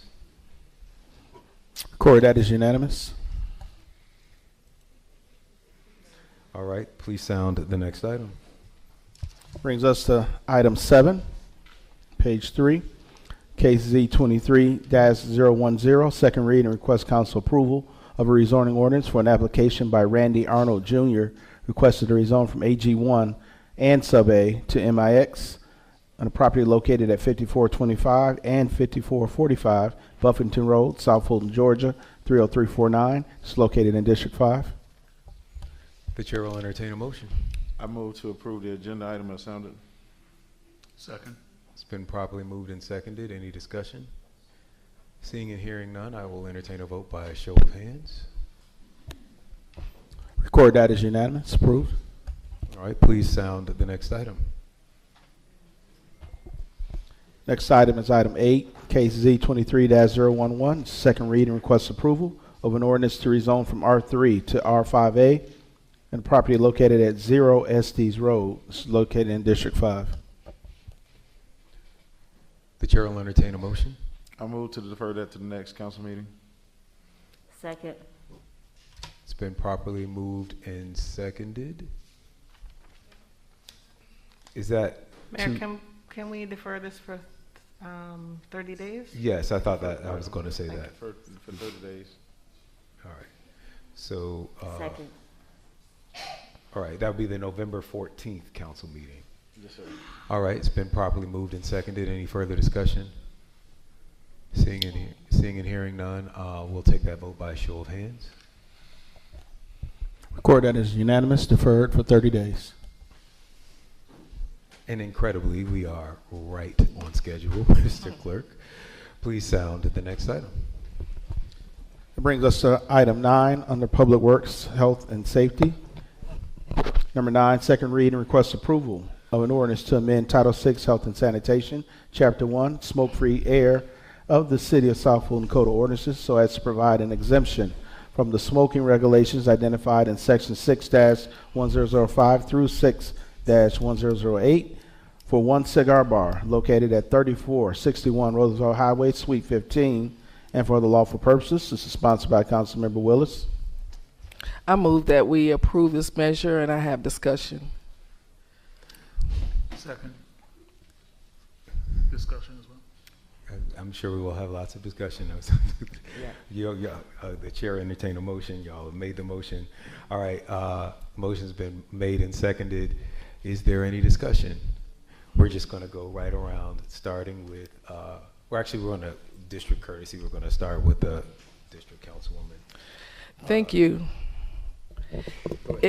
If you live in the city of South Fulton and you're here to support Grown and Sexy, and you have made an effort to come out tonight in support of this good establishment, great addition to the community, could you please stand?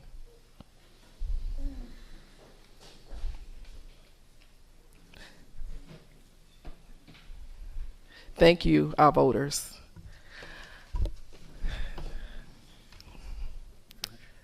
I put forth this legislation.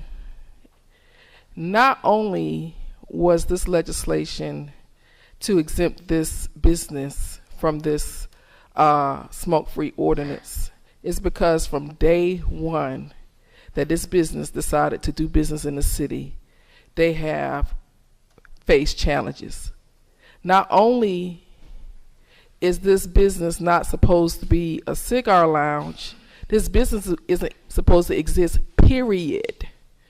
Because I had a moratorium in place. I had a moratorium in place. When the previous restaurant moved out, what I asked is for a moratorium to be put in place for 6 months so that I can go to the community and ask the community what did they want to see in that space. Because I heard from the community, they didn't want any more riffraff. They wanted something nice. They wanted sit-down restaurants. And before I could even schedule a meeting with the community, I got a call from our police department out of that precinct that is currently there and they said to me, Councilmember Willis, they're building a tavern over there.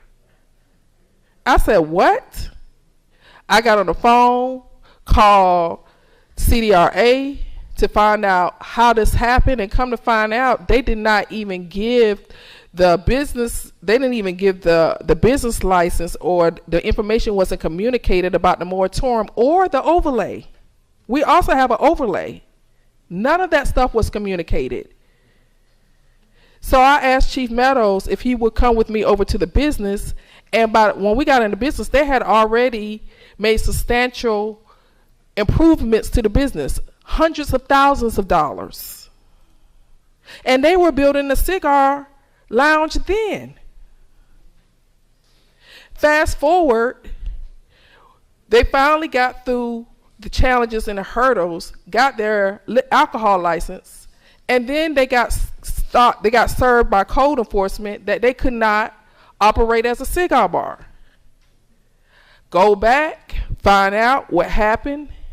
They were never communicated to. Not only was there a moratorium in place, they weren't communicated to. Not only there was an overlay district in place, they were not communicated to that they could not operate as a cigar bar. By this time, they have invested over $500,000 into the business. So at this time, I pulled in the city manager's office, and the city manager, assistant city manager, visited the business, walked around, looked at the business, talked to the owners. And his question was, how did y'all get past all these inspections? You didn't build this in secret without somebody telling y'all that y'all could not operate a cigar lounge in here. So that's why we're here. Because communication, when we pass policies, communication is not flowing to the proper persons in this city. People have left. Institutional knowledge is gone. And what we cannot do, in my opinion, is penalize the businesses. Because we are getting a bad reputation. That it's complicated to do business. And I know that's not what we are all here for. We are not here to be a governance to make business complicated for people to come into this city. Now, this establishment is grown and sexy. You got to be 30 years or older to get there. I mean, to even be allowed in there. It is very nice. I'm not a cigar connoisseur. You know, I'm not a heavy drinker, but I do know that a thriving city has to have some nice entertainment and nightlife. I'm not here to knock anybody's business. But what I'm asking is for mercy from this city council to not penalize these individuals. I understand the Heart Association. I support the values of the Heart Association. I voted for that ordinance. But what I cannot do is penalize a business owner who lives in the city. This is the second business in the city. And I cannot penalize people who live in the city who enjoy going to that business. I'm going to yield. I'll ask to come back, but I know others want to speak. Thank you, Mayor. All right. Thank you. All right, now we're going to go in District Order, District 1, Dr. Rao. Councilman Willis really touched on some things. This is beyond challenging. As a sponsor of the Smoke Free, I've actually been to the establishment. I did a nice job. I didn't even know it was out of compliance when I went. to be honest, because we had approved the alcohol license and the like, and to get here is challenging, because a lot of times I think that we've had changes in staffing, and that information we don't necessarily always know, unfortunately.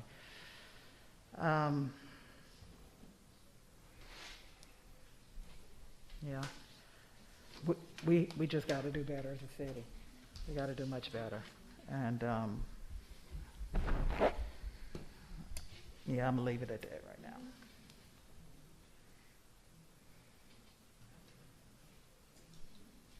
The chair recognizes District 2 Councilwoman Gumbs. Yes.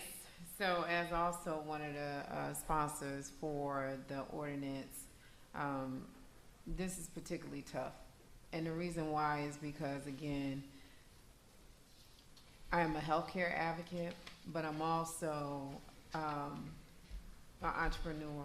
I've started businesses. I understand what it is to invest.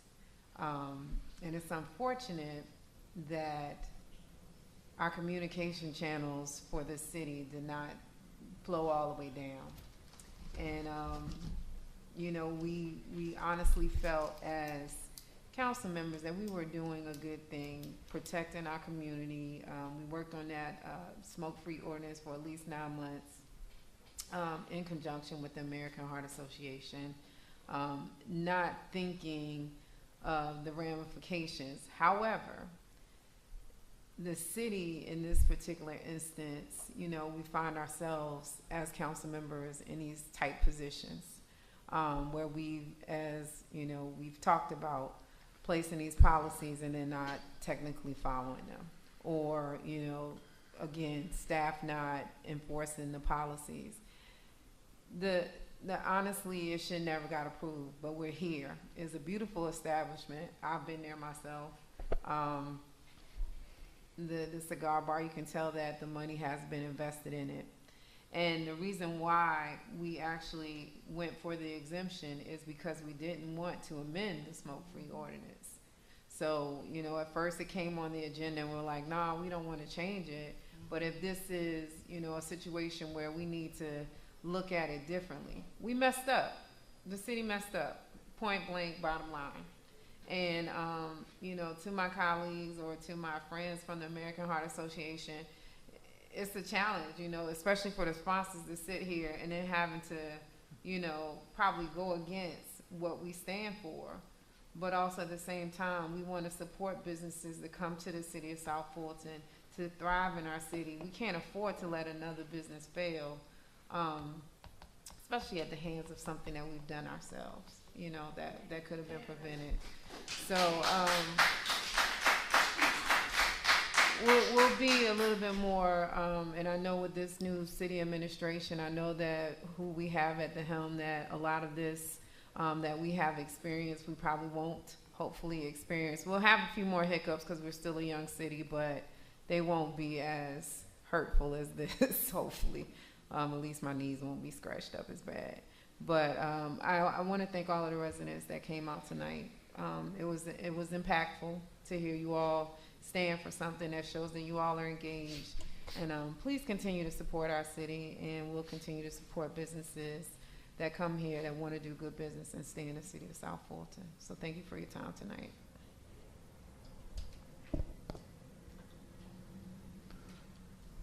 The chair recognizes District 4 Councilman Sebastian. Thank you, Mr. Mayor. I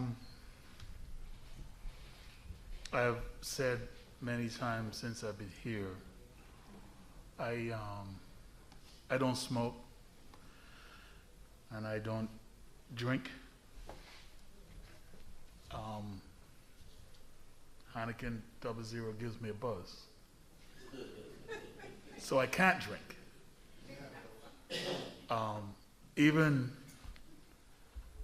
because of my faith, I don't encourage drinking and smoking. I don't judge people who want to do that stuff. I also advocate a lot for the environment and for clean air and that sort of stuff. That's me, J.C. Sebastian. However, Councilman Sebastian has a responsibility, and as have been documented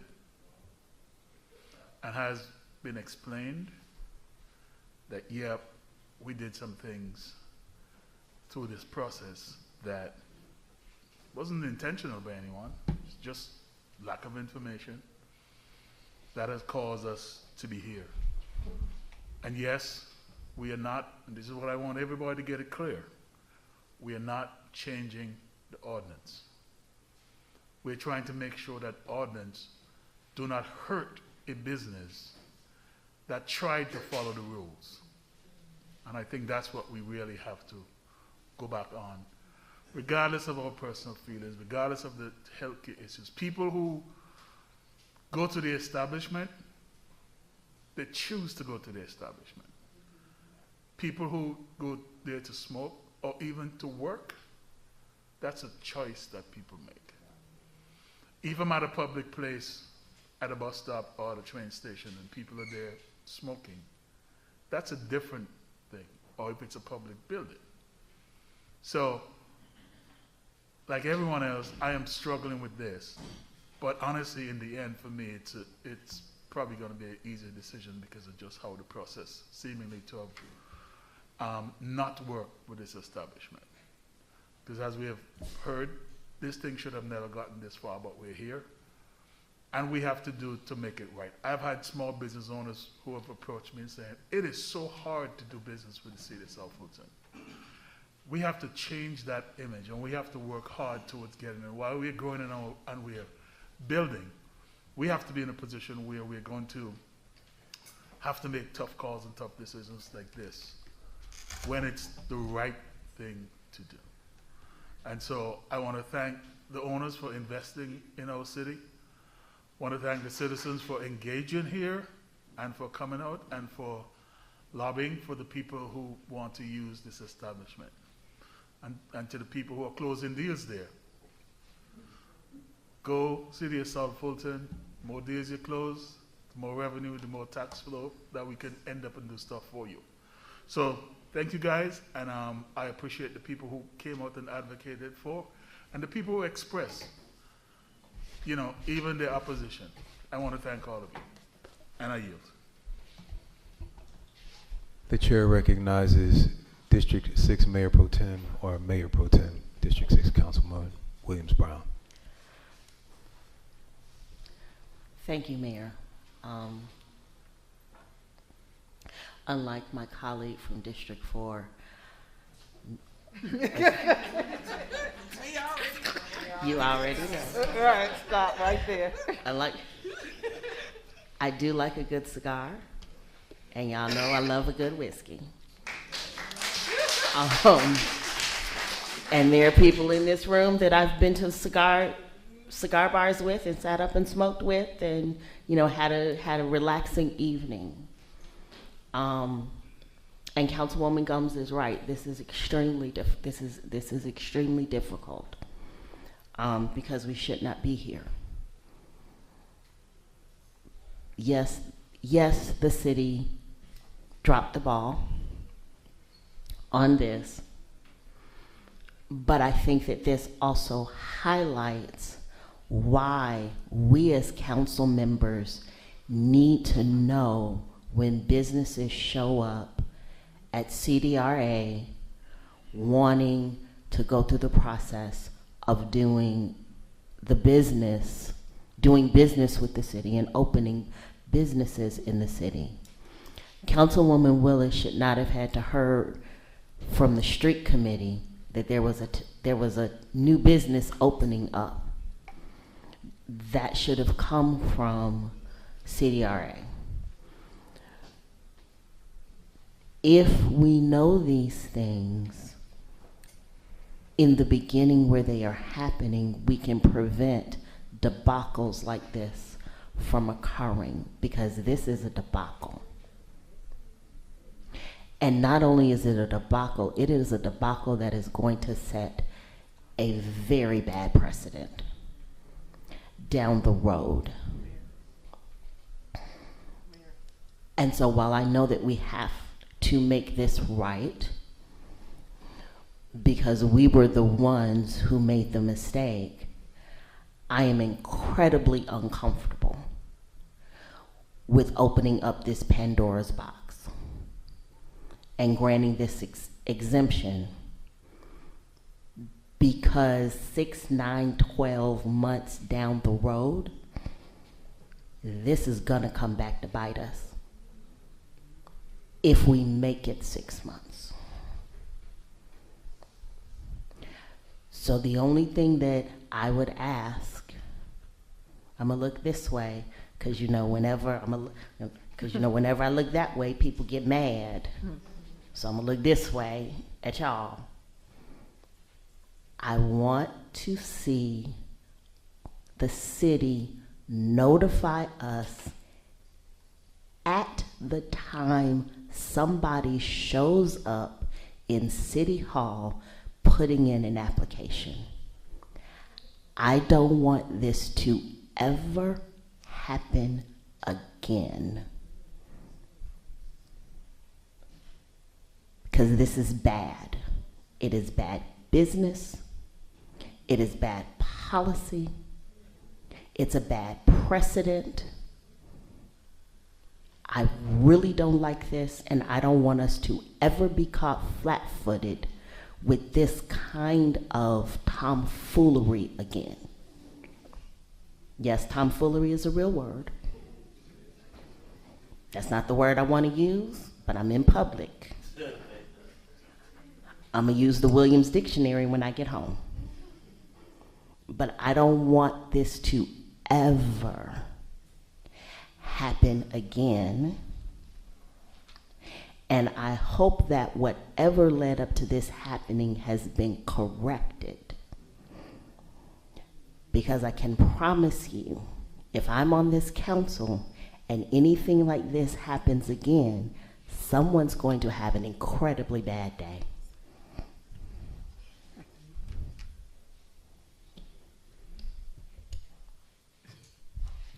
The chair recognizes District 7 Councilwoman Pritchett. Thank you. I echo sentiments of Councilwoman Williams-Brown and Councilman Sebastian at the same time. What I feel is, from my legal professional perspective, there are times where it's not cookie cutter. There are exemptions because things don't go as planned. As much as we can anticipate things that come through our city offices, it's always my goal to see things work, but sometimes they don't work. And so I want to be clear in saying this. As a council member, we are constantly criticized about our decisions. Some decisions are easier, some decisions are no-brainer, some decisions are tough. But at the root and the core of the decisions we make, we have to be responsible in what we're doing. There's the law, then there's the spirit of the law, and then there's the stuff that happens in the middle. I'm going to make this clear that I have said this. My vote this evening is not a politically motivated vote at all. It's not about who's my friend. It's not about who I like. It's not about who asked me for anything. This is about a business owner. My first profession in life was owning a business. And so I feel the business owner's plight in trying to do the right thing and trying to comply with the law. But when you don't know, how can you anticipate? So we have to just do a better job. And also, I will say this, for all the future business owners that are listening, if you want to do business with the city of South Fulton, make sure that you know the laws. I know a lot of businesses hire consultants, and consultants, you can't claim the ignorance because this is your profession. And I just hope that there's going to be a positive meeting of the minds one day where the consultants will know what the city should be enforcing and how we should be conducting things properly. I yield. The chair recognizes District 3 Councilwoman Willis. I'm going to do you a favor, Councilwoman Willis. I have some comments and you may want to respond, so I'm going to go first and then I'll let you go. Is that cool? You want to go first? Yeah. I'll okay, go ahead.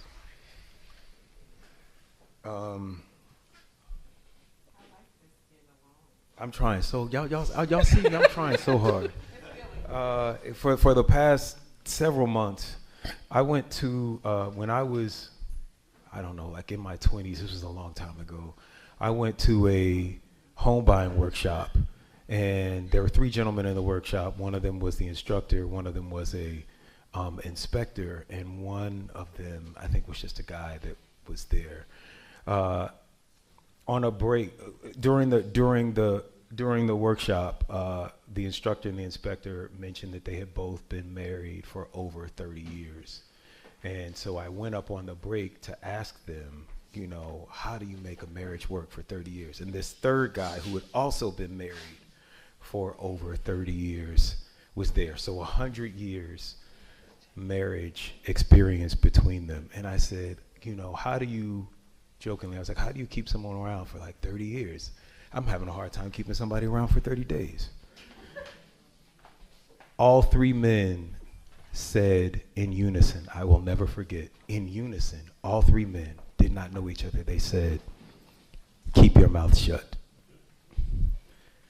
I have been keeping my mouth shut, but today I'm going to say a few things, so please, you know, just remember how many months I have not.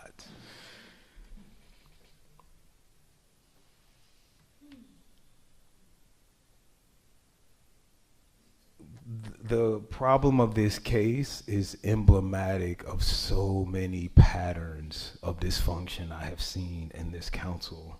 I have been trying since I was sworn into office as mayor to slow down our legislative process.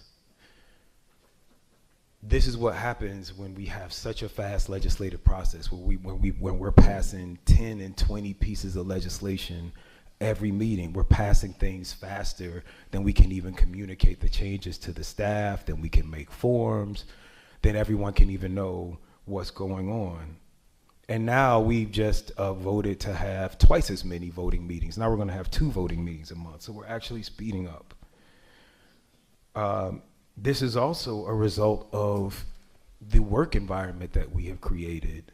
We've had multiple employees like leave us and sue us and talk about these hostile work environments and really talk specifically about this council in their exit interviews. I don't know if there is a single person in CDRA or procurement that worked here a year ago.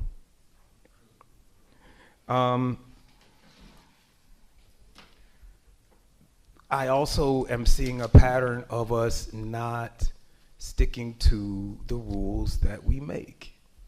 Just 2 times in this meeting, we've suspended rules. After talking about how we weren't going to suspend rules, we've suspended rules like twice in this meeting. I'm concerned that we're going to get sued no matter how we vote. My question is, how many other people, this is the case that we know about, how many other people have been given permits that are in violation of policies that we passed? How many people did someone at the front desk, at the window, on a phone, how many people were told they couldn't have a license for a hookah restaurant or a cigar bar? So this isn't the last time, Councilwoman Williams, because all of those people are going to come back too. And it's not just hookah bars and cigar bars. It's strip clubs. We got those on deck, where we were taking money from people after we said that we weren't going to allow it. Like, it's at what point do we say, okay, all of those things happened in the past, but we're going to really put our foot down now?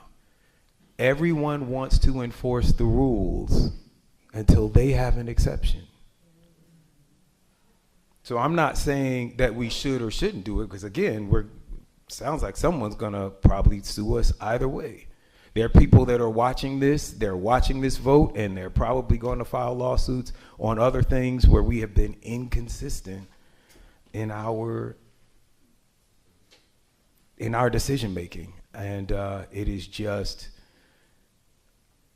the pattern of all of these rapid decisions, all of this rapid policy making, the mistreatment of staff, not being able to keep people. It doesn't matter what policies we put in place if the people that are enforcing them in 2024 aren't here in 2023.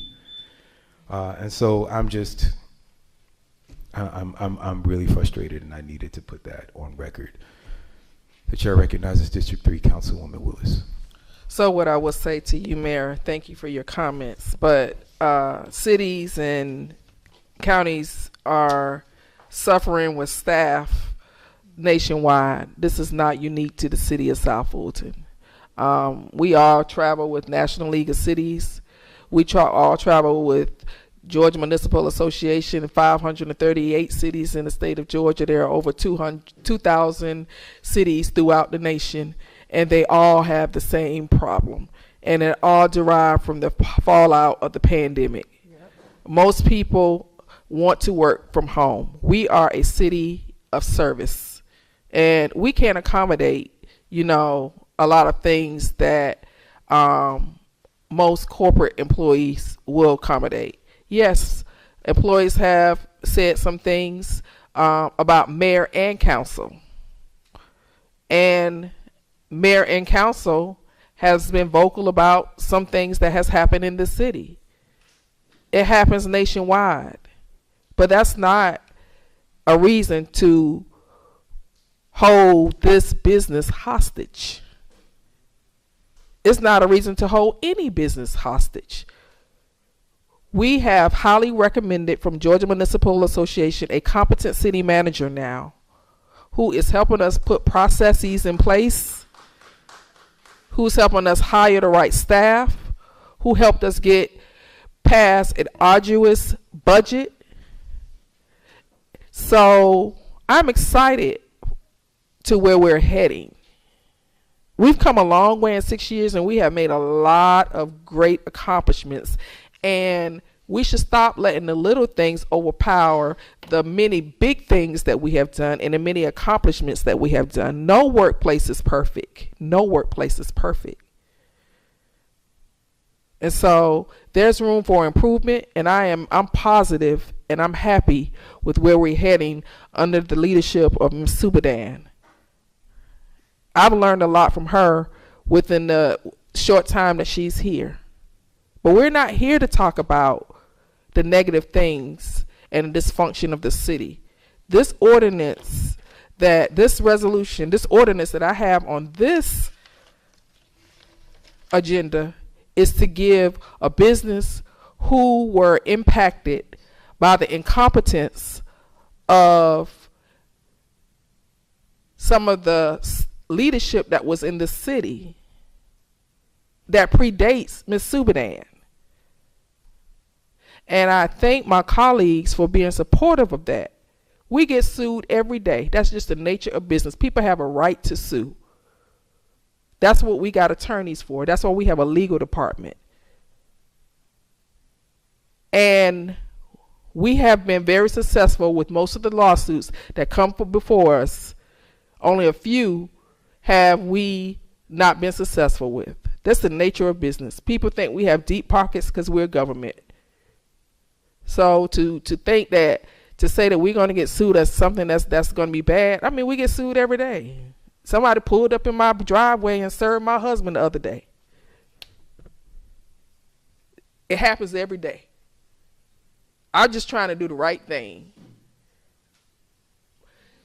Small businesses are the backbone of this nation. Are the backbone of this nation.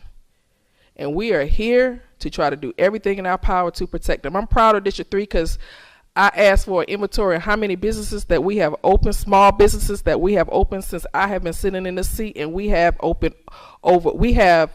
230 something new businesses in this district alone.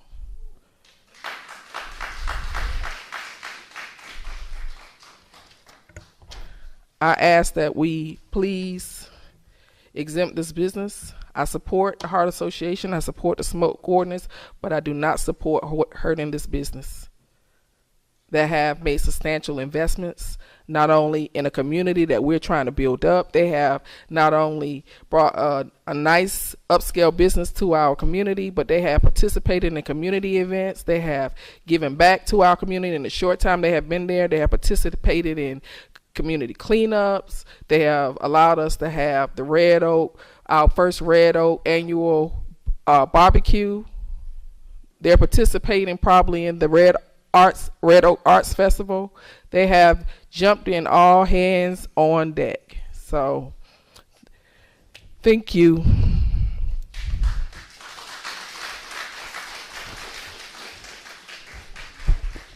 The chair recognizes Mayor Pro Tem Williams Brown. Actually, it sounds like we're done, so never mind. I was going Right. to call for the orders of the day. Yes, thank you. Yes, I will call for the orders of the day. Thank you. All right, we have a motion on the floor to approve this item as sounded. I will take a vote by show of hands. I'm abstaining as the sponsor. What? Is that 3 in favor? Okay, 4 in favor. There you go. It passes. So I have Councilmember Pritchett, are you voting? So I have 1, 2, 3, 4. And 1 abstention by Councilmember. I'm sorry? I have voted. I signify my vote to you, Mr. Clerk. Councilman Pritchett voted in the affirmative. So that is approved 5 to 1, 1 abstention.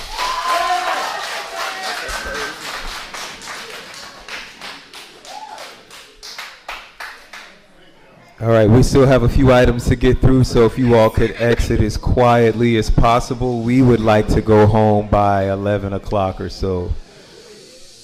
Mayor, if I may, some of y'all walking out of here owe me a cigar.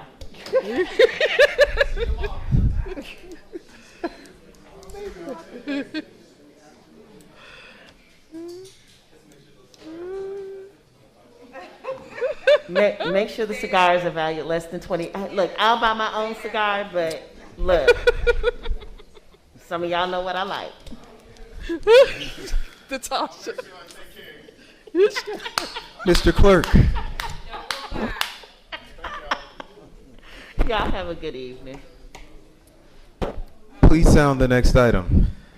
That brings us to item 10 on the agenda, second read and request for approval of an ordinance to amend section 6-2002, definitions, chapter 2, solid waste ordinance of title 6, health and administration by reinstituting the 2005 Fulton solid waste management plan for the lawful purposes, sponsored by Councilmember Rao and Public Works. All right, the chair will entertain a motion. Motion to approve. All right, it's been properly moved and seconded as sounded. I will take any discussion. The chair. Okay. Good. All right, I'll take that vote by a show of hands. Record that is unanimous. All right, Mr. Clerk, please sound the next item. Next item is item 11. This is the first read. It's an ordinance revising Travon Wilkens Memorial Pedestrian Fund, amending Title I Administration, Chapter 8, Budget of the City Code of Ordinances to restrict school portion of zone traffic camera revenue for speed humps, bumps, tables, and crosswalks, and for other lawful purposes. Mayor Khalid. All right, this is just the first read. Go ahead and sound the next item. Next item, item 12, is also first read. So ordinance amending Appendix H to South Fulton's City Code of Ordinances, enhancing pedestrian safety, traffic calming policy, and for other lawful purposes. Mayor Khalid. Also a first read. Mr. Clerk, please sound the next item. Next item is item 13 under procurement and contracts. Request approval to award the contract for ITB 23-74 T-Splosh, Rivertown Road at Cedar Grove Road Improvement Project, awarded to CMC Incorporated for a total amount of $2,786,641.10. May I move to approve items 13 through 16 as sounded? We've only sounded item 13. Right. But I'm just saying, what is the motion that we're going to make a move to approve item 13 through 16? Can you sound 14 through 16? Yeah. Thank you. Yes. Item 14 is request approval to award the contract for ITB 23-73 Butner Road, a Union Road Improvement Project, awarded to SD&C Incorporated for a total amount of $3,813,695.55. Item 15 requests approval to award the contract for ITB 23-70 Enon Road over Camp Creek Tributary Road Improvement Project. The awardee is Baldwin Paving Company for a total amount of $1,814,805.02. And then number 16 is request approval to award the contract for RFP 23-37 Environmental Consultants Firm awarded to Santec Consulting Services for $492,500. Second. All right, I'm sorry. The chair will entertain a motion to approve those items as sounded. With the contingency. It's been a motion and seconded. With the contingency. The total dollar amounts I read were with the contingencies With as contingencies. All right, any discussion? Seeing and hearing none, I will take that vote by show of hands. Record that as unanimous. All right, please sound the last item. We actually have two items. The next item was added to the agenda is to confirm a special event for Fastenal BK 5K Annual Run Walk, October 21st, 2023, from 6 a.m. to 1 p.m. at Wolf Creek Amphitheater. I'll entertain a motion. I move to approve the permit. It's been moved and seconded. Any discussion?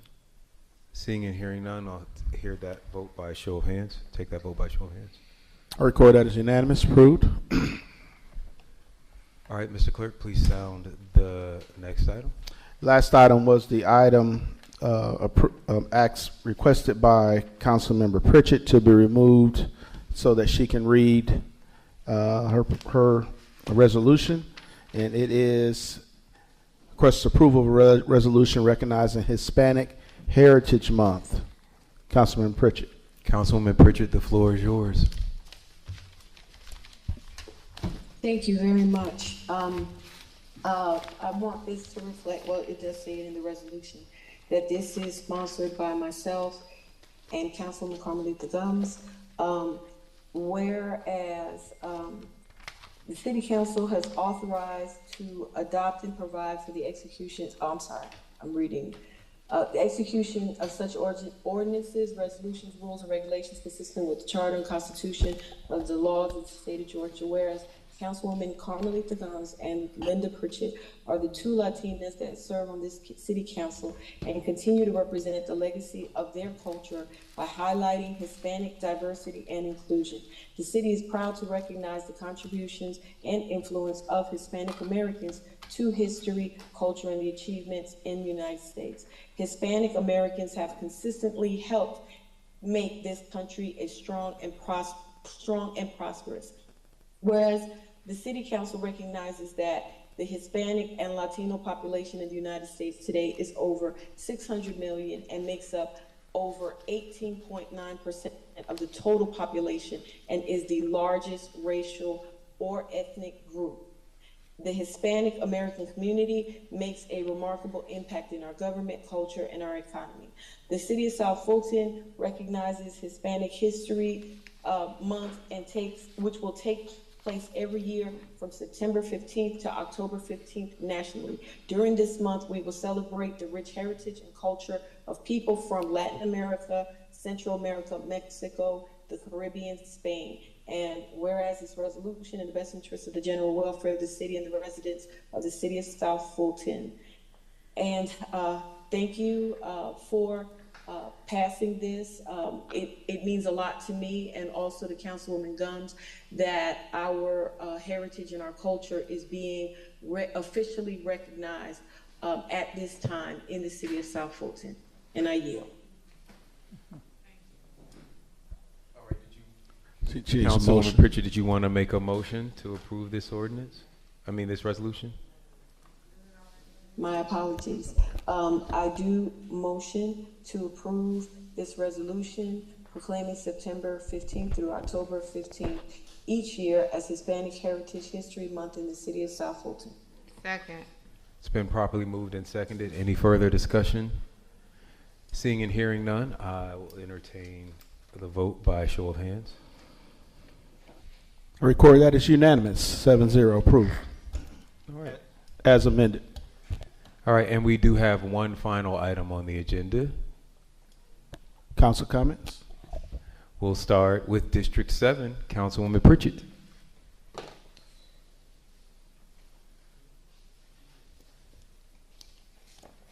Sorry, trying to press the mute button. Thank you, everyone that came out tonight. And I am thankful for the people that came out this weekend for the Women's Wellness event. It was very well attended, and it was really very refreshing to have the fellowship with the women that came out for Zumba and for healing.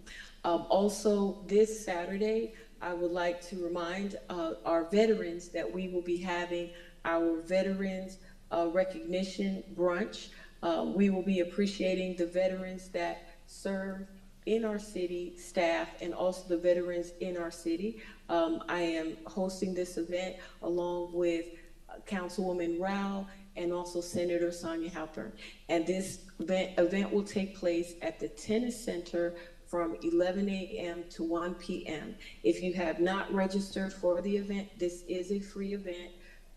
Please go on the city website to register for this event. And thank you. All right, thank you.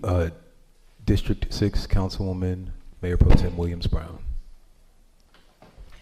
Thank you, Mayor. I would like to thank everyone who came out to New Life Presbyterian on Saturday for the breast cancer awareness jazz event at the church. We had a great time. The vocalist that they had performing was absolutely outstanding, and we are definitely looking forward to having it again next year and growing and expanding that initiative at New Life. I do want to also remind District 6 residents that if they are not getting my newsletter, to please let me know. Please get in contact with me. As I mentioned in an earlier council meeting, I am sending out over 4,500 newsletters, and yet I still do have people saying that they're not getting it. So if you have not gotten it, if you are not getting it, please email me and let me know so that I can add you to my newsletter distribution list. And finally, before,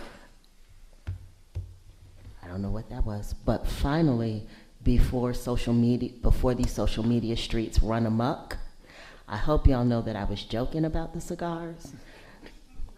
Right. I know that I can be intense and that I tend to be pretty serious, but every once in a while I do have a joke or two. Don't look for another one until next year. But so let me just put that out there and clear that up, because I don't want to wake up to a whole bunch of text messages and phone calls that I got paid for my vote, because you know how some of y'all are. In cigars, I got paid in cigars for my vote. So yes, no, I was joking, and I hope that everybody took it in the vein that it was offered, and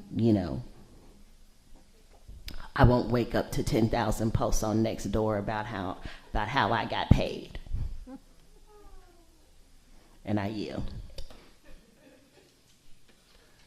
District 5, Councilman Reeves. Thank you, Chair, for recognizing me. First, let's give a shout out to, on Breast Cancer Day, to the survivors of breast cancer. And says that, much trials and tribulations that you've been through, you are a survivor. And so congrats out to you, knock out cancer. Also, thanks to Kamar Cole, who was, as we did our celebrated National Hispanic Month and Heritage Month, and so we was giving out tacos at the fire station, and he was just sitting across the street and just came over and said, "How can I help?" And so, shout out to Kamar Cole, who's a resident of the city of South Fulton, and was just ready to just jump in and lend a helping hand, and we appreciate you for doing all of that. This Friday is World Egg Day. Come join us, as we'll be doing a walk at Pleasant Word Baptist Church on Red Oak, and we'll be just doing a walk, and then we come on and get an egg celebrated your way, fried over easy, scrambled with cheese, without. So just come join us. Shout out to Fire Station and all our firefighters, particularly from Station Number 7s. And so we appreciate you, Chief Jones, and the amazing work you and your guys are doing. We have a foodscape class coming on October the 23rd at Fellwood Farms at 6 p.m. Please come out and join us. Also, too, thank you for coming out. Thanks for Natasha, Councilwoman Williams Brown, for having us at the jazz concert. It was lovely, lovely scene. They do it every year. I hope they bring back the actual walk that comes out on 279. And so, and thank you for just celebrating National Heritage Month. And so it's a good thing, the Councilmember Pritchett and Councilwoman Gumbs, as we just do love you so, and all that y'all bring to this city and to the world. And come back on 10/27. We'll be celebrating again, giving out tacos again, and so at the Flat Shows Library. So come join us from 2:30 to 4 o'clock, and so we'd love to have you. And to Oktoberfest, you know, along with your cigar, grab a cold beer. And so, you know, it's hey, German style, but hey, this is still here in South Fulton style, as if you would so like it. And so there's nothing wrong with a nice little ice cold one at the end of a day. And if you want to do a little shaky boogaloo too, shake a leg and do a little dance, you know, listen to a little blues too while you're at it. And so also thank you for your comments from last council meeting. And I've been thinking it long and hard, and I'm going to share an election plan and a plan out here for Camelot. And so we've been talking a little bit about that and about the communities to come. And so we definitely want y'all to be a part of that conversation. And let's just drive this future in the direction that we wanted to go to. And I love you. Can't do nothing about it. Did you see your text?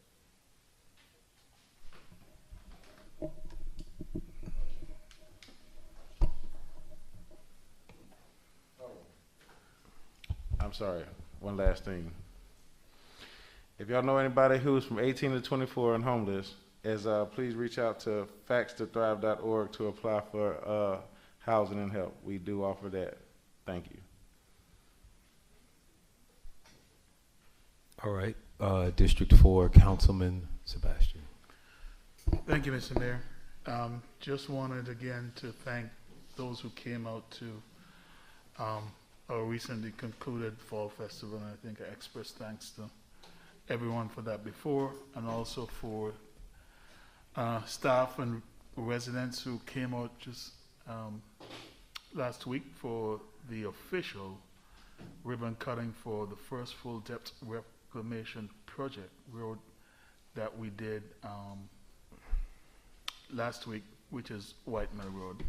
I look forward to working with staff and whoever else to do more of these types of projects right across our entire city, not only in 4, but across the entire city.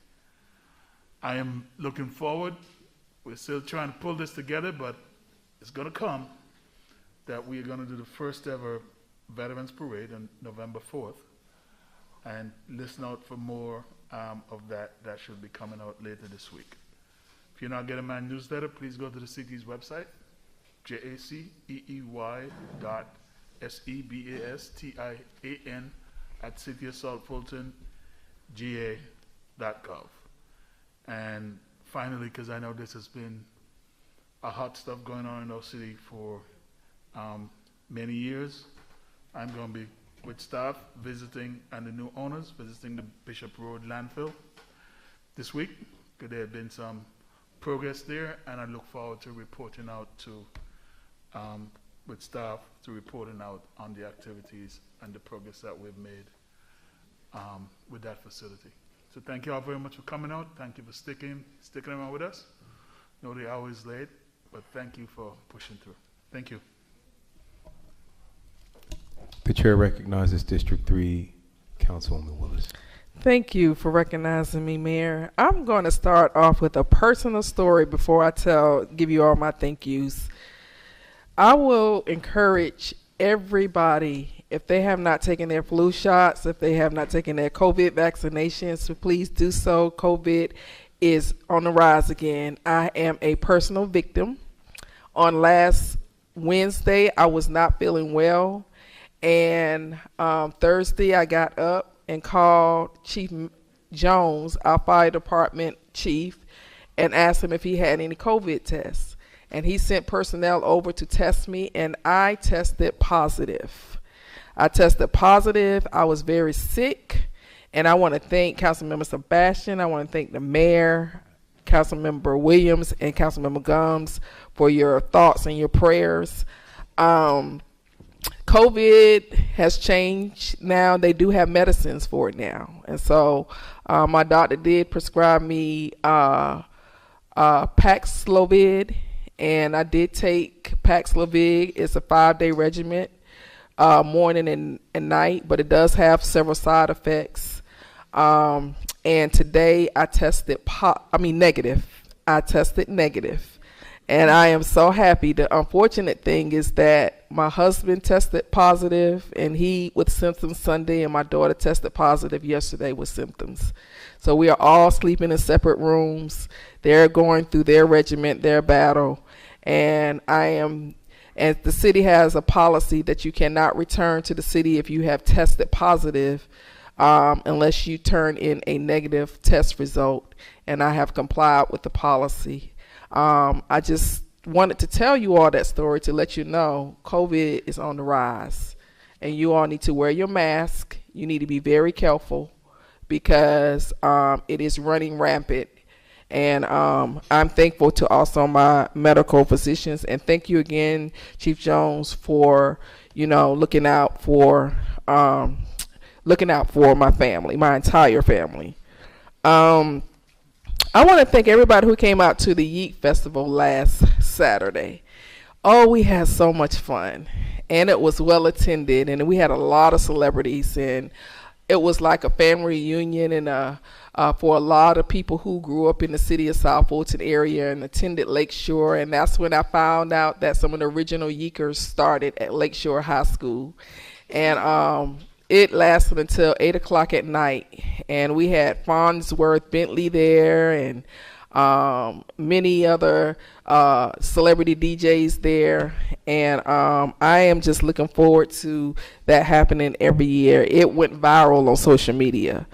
I want to tell, we have a senior sip and safety brunch, and I am partnering with Councilmember Gumbs, our senior advocate here on the City Council, on October 13th, and it is sold out. We don't have any more capacity at this point, Councilmember Gumbs.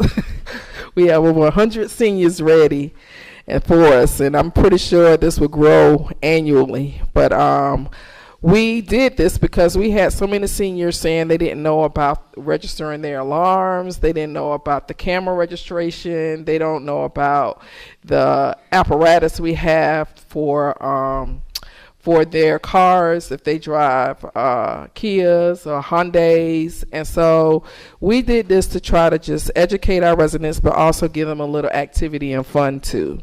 So I'm excited about that on October 13th. If you live in District 3, make sure, if you don't have my newsletter, I'll send it to you. It has information about a community meeting to discuss rezoning to allow for development of the town home community by DRB Homes, and that is October 12th at 6 p.m. and it is a Zoom. So make sure you are engaged. Lastly, I am excited that we will be having the Red Oak Arts Festival this Saturday in District 3. It will start at 12 p.m. to 6 p.m. and that's always a lot of fun. A lot of different artists come out and display their talents. We also have bands, and we will also have food vendors, and it has grown over the past 3 years. Kudos to Caitlin King, because she did a very good job as our Main Street Red Oak Historic District Manager to build this. And that's what the purpose of our Red Oak Historic District Main Street program is for, to spur economic development and revitalize the area.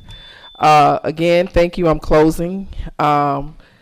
If you're not getting my newsletter, please text District 3 428-428. I want to thank my legislative specialist, Channing, for all the hard work that she's doing for our district and making sure that we respond to constituents and get communication out to them. Have a great evening, and thank you for engaging with the City of South Fulton. District 2, Councilwoman Gumbs. All right. Thank you to everyone that came out and for tuning into our meetings, those online as well. First, I would like to thank the residents who all sent emails requesting the parking enforcement sign. I know we just recently passed legislation in regards to that. We do know that the city manager's office has been asked to kind of quickly set up a program to address the community's concerns as far as the street parking. So I'm going to ask for some of the HOAs and the residents to give us just a little bit of time as we implement this new policy. So your patience is definitely appreciated. Also today is World Mental Health Day. Our office, especially in District 2, continues to promote mental health awareness and mobilize resources for our community. Please stay engaged, reading my newsletters. We have some exciting programs and events that are planned for 2024.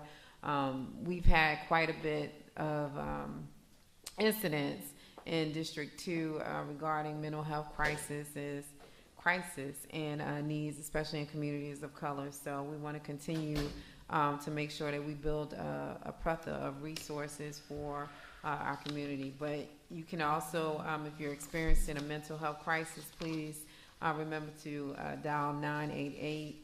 Which is the National Suicide Prevention Lifeline, and many people suffer alone, so please reach out for help.